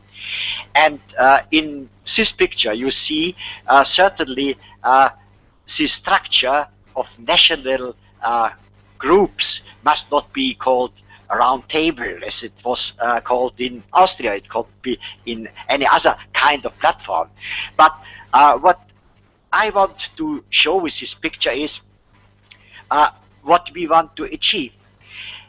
After the end of the European Citizen Initiative, where we had at the end 25 organizers in 25 different member states of the European Union, and this network was built up, it should not be lost. So idea was that before we perhaps in the future, later, if we get a better European citizen initiative, a more improved one, perhaps beyond 2015, we should not make a waiting situation, but take this network as it was and call it, as an example, Unconditional Basic Income Europe, and take it in a wider perspective worldwide. Yeah? So that we have national, continental, and for continent, for example, at least at the moment, Europe. It could be another continent also where people come together and make more coordination between these possibilities to make the idea more widespread, known in the public. So that is in principle the idea. What I want, if you give the second picture, is what we have to do what we have done in Austria. In Austria, we have different groups which come together, and our self-understanding of this group is everybody who are dealing with the idea unconditional basic income and support these 4 criteria: universal, personalized, and unconditional, and high enough to have a life in dignity. And in addition, that it is clear that this unconditional basic income does not replace the welfare state which we have at the moment, but make in addition something possible, and these criteria in this sentence in addition is our self-understanding. And these groups which are mentioned, there was 7 groups which I've mentioned here, are different organizations from religion side or from other groups, from ATTAC and so on, have worked together under this idea. And what we have not yet achieved is that, for example, trade unions, which we have not yet get in our group. We have certainly spoken with some of the trade union, but not the highest level. The highest level says, oh, we cannot tell our people such an idea, and they think that is perhaps a wrong idea, and we are against that, we want to have work for everybody, and so on. This misunderstanding, they have in mind that it should come up by the people under her groups. But on the other hand, if you are speaking with a lower level trade unions, they are saying, oh, we are completely convinced, so have unconditional basic income for everybody, not only for working people, but we will think about everybody who could be unemployed, and they could get support from trade union, and so on and so on. But our highest boss are against. So there is a think that somebody is not trusting the other side. But we will work on this to get alliances and to work on this idea. And I hope that if we are going on with a big network in Europe, and certainly with the aim to get it worldwide, but starting, for example, going on in Europe is, in our opinion, a good idea. Thank you.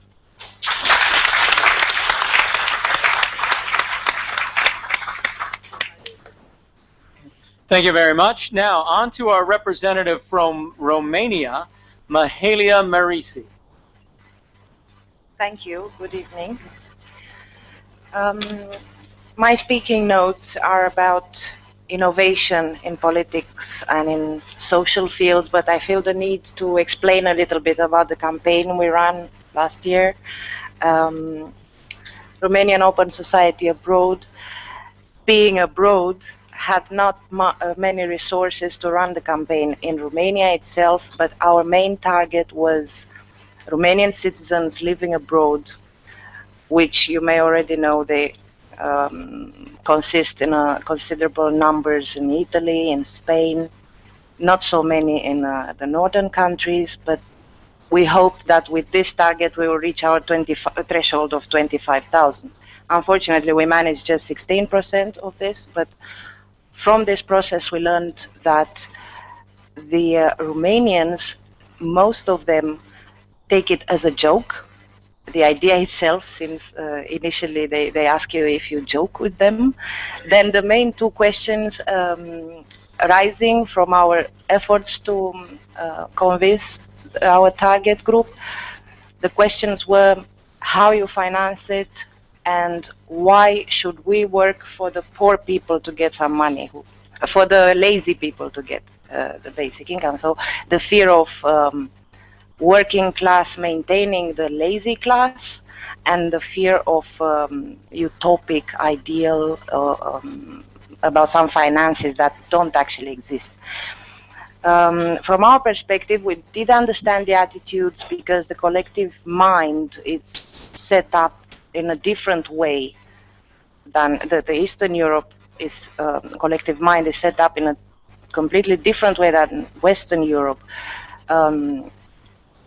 People are more suspicious about ideals and about proposals for following an ideal, and including Romanian diaspora, the majority of which is resulting from economic migration. They present their suspicion in terms of fear of being politically manipulated for elections and so on. So we're still looking for solutions to get rid of the stereotypes from our target minds. We're looking for tools. Ideas are brilliant. I came prepared today to talk to you about the rules of ethics, ethics to rule the state in the context when the justice is corrupt. So if the justice is corrupt, what else you have? So you need to invent something else. But I'm not going to talk about that. That will be on paper probably tomorrow or next week. But from you who maybe have more tools already available, we hope to learn and to take these tools and to adapt them for our target group. Because maybe cooperating is the easiest way to create the tools we need action and results, not necessarily good ideas to remain on paper or online. And I liked earlier today Mr. Hefner talking about democracy. And if I'm not wrong, he said 1986, he started to fight for democracy with a group of amazing people. Is there more democracy in Europe or less since 1986? For my people, I could give you an easy answer, but I'm curious what you think. Is there more or less? Is democracy still alive? Is barely breathing? If it's dead, what we put in place? We do need political innovation because we killed God from state. What you put in place? God was the aspiration of the mind to perfection. Now it's not there anymore. I agree with that. We completely like what we put in place. Ethics is an abstraction, is a sleeping abstraction. Do we have instruments for ethics? Can we measure the humankind or the human individual in ethical terms to decide if he's the right leader or not to us, to represent our interests? If the leaders are not completely right for us, what is the mechanism to find them? And if we don't need leaders, we need direct democracy, like in Switzerland. If to survive we need to work, then working and having a job, a place to work should be a human right. If it's not a human right, then we have no object for our obligation. So we should reject that obligation. Therefore, my conclusion is full support for UBI, but in a context full of instruments. Less theory, less development of theories, but full of instruments. From technical point of view, we really need to do a smart work, not necessarily step-by-step implementation, but I wouldn't exclude it. But we need innovative tools, and I'm all for that. Thank you.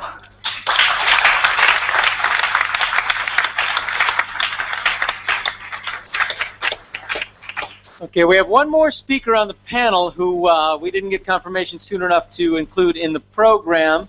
but it's nevertheless confirmed. We have representatives from Spain, and his name is Samuel Pulido. Hello, good afternoon. Bonjour. Buenas tardes. So my name is Samuel Pulido, exactly, and I'm here to talk on behalf of the National Popular Legislative Initiative that is taking place in Spain these days. And in fact, it was born the day after the ECI, the collection of signatures for the ECI ended. This ended on the 14th of January, and the submission to the Spanish Parliament of this National Popular Legislative Initiative was submitted on the 15th of January. So now it has been admitted in March as a Popular National Legislative Initiative to establish a basic income in Spain. And there is a period for the collection of signatures, which is 9 months. Not including August. So we expect, and we are supposed to collect like 500,000 signatures from now, well, from March, in fact, until January 2015. It won't be an easy task.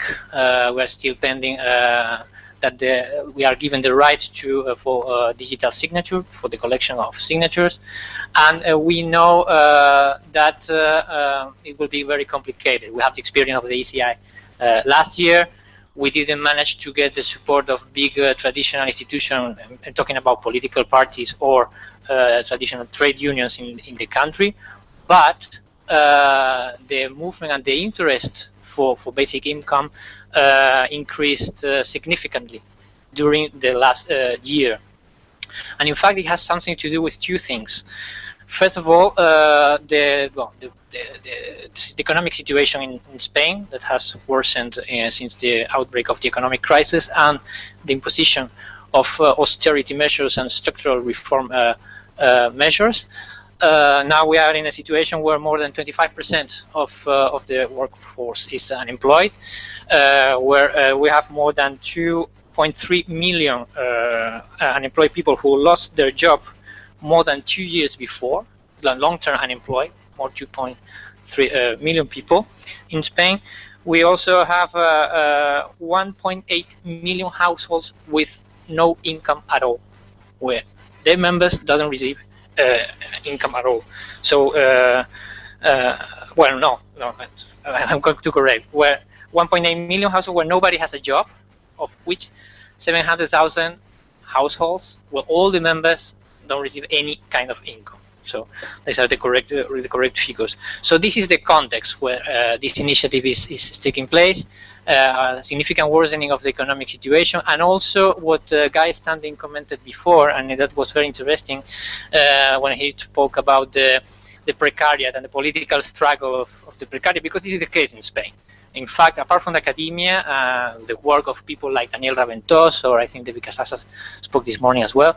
So now this fight for a basic income is being taken by social movements, especially since May 2011, with the movement of Indignados, with the 15 May movement. There are many, in fact, there are many initiatives, sometimes very fragmented and very local, discussing or promoting ideas for basic income, maybe in Catalonia, maybe at state level, then in another region like Extremadura, which is the poorest region in Spain, that produced a hot political debate in Extremadura, where this initiative for basic income was taken by the parliament, but was watered down in the end. So now we're in a situation where this legislative initiative is composed of two measures. One is the two phases, in fact. First would be the implementation of basic income for that would be applicable to a reduced part of the population, more reduced part of the population. So those who are registered in employment services and who are not covered by any income, and also those who receive other incomes about below the basic income threshold proposed in this legislative initiative, which is €645, which is the correspond to the poverty threshold in the European Union according to Eurostat in 2011. So then in a second phase, it would include the establishment of a basic income as an universal right, so applicable to the rest of persons in principle is supposed to be residents in the country, not just related to the nationality or Spanish citizenship. So just to finish, this initiative is born by the movement, No Pumas movement against unemployment and job insecurity, initiated last year precisely in the framework of the ECI. They are not limited to the initiative. They are trying to organize. We are trying to organize other actions and campaigns, trying to establish networks with other movements like Popular Solidarity Network, Dignity Encampment, Baladre Pro Human Rights Association, or the youth movement Juventud Sin Futuro, and others. Some political parties have now started to support this initiative, like EQUO, Greens Party, Humanist Party, and partially United Left, which is more inclined to the first part of this initiative, but not to the universal component of the basic income. So now it remains only 6 days to finish a crowdfunding campaign in order to be able to finance the campaign, like signature of sheets, pamphlets, delivery expenses, translation, and so on. So if you're interested in this crowdfunding, you can contact me or get in touch, and I will speak further about it. So I think this is a good moment. We acknowledge that this is the beginning, and that we have many obstacles in front of us, but we really believe that this is really now the moment for basic income in Spain.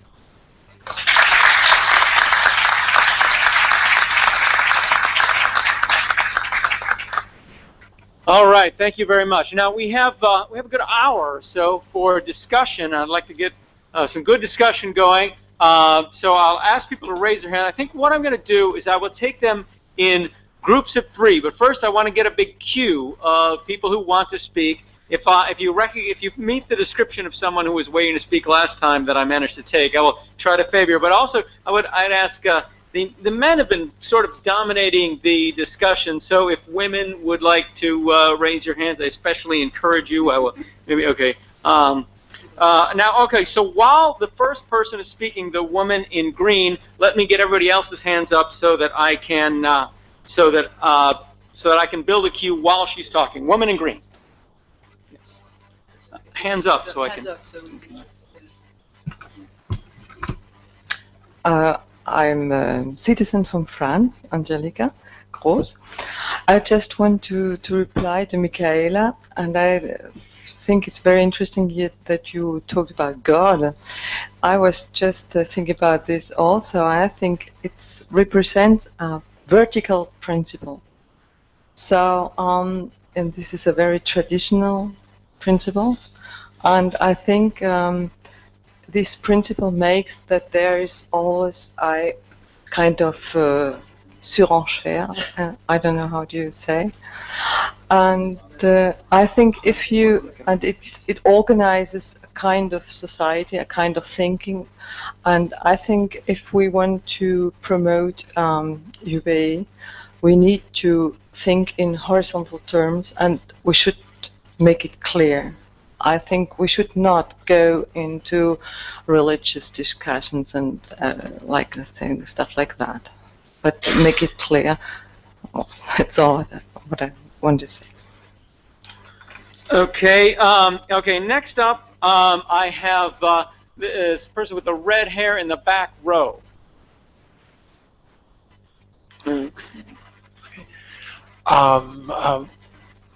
Yes, I write a lot about the future, and I have a very keen interest in the future for the next few decades. I would invite any of the speakers on the podium or any of the previous speakers to make a few statements about what the stakes are in terms of, if we don't have basic income, how could things go wrong?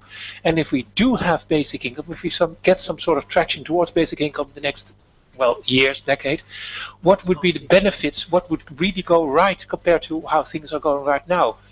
Like, give me some solid adjectives. What would be positive and what would be negative in this regard? Okay, before we get to the panel, I'll take one more. The person in the center in the second row. Yeah, good evening. My name is Gernot Reipen. I'm a member of the German Pirate Party, and I'm the coordinator of the working group of basic income of the Pirate Party in Germany. Sorry, but I have missed one very important group the whole day in your discussion. This is the group of the young people. And I think that, I have to say in another word, I hope that young people will accept this idea of basic income for three very important reasons. The young people would accept easier new ideas than older people or citizens of middle age. That's one reason. The second reason is a lot of young people have really great problems in their jobs and finding good jobs in the whole Europe countries. And the third very important reason for this, I think that the young people have a new idea of a social living. I would only say three words. That's community, common sense, and sharing. And I think we have to put this idea of the basic income to the young people, to the schools, to the university. And I have one good example for Professor Liebermann in the University of the Alanus Hochschule nearby Bonn practices this every year with his students, and I think this is what we have to do in the next years. Thank you. Thank you. Okay, now replies from the panel. Who would like to begin? Yes. Thank you for the invitation to clarify the God concept. I didn't have time to express my myself in 5 minutes about this.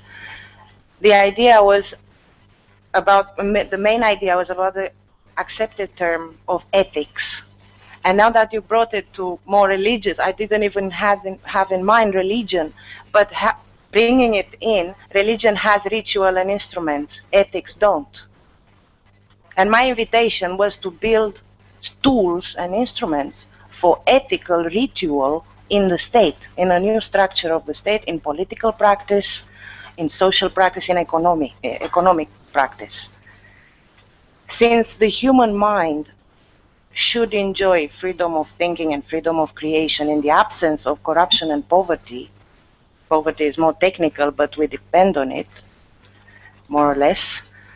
We do not live in the 18th century that we fasting, we go in the middle of the desert without food and water to clarify our mind, to create or to make a structure of the state for the good, for the common good. So we live in a new era when we need to impose the right conditions for the mind to create that way, to at least to have the same potential of creation as other people had hundreds of years ago. So, okay, we eliminate God, we eliminate religion. What do we put in place? That was my question. And the available concept was the ethics. I think we did not understand each other. Okay, well, we got to move on. About this, the issue of what's at stake, because actually that touches on what I was going to say in my introductory remarks, which I ditched because of the time limits. Basically, I mean, we know already. Of course, we've got global warming, and we've got pollution. We've got the use and the overuse and abuse of resources and the waste of resources.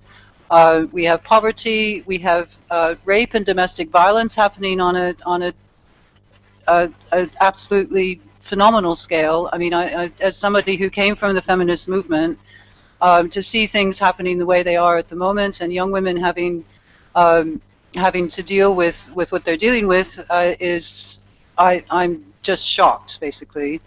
And what fundamentally to me I think is important is that what basic income does is it stops using money as an instrument of torture. And I think that's really what's going on right now, both on a governmental level and an individual level, whether it's the torture about work, or whether on a governmental level, you get these weird mythologies about different nationalities. Well, some of them work and some of them don't, and all this nonsense. For me, I think with basic income, it really is about changing the way we think about living and about each other. Thank you. Okay, Samuel, you want to say something? Yes, talking about the young people, linking it to the future part.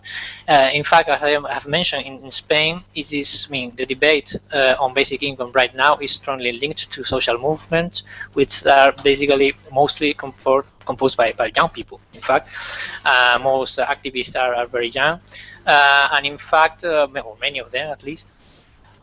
We have this movement, Juventud Sin Futuro, that I have already mentioned, and they are spreading the debate, and they are at least. This is not yet spread throughout the whole society, but at least young people are, some of them, at least those involved in social movement at grassroots level, and particularly in some cities like Madrid, Barcelona, and some others, they are at least discussing this as a serious political topic. And also this relates to the future, because they feel that they have, this movement is called Juventud Sin Futuro, young with no future. And this is what they are talking about. They realize that right now, social and civil rights are linked to the fact of having a job, a wage job. So if there are no jobs, so you are losing your social status, and also your status as a citizen in a democracy. So all these things have been at least thought about, has been discussed, and now that you also mentioned the state, this is also related to other debate, which is the debate about the commons, and we can further think about it. This is part of the same debate of how to reframe what is considered welfare, and how this welfare needs to be financed and tackled. And this is, I think, this is a good moment, and we have a unique opportunity to move forward on that. Okay, yes, I would like to ask about the younger people. Because also I was very concerned, like for a few years I've seen really the basic income initiative lead it with the older people. But in Slovenia there is a special case because it's still so. I mean, we have some kind of institute for the young people, we let them all go to the university, and they are in the university cradle until 30s. So they don't actually feel precariousness until after 30s and when they get children. So I have to say that it's not about being young or old. It's about feeling this tension on the labor market, or being poor and hungry. It's not about the age. And also I have to say that, the people who are writing to me are about 65 to 90, and I'm not joking. I'm having their mails because they are so special to me. And I have to say that also not just hungry or scared, it has to do also about being healthy and having hope that you are strong enough to survive in this terrible surrounding.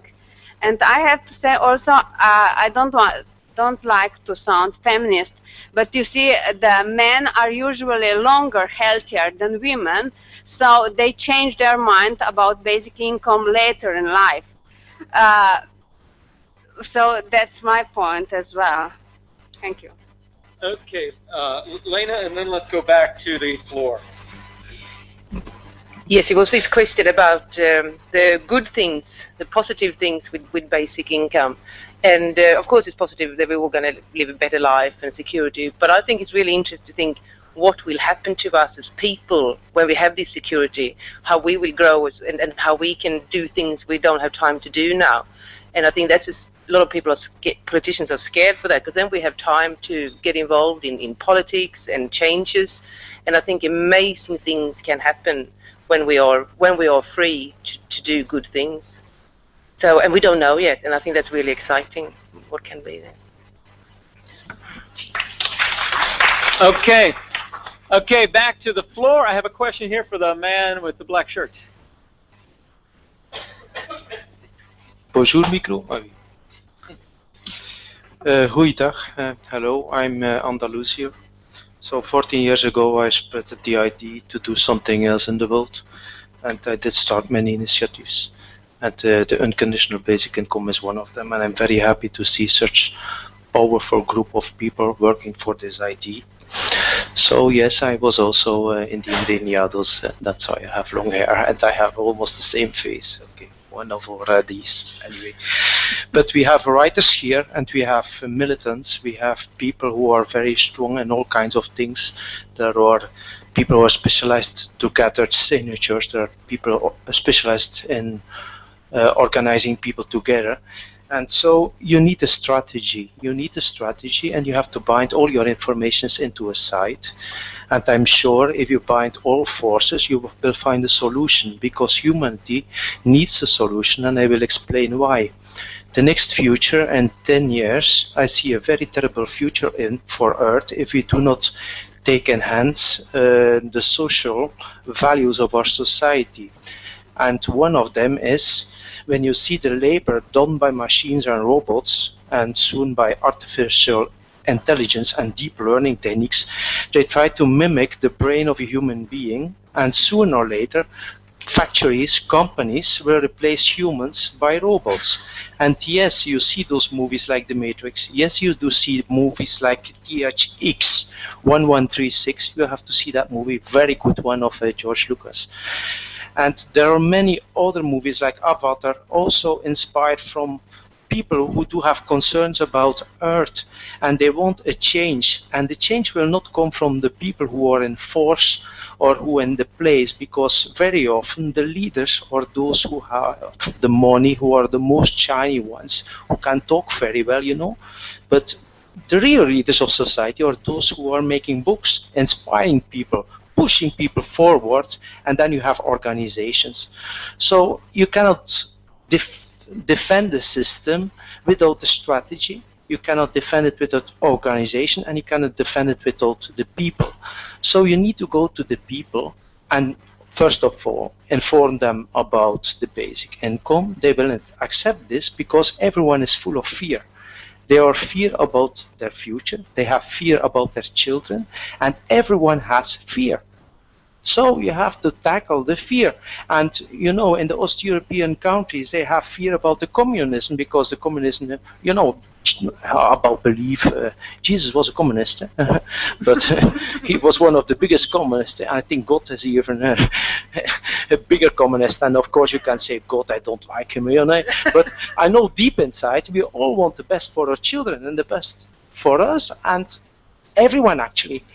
And basic income is also related to security. You can be a rich guy and you can say, oh, okay, screw the earth. I will pollute the seas, I will pollute the earth. But actually your children will have problems, you know. They will walk on the streets with gas masks, and then you will have a movie like Total Recall, you know, highway close, and then you have to pay for the air, or you know. And we have to change this kind of world. And you do this by good initiatives, what you're doing right now. But you have to organize. You have to find a strategy. And most of all, that's the last thing I want to say, you have to talk their language. Do not talk to the rich people that, look, I want to share all the money to all the people in the world. And then others will say, who will work? And the rich say in their head, yo, the robots will do, you know, we will kill you afterwards after 10 years. No, you have to talk their language. And you have to talk what they want to hear. And they want to hear security. I want to have security. Because if there are 3.5 billion people who have less than 85 of the most rich in the world, They will lose their property if there's no system in place. And this system has to be in place very fast. So my last sentence is, do not stop the signatures. Do not stop. That's it. It's starting right now. 2 weeks ago, there was a big manifestation here in Europe, in Brussels. And we're finished. Yeah. There was a big manifestation here in Brussels. The young guys are on the streets. So we have to reopen the signatures. Okay, over here in the back, the man with a red shirt and the black jacket. My name is Rob Villekoop. I represent the Dutch Basic Income Party. Speaking about strategy, I have a proposal. It's quite simple. Inspired by the Dutch Association for Basic Income, we decided to transform this idea into a political party, and we established a party last year. We took part in the council elections, and we will take part in the general election in 2017. So I would suggest, I want to invite you all to start a European Basic Income Party as a necessary step after decades of spreading the word and working hard and doing all kinds of efforts to make this idea live. But I think we need now this next step, and we need it hard, as I agree with my predecessor. We cannot keep on spreading the word, so please let's start this political European party by starting national political parties, and that's what I suggest. Okay, man over here, with a gray sweater and glasses and an Apple computer. Three very quick things. One is I just discovered a book called Active Hope, which is about dealing with big issues without a sense of desperation. The second is there's a great online community about the basic income on Reddit, reddit.com/r/basic income. And the third is something which I didn't hear about at all today, and it has to do with the way of communicating the basic income with people who are very cynical about it or just don't want to understand, and that is to use the terms of a negative income tax. And I just wonder if there were any ideas about that. Members of the panel who would like to respond, especially if you haven't responded yet, who would like to start? Stan. Okay, there are several things, but on the strategy, I think this is key. Yes, we need a strategy. But what strategy? I think we have to look at the opportunities that are ahead of us, and I can see several ones, but I would like to mention maybe three of them. One of them is the perspective that the ECB, the European Central Bank, might at some point realize that there's a deflation happening here. So the day they will actually see this and tell it, what are they going to do? They're going to do some sort of monetary expansion. But if they do as the US and the UK has been doing, it will fail, and they'll know it now because they have been, the US and UK central banks have been doing failures for too many times.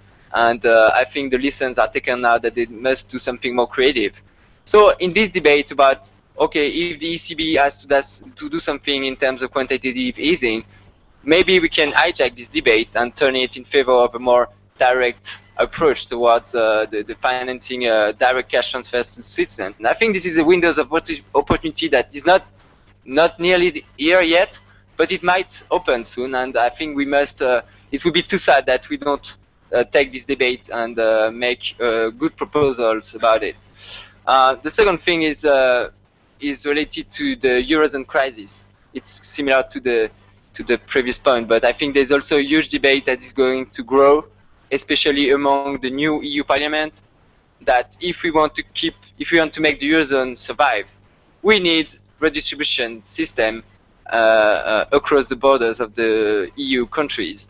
So, and in this debate, again, I think the proposal from Philippe Van Parijs is very smart and clever, and this is I think a very good proposal because it can both fix the Eurozone and at the same time create a precedent and create a European-wide basic income. And the interesting point as well with this proposal is that we can present in terms of strategy and in terms of how to talk to people. We can tell the EU people, we can tell the EU folks, look, it's not even a social policy, it's just a matter of having redistribution schemes inside the Eurozone to make it sustainable. We are not even talking about social policy, just a matter of just don't destroy the euro, make something now. So this is again another way, another strategy to talk in the language of our policymakers. And finally, I think there is also something growing in terms of cryptocurrencies. So you have maybe all heard about Bitcoin and these new digital currencies, and I think this is also a huge opportunity for the basic income movement, not to ask for policymakers, please implement a basic income, but just fucking do it by ourselves. And this is a prospect that I know many people are working on. In France, there are two projects that are concretely building a software that could be capable of doing basic income from scratch, from the grassroots. And this would be interesting to see how would the central banks and the government react when they see that people stop using euros or dollars or pounds, and they go to use the basic income currency because they get free money when they join. So they have nothing to lose. And the best thing, I mean, if I were a central banker, I wish I would never do that job, but if I were a central banker and I see citizens who are quitting my currency, I mean, at some point, the only thing I could do is to give people money in my currency so that they use it. And again, I'm just throwing this in the air to see that, okay, there's something, there's a tactic that we can use to actually force them to do what we want.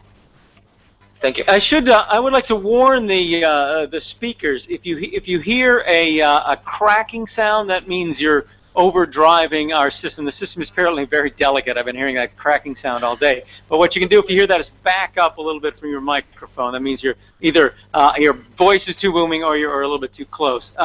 It's not your fault. It's the weak system, but that's what we have to do. Okay, Plamen. Yeah, I'd like just to share some consideration about the questions raised both in the first and but also maybe the second round. Strategy, of course. And to link this with a question, what is going to be with and without basic income? So, of course, I agree with the Spanish colleague that we have to tackle people's fears and have to think about the issue of the security, and this is the main issue, but that you have to have, will have with the basic incomes, controlling time. So I just wanted to underline that this guy said this afternoon, which is really crucial, time. You know, we have lifetime which is limited, you know, and that's, you can elaborate on that. So all the stuff about the security, about the family, about the children, about all this value that we really have to underline. And then of course I agree with it. Is a strategy you have to link to the going down, going to the sport, to the people, and this is thing that we would like to do as a union. So this is one of the point that is our strategy, to look for a raising campaign with another initiatives at the European level or without. So we can see what is going to happen. It's according to all this organizations. And the said organization, I agree that we don't need so heavy European or international bodies or kind of structures, but strong national coalitions. And if institutional partners or traditional partners would be involved, I would be really happy. And if we can help through the European Trade Union Confederation, I will also be happy because I'm sitting in an executive board there, so I can do, for example, can link our colleague from Austria to speak directly with Erich Vogler, which is head of AGB, for example. I'm not so sure that it's true that he mentioned that, okay, the big folks in the union movement are not so supportive in this initiative, knowing Eric personally, but it's just in bracket. And the last point, I really would like to agree that the new liberals that are in the media not have to be taken seriously. So I mean, arguing and saying, that is labeling, as the Romanian colleague said, labeling that is crazy, so this is impossible, so the communists are speaking, so other guys which are anarchists, not understanding real economics, this is impossible to be funded and so on. So this means that at the European level we have to look for viable instruments, and there are such some of the instruments. Negative income tax was mentioned here. It's implemented already in some countries, as US, for example, but also FTT. I would like to focus on this.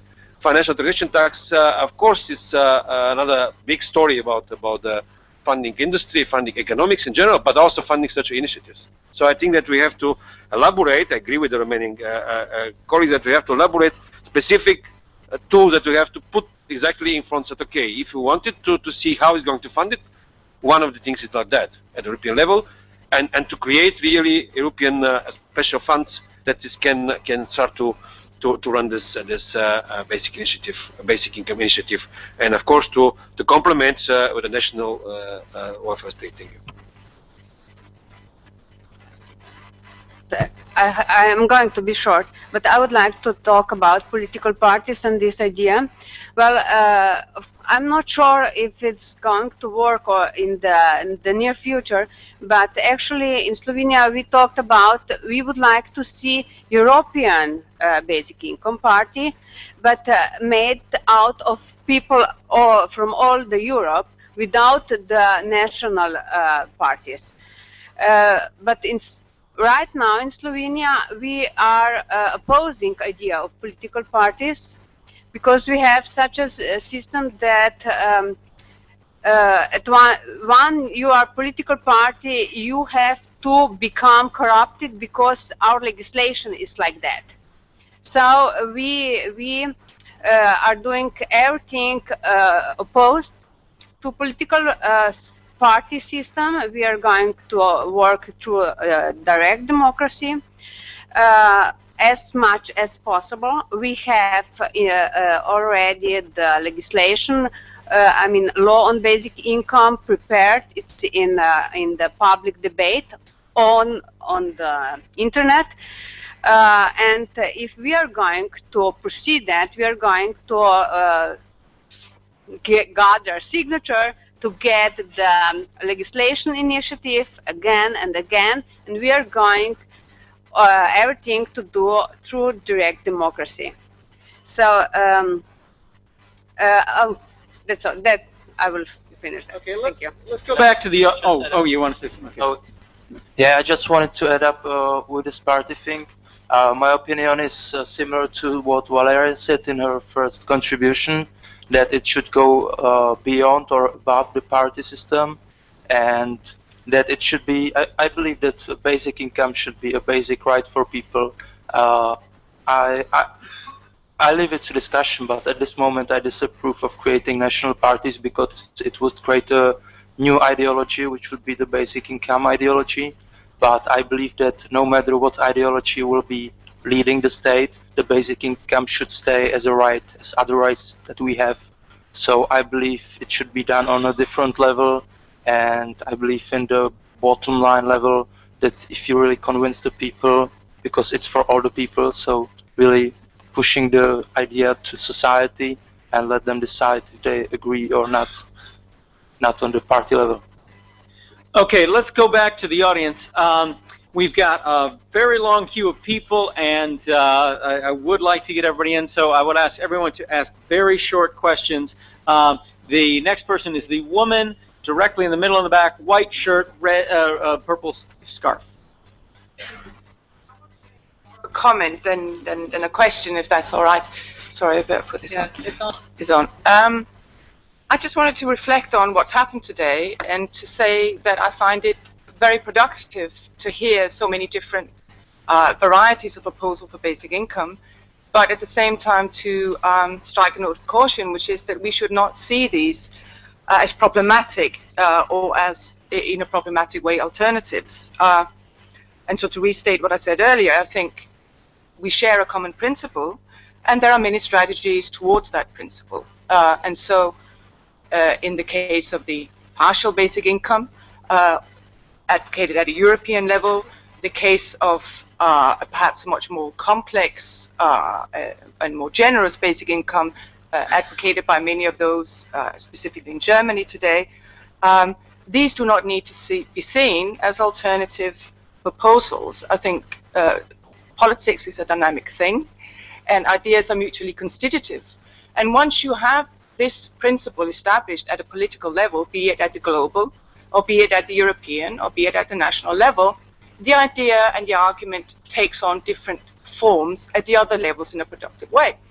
And so, as someone who came into this about 14 years ago, I take heart from the fact that we are now discussing how basic income connects with other welfare proposals. And I think this is something that we must and should continue to do. Because one of the at that time, worrying things for me, I'm Scandinavian, I share that I want to pay more tax, I'm one of those people, you know. And so I was worried when I came to it, and I came initially from a developing country context back to Europe, I was worried that in those days, there was a tendency, understandably, because it was a radical new idea, to say, well, this is radical, new, and different, and therefore it replaces, you know, other things, other forms of security that we have, and therefore we can cut costs on these other things that we have, and then we can finance this basic income. And there were quite a lot of, you know, proposals couched in those terms in those days, and I think we've come a very long way, and I think it's very positive that we are now not talking in those terms anymore. That the basic income does not stand in conflict with other sources of economic security, and that in fact it's become a springboard for trying to regenerate economic security in a multifarious form. And so really, just to finish, I want to echo what Klaus said earlier about how we ought to work together, and I don't think we should try and create separate structures. I think Guy said that as well. And recognize that there are many forms of input, and no input and no level of agency is more important than the other. Activists, academics, policymakers, NGO spokespersons all have an input and have always had an input in this process. And that's how it's in that spirit, I think, that we should move forward. Okay, remember, keep your comments and questions very short, because I want to give everybody a chance to speak. The man behind the cameraman. Me? Yes. Ah, thank you. A comment too, not a question, or something I want to add. I think we have to have clear in mind one of the, as I feel it, one of the root ideas behind objecting to the basic income. And that comes from the idea that losers are losers because it's their fault. Therefore, these losers are not very useful for the progress of humanity. That's an idea which comes from social Darwinism.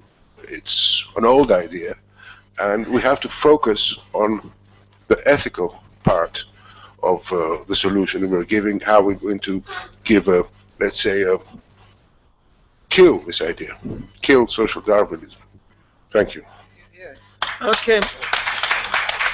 Thank you. Now, the farthest back person in the room, way by the window, had his hand up. That man there. That man there, yes. Yeah, I'm sorry, I've got a bit of a say.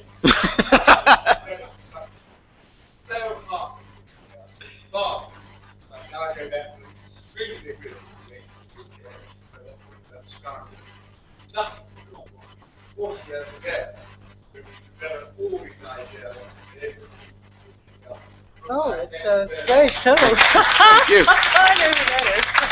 Okay, the woman in the front row with a multicolored shirt. I have a question for the committee. You are in the committee. Is it possible to ask the question to the Europe Bank, the ECB, to print money, because Federal Reserve is allowed, ECB is not allowed? Okay, now to the committee. Who would like to speak first on the committee or on the panel? Okay, Stan. Yeah, I pretty much agree with Louisa's comment. I think for a while the UBIE movement has been focusing too much on how much this basic income should be, and there's been this whole debate about should it be high enough, or is it really important that we should implement step by step, or should it be high enough directly? And I think it's, in a way, it's we are focusing too much on the money, and the basic income is further than that. It's beyond. It's about, as Guy said, it's about emancipation. It's about how to say psychological security. it's not just about how much purchase power we want. And in that sense, as well, the debate is in terms of how much exactly and how we can implement it. As Luis said, it's more about how can we implement within the current welfare, which is so bureaucratic and complicated that we don't even know anymore how it works. So we have to dismantle this monster that we have created, and but dismantle in a way that is better, in a progressive way. And that's I think this is true, that there's too less emphasis, too less analysis on how we can start basic income without destroying the welfare, but to improve it. And this is really, I think, the key. We want UBI to make the society better. That's the whole point. We want, the day we implement UBI, we want to achieve a system that is better than the previous one. But it will be a long way to go. It will be there will be many steps towards this, and we cannot anticipate everything that will happen. But we have to start somewhere. So I'm all for pragmatism in this debate, and I think even though we all agree that UBI should improve everyone's life, enable full participation in society and dignity, but we have to start somewhere. And as long as we start at a point where it improves the current system, we will be able then to change, to straighten the bargaining powers in society, to allow poor people who suffer from the system now. You know, poor people, why don't they protest now? Because they are poor, and poor is a shame. And when you are shameful, you don't go in the street. That's pretty basic, actually. And that's why that's why the protest now that's going on here and there. Well, I speak from France, where we are known for having many protests, but these protests don't represent the real victims of the system now. It's really bullshit. The trade unions represent no one in France except workers. Sorry, I'm sorry to say that, but that's, I mean, young people like me, we are not in unions. So, I mean, when we have protests in France, we have a specific group of people protesting, but the real victims are not protesting because they are ashamed. They are ashamed of being poor. And especially in France, where we are supposed to have a good welfare, so it's even more a shame to complain, because you are not supposed to complain in France, because we are in a welfare state. So anyway, my point is, we need to change of direction. It will take a long time, but I like to say that basic income is really, like the Swiss movie says, it's a cultural impulse. And even though we might not see basic income implemented soon, but it's still important that we are not wasting our time today, because we are nurturing a debate that is feeding a lot of thoughts for people. And personally, I should shorten my speech, but I like to say that even though basic income we won't achieve it so soon, but when people think of it, they finally have a solution in front of them. And I realize that a lot of people don't think about the financial crisis, don't think about all the problems we have, because they have no solution. And it's so depressing to think about the situation in the worldwide economy, and to see what's going wrong in this world. It's too depressing to even think about if you don't have even a glimpse of solution. And basic income is at least a glimpse of a solution for everyone. Thank you. Okay, Vahur, can you get to a mic? And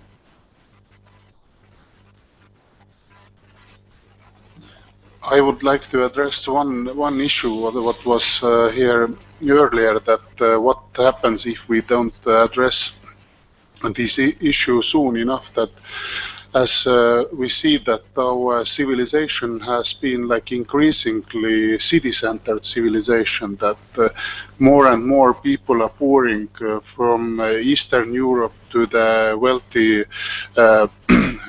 European countries, and they don't go countryside, they go to the metropolises, they go to Paris, they go to London, Brussels, and so I believe that what basic income will provide is that we are dispersing people to the countryside, it doesn't mean necessarily that we start to work with like old type of tools to generate the food for ourselves or like generate income, but rather like having more healthier lifestyle, and there is a certain stress relief from it, that if we like and also the reshaping the city environment we are living in, that there is a lot of stress in the metropolises also, like what I see.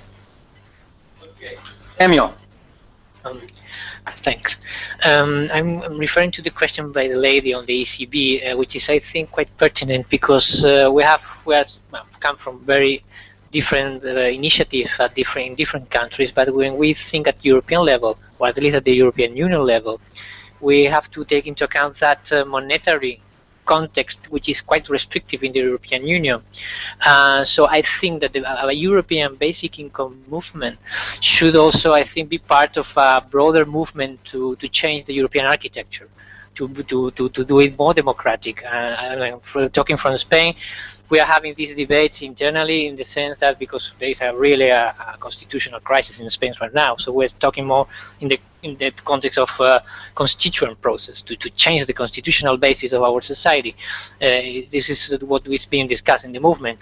So I think something similar could be discussed, and maybe should be discussed at the European level, how to change the broader European architecture to do it more democratic. This should be include basic income as a core issue for a future democratic European society, and also taking into account and tackling this how to think differently the monetary and the financial system, in the sense that in the European Union, really this is really a serious constraint for any political initiative involving social expenditure, especially an income, a measure like basic income. So yeah, we need to get rid of the autocracy in Europe to also start thinking to implement a basic income at European level. Okay, I will go back to the floor for questions now. I would like to give an apology to everyone here who wants to speak. I've got a queue of 19 people, and so far we've been through 10 of them, okay? 10 people have been able to speak. I'm probably not going to get to everybody. Everybody who I've managed to take down your description is in my queue. I've been trying to favor the women. I've been trying to favor the people who've been waiting with their hand up since last term to speak. If I don't get to you, really, I apologize. It's nothing personal. I'm just trying to get through a lot of people who want to speak. I like basic income, and I haven't gotten to say my opinion on it today at all. I've only been able to do moderating stuff. So let me go next to the person who's almost in the way back, right about here. Almost in the way back, had his hand up earlier.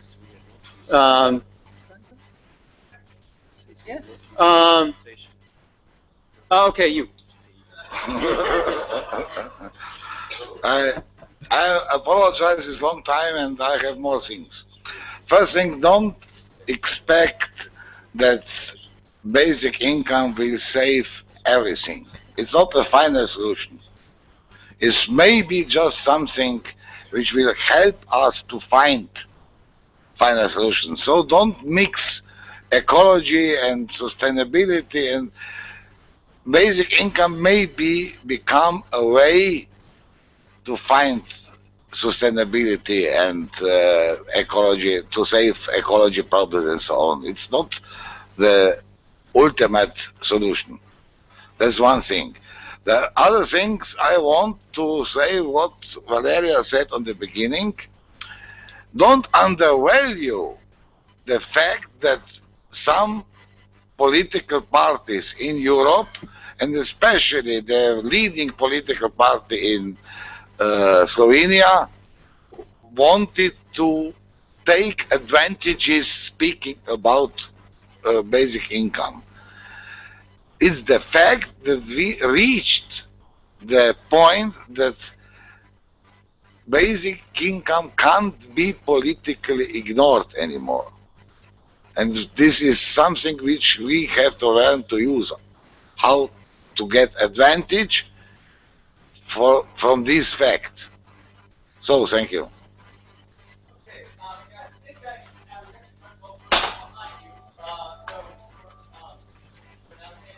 Yeah, I stand up because I don't have a microphone. Just two things. I fully agree. You can use a microphone. Yeah, lean into somebody's microphone. Do you hear me? No, I can hear you. I'm here. You don't hear me. I don't hear you. So you're deaf. I'm listening. Hello, my name is Stefan Moritz. I'm convinced since more than 20 years about the basic income idea and working for that privately, let's say. I think we shall focus on what is the main issue of such a meeting here.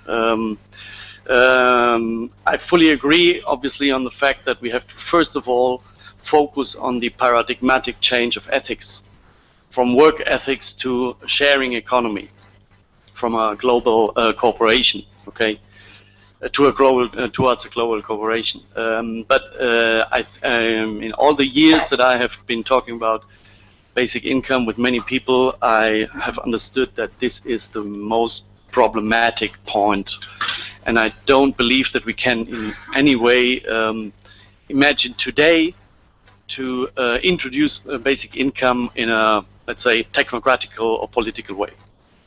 First of all, it must be achieved that at least a big part of the leading league, and this is also obviously the ethical and intellectual leading league, which is united here, is convinced that basic income is a need.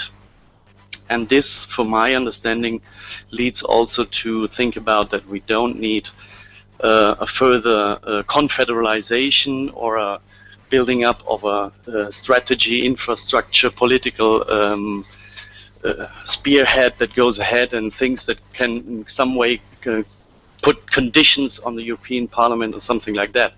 I think we should use these opportunities to meet here or in any other place of Europe to learn from each other about the different ways how to speak about the unconditional basic income, how to make the direct dialogue with the people, how to bring forward direct democracy, how to go ahead with from bottom up to not towards top down, not to build up parliaments or executives, but to build up crowdfunding, crowd knowledge, horizontal decision structures, and so on. And my proposal would be to do the next time not a kind of parliament like that, but to do an open space technology or World Cafe meeting where we can speak all together, exchange experiences and knowledge, and learn how to further improve this idea and bring it forward for the future of all. Thank you. Okay. Okay, the man in the front row with a gray sweater and a gray check shirt. I have a question. It's about the opposition I feel with the trade unions, and so I'm looking for some tools, strategy to have them on the same line, because I think at the end we all will the same. So I don't understand the vision of the trade unions until now. So. Thank you. Okay, now let's get back to the panel. Who would like to start? Klaus hasn't spoken yet. Klaus. Yes, thank you. I want to come back to one of the first speakers who has made the question, what happens if the unconditional basic income will be introduced, and what will happen if it is not introduced. And then later on it was also the question about strategy.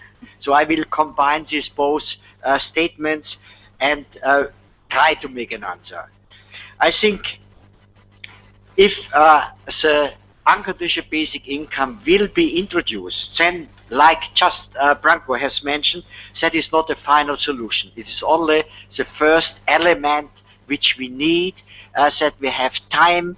If we combine this, for example, also with measures as reduction of working time and so on, to have time and money and to think about a new system which we want to have beyond the capitalism system today, because that in reality will be not longer be useful for the people. So that is one point. And the other way around, if we will not introduce such a possibility that people can think about this future and think about a social Europe perspective, then the whole European Union is in danger.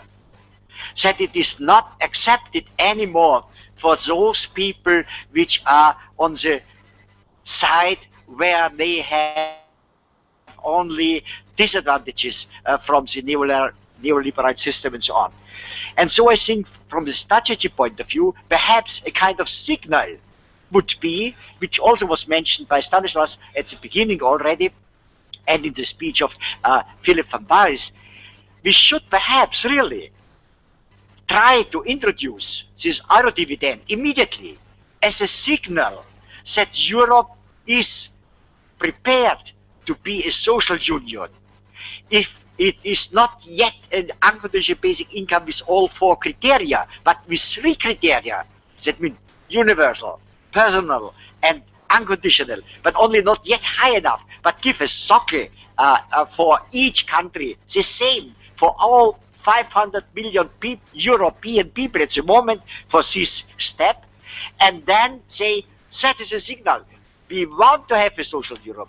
Really, believe us, politicians, because that must be a political decision before we can make such a step. So, and then we should try to make everything in addition that the national countries can make out of this first step a real unconditional basic income, which give all these freedom ideas and all these what we have in mind for what the unconditional basic income is used for. Thank you. Okay, Valeria. I'm strongly for this proposal what Klaus said, but I also wanted to say that I came here to share some our experiences, and what I would like to say also, I have a feeling that we are quite advanced even in our eastern country, but you know about the media. I would like to share that that 4 years ago they were crazy about us because we had such a great idea, utopian and so on. And when we showed them that we are not just utopians, that we are organizing ourselves on European level, they shut us out. And now when we are organizing ourselves again, they are more and more like blocking us. And what I would like to say that in these 4 years, the only thing we learned really is who our real enemies are. And I believe that's quite important because we were like barking on the wrong door all the time. The problem is that the biggest enemies are our own administrations, our charity industry, our poverty industry, and that there are people who understand what we are doing. And they are capable of evaluating our proposals, but they are just against it because it's against their status and it makes their existential fear bigger.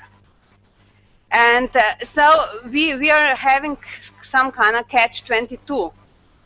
The people who knows how to help us, they are against it. And I believe that that's kind of problem we should address here. But anyway, I really believe that, I mean, we are still like strategic thinking. Even our European campaign was kind of strategic for us. We want to come with European ideas in. And we are like using all what's happening in Europe, like Switzerland referendum. That was a huge, huge thing in our country, because you see that you are now the most communist country in the world. So it was so great. I mean, really, thank you. Okay, Plamen. Just a few words. So, of course, the trade unions are not the same in all the countries. I mean, as background, history, and present behavior, and also the values are different among the trade unions organizations. If you look at Latin America, for example, this is not nothing to blame the unions there, but maybe in Europe there are still some traditional, let's say, energy head that have to be put in different channel and to wake up a little bit some of our colleagues. I cannot deny that. Despite of it, I'm defending some of other unions which are, you know, as I said, not in the same and equal footing that to blame them. But there are some tendency of building up new culture within the union, facing with the precariousness, understanding what's going on the labor market in more in deep than before. So just have to talk with them, you know? Have to speak with the union leaders and have to speak with the union guys, and mainly with the grassroots level with the workers, that they will press the boss, as colleague from Austria said, in brackets, just to be more open-minded and just to share all this. That's what. Okay, let's go back to the floor. We have now reached the lightning round, where to get the last 6 or 7 people in, you're going to have to limit your comments to 45 seconds. We have to be entirely out of the room by 6 o'clock, and we're not going to get out like a fire drill. So 45 seconds. Okay, man, second row, light-colored shirt.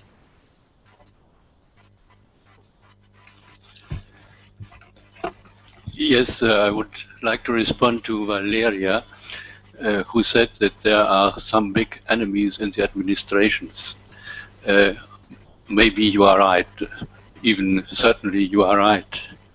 But I think that there is even a bigger enemy, and there we are all concerned.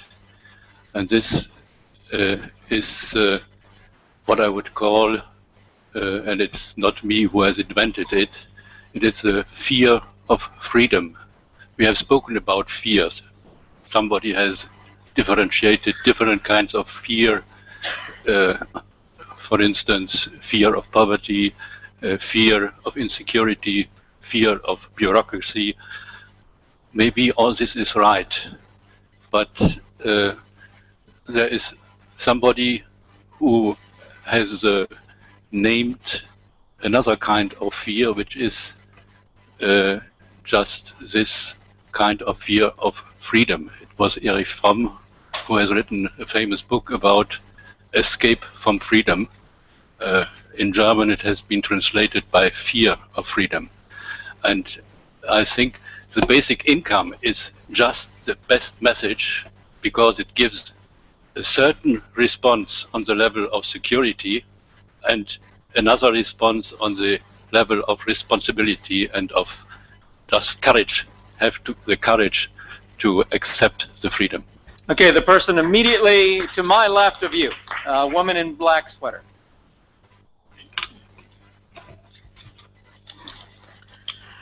My husband has given you the picture when we get our income we want, and but it wasn't the last word who was spoken here, and therefore I will mail the picture when we don't get it. What will happen then?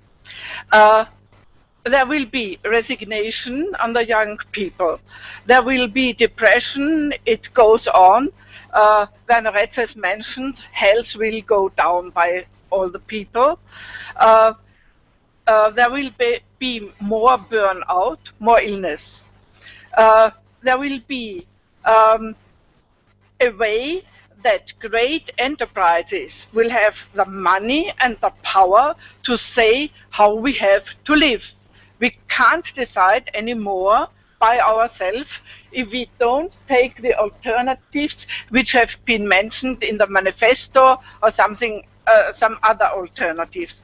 But we can't influence the world of work if we don't have enough money and time to think about.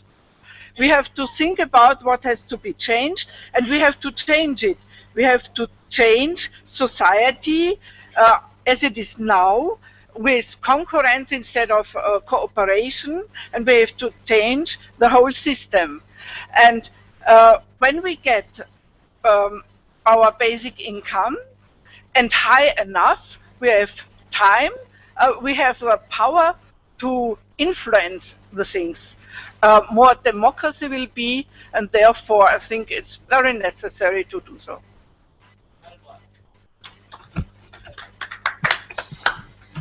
Okay, thank you, Professor Linson from the MALC Newport Network. I shall make it short.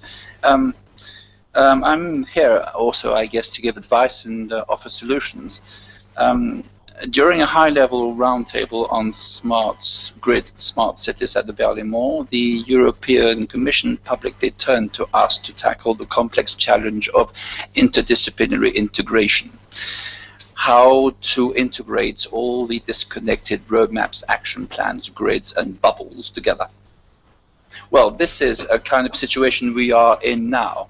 How are we going to integrate all the bubbles together? I have been invited to many presentations at European Commission, Parliament, universities, and I made the alarming conclusion quite some time ago, and that is that whatever the thematic, the issues raised have reached such a level of complexity that experts, academics, politicians, and the audience are getting completely out of their depth. Why? Because they are faced with integrated interdisciplinary challenges, something that their education has not prepared them for. The existing educational system is not sufficiently powerful to enable us to deal with the complexities of the challenges we are faced with. We must turn to the education tomorrow. This is included in the new capacity building program. I join you to work with us. There are, as I said, already 130 countries participating, integrating the education tomorrow with the governments of tomorrow. Thank you. Okay, the man in the gray flannel suit. My name is Vincent. I'm a Belgian citizen, and I have a short question. Has there been any discussion about paying this basic income in local currencies or alternative currencies? The reason is the money will be spent locally and will revive the economy locally, will be turning let's say the money much longer than with the euro, for example, and will avoid to have this money going back into the financial system and to speculation. So I'm not sure if there has been a discussion, but that's a question for the panel. Thank you. Okay, would anyone on the panel like to respond?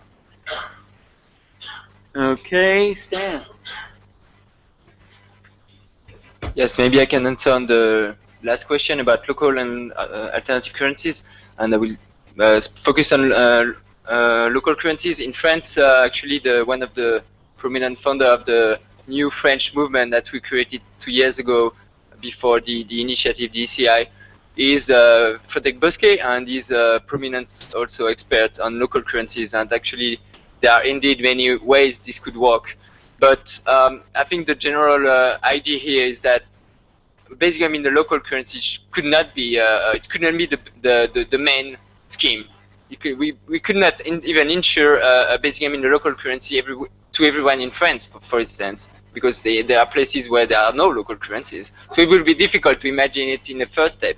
However, I think it would be actually interesting, as you said, for the idea of strengthening local economy and local businesses and so on, local initiatives.